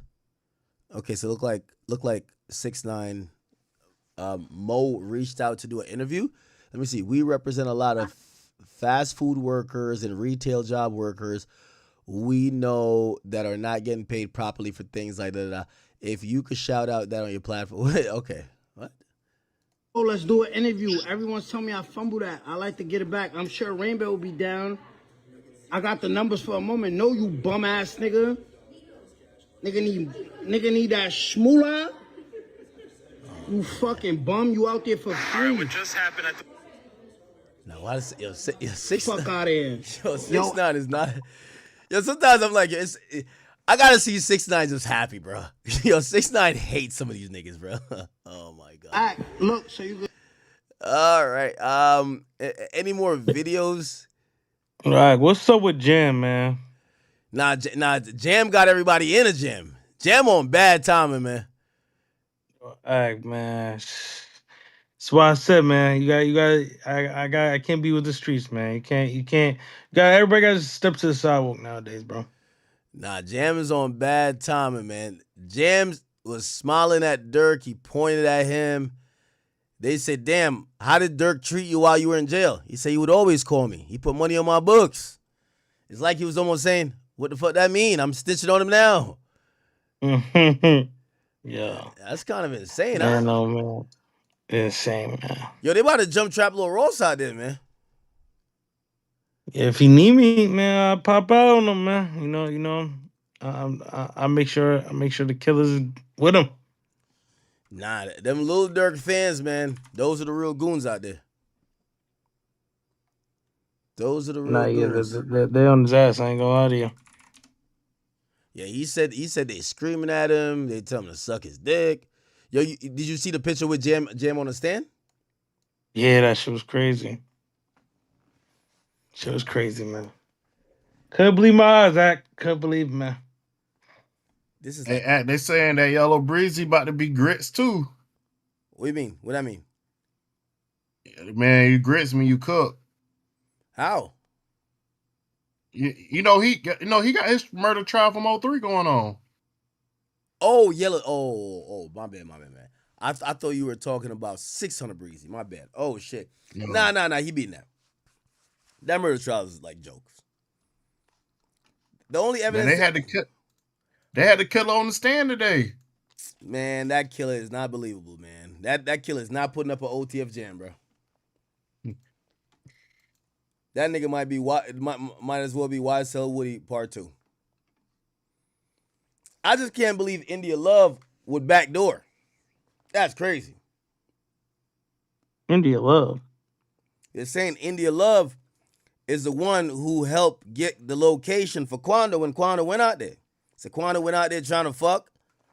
India Love dropped the low. That's what Trench's news. Like EDG India Love. Yeah, nigga, you wasn't here when Trench's news was there? He says, yo, they're saying the word is the chick that was involved that helped drop the low is an Instagram chick that been with a lot of them dudes out there. So I said, who? Like, what are you talking about? He said, let's just say her name start with the same name that is Durk's girl's name. Durk's girl name is India. No way.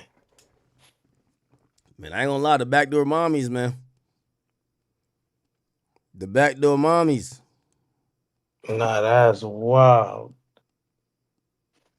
Nah, good thing my boy DDG got away from India Love. Hey yo, I ain't gonna lie, OTF Jam. You heard what Tory's artist said. VVS Ken. You seen that shit, right? Yeah, VVS Ken is Tory's artist. He got a message for you, OTF Jam. He don't give a fuck who the hell you kill, nigga. He said that fat red rat never even thought about playing with a Z on my stomping ground. Be for real. Yeah. Then he said, this bitch looks so pussy. Be for real. I wouldn't even entertain that topic, Mud. Yo, Jam.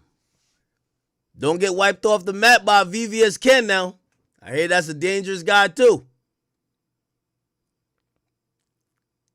Now it's crazy. This nigga Jam went to Florida and he's like, yo, Durk, you know I don't got a chain. Like, I'm looking at this nigga chain, nigga, I need that.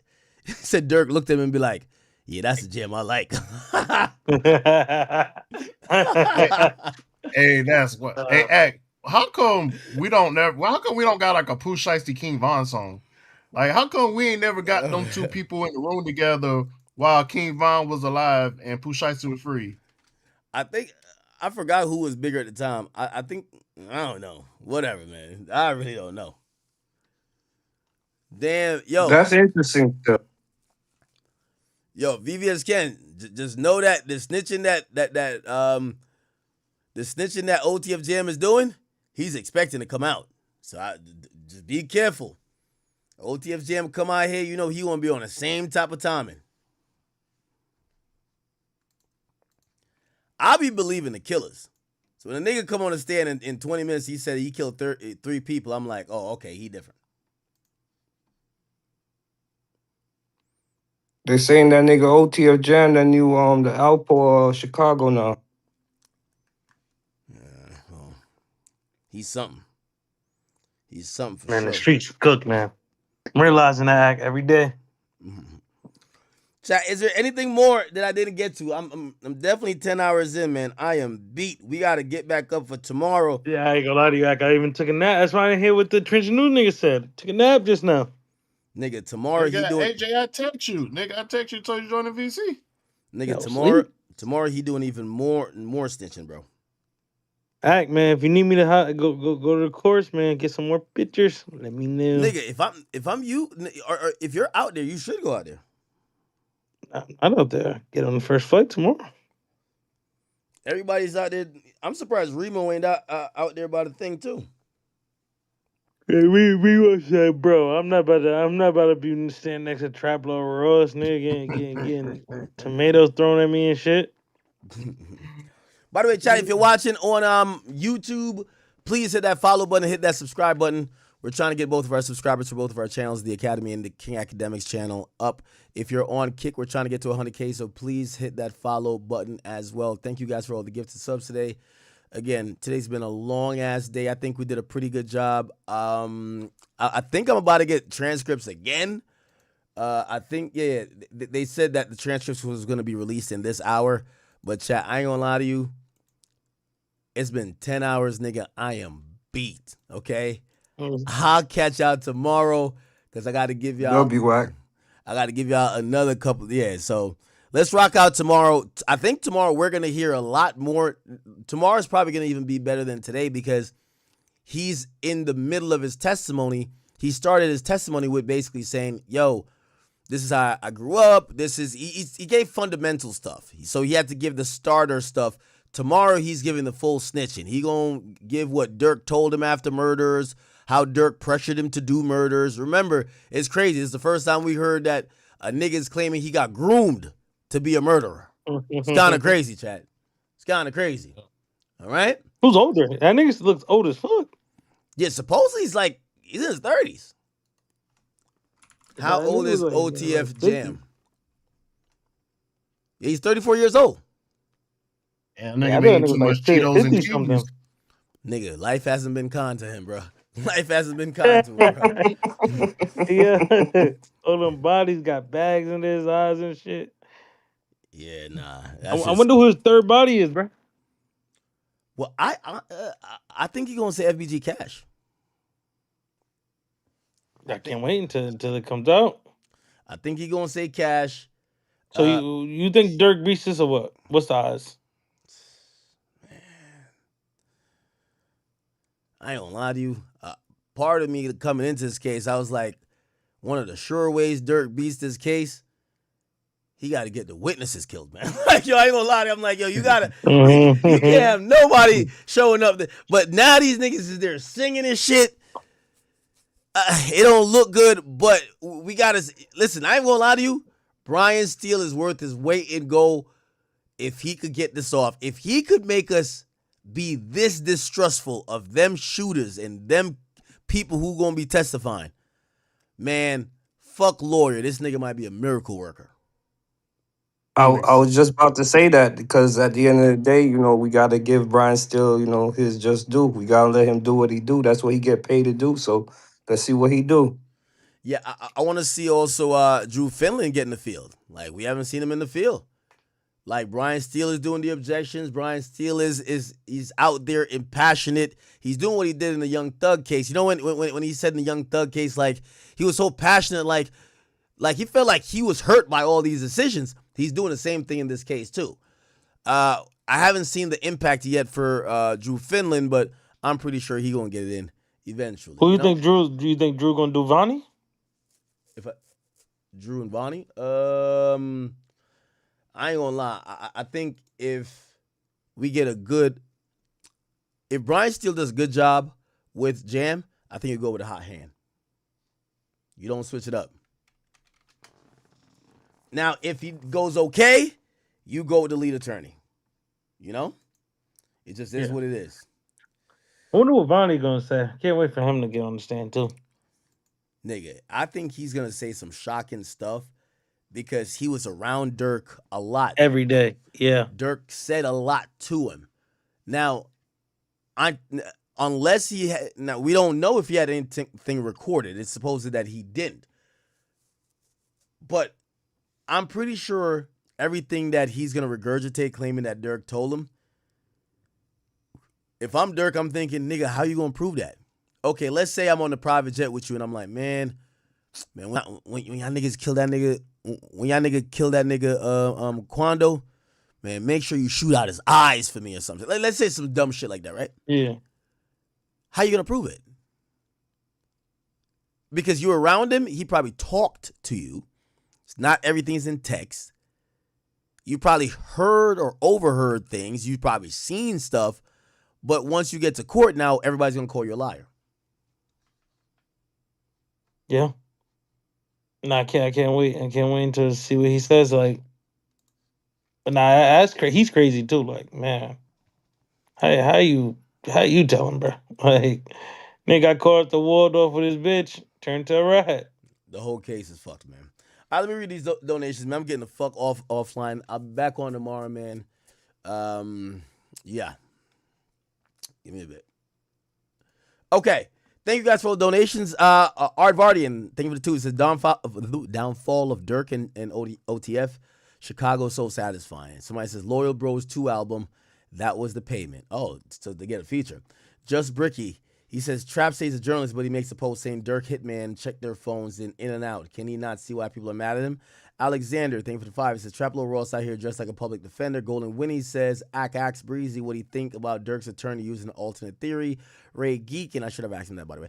Ray Geekin says Jam was supposed to go out like Weebay. Shout out to Weebay, man. Yeah, I think niggas think. Yeah. 2Gs. 2Gs J said, Chuck, big bro, I tap in every day, but who the fuck is Dolly? They're talking about Dolly Parton. Dolly Parton is like a country music singer. She just passed away. She died at 80. Yeah. So Dolly Parton died at 80.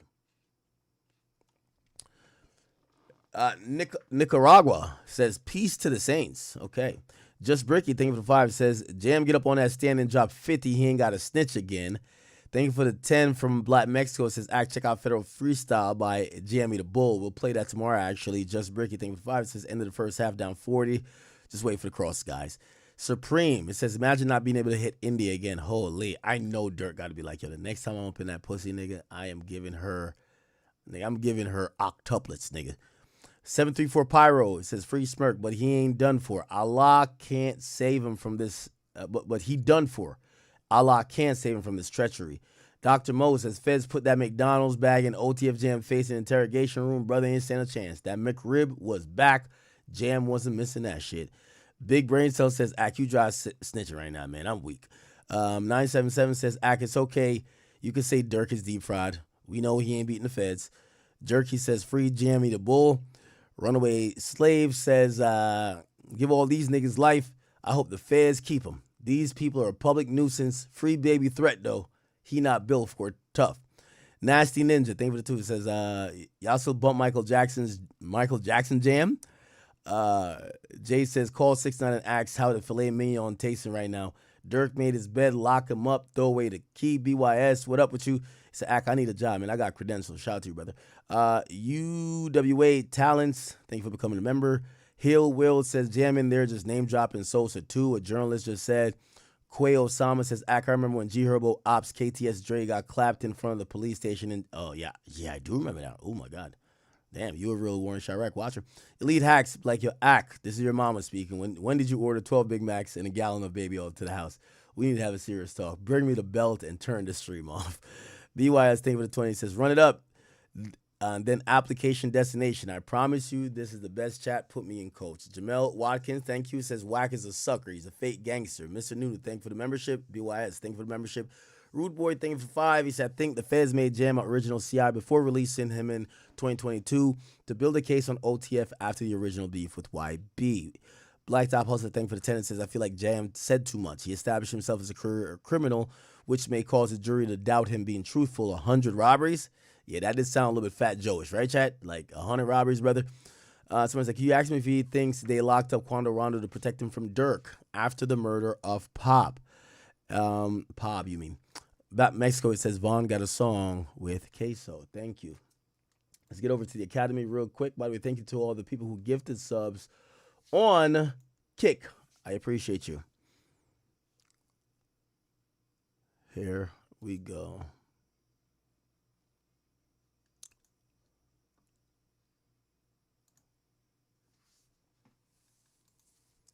Sometimes I really be forgetting. I sit here for like 10 hours, right?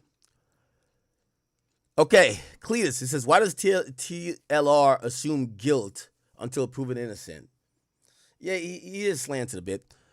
Your mom mind HD said, yes, we watch your vids and read Reddit to fill in holes. Bloggers are great deputies. Thank you on behalf of the federal government. Herv Joseph, it says, add it up. He was speaking to someone else. He was speaking to Boogeyman, YHP. Legendary says, go to Blackshire Flick. We did. Thank you for that, by the way. You've been recommending that person. He seems like he's a pretty good one. City Tempo Data says, wedding equal till death do us part. So you think that was code, huh? In bed with Yesenia says, Ack, became a chat queen a year ago. Hey, Yesenia. Thanks for streaming. It's getting me through my 9 to 5 law talk with a little shit talking. Thank you. Archive Gems, it said, Axe Breezy, when he was locked up in PA. What was he locked up? He said, Axe, what was he locked up in PA? He just got released from jail. Yeah, he told us. He said he got some drugs, some weed. Someone said, TLR, Traplo Ross, got to go back to UK or become an attorney. Michael Phelps, thank you for 20. It's not about what you know, it's about what you could prove. Facts. Nothing bigger than the chat. Appreciate you, my guy. Archive Gem says that boy Trap messing up Durk's legal strategy. I think they do think he's fucking it up. Michael Kane, thank you for the membership. Glock Civilian, thank you for the 10. It says, what makes this trial so interesting is people looked at Durk like he was a super gangster. Turns out he's just a cooked YN like the rest of these trials. I'm not going to lie. I always thought Durk was just smarter than the bunch, too. I think that's another thing that maybe I'm in denial about certain stuff. Culture Clip says, this is so poetic. OTF773 says, this shit made me want to cry, man. It really be your own homies, man. Fuck Jamie the Bull. Fully EV, thank you for the 10, says, gang, we know the deal is over, but please stop doing Rumble dirty. We got a whole small family in that chat. Spark the live. Oh, we didn't go live on Rumble today. Somebody said 10K in the chat. Hit the like button. Give Ack his credit. Appreciate you guys. Culture Clipper says, call whack. These guys are weirdos. And he says, oh, Steve. OG Mon says, it's only snitching if you're part of the criminal activity that was taking place. Outside of that, I ain't snitching. I'm telling. So that's his thing. You say he's not stingy. He's telling. He says, I'm from the trenches. I'm actually from there. 250K Cash says, could you react to Blueface going off on Nevaeh for making rice neck bones? We'll do that tomorrow, chat. I'm going to try to start off a little bit earlier, hit like a couple topics for like 20, 30 minutes before we get into trial stuff, okay? Somebody said, good interview, Vlad. Someone said, Vlad, trench is tripping. W accurate to go. Someone said, Big Act, thank you for the consistency. 10-hour streams. Shout out to the mods. Bro, we always got you. King Buck, salute to you. Love you, brother. OTF773 says 10K watching, only 2,500 likes is disrespectful. Hit that like button for me, dog. Michael Phelps, thank you for the 10. It says free the GOAT. Nothing bigger than the chat. Savage Selena says, can't wait for YB to bring out Quando next damn tour. Chat, I love you guys. Enjoy your night. Keep safe. Again, I think this trial is a constant reminder of, sometimes when we look at these rappers and you look at people who look like they have everything in the world, they got the beautiful wife, they got all the beautiful kids, they have all the money, you get to realize that sometimes their downfall or even the things that they're going through are sometimes 10 times worse than you, and the downfall is even more sad, all right? So shout to Durk. Hopefully we could get something, if you're a Durk supporter, something more promising tomorrow. If not, we'll still cover the case. And again, day 2 of Jamie the Bull being on the stand, all right? Chat, love y'all. See y'all tomorrow. Peace out.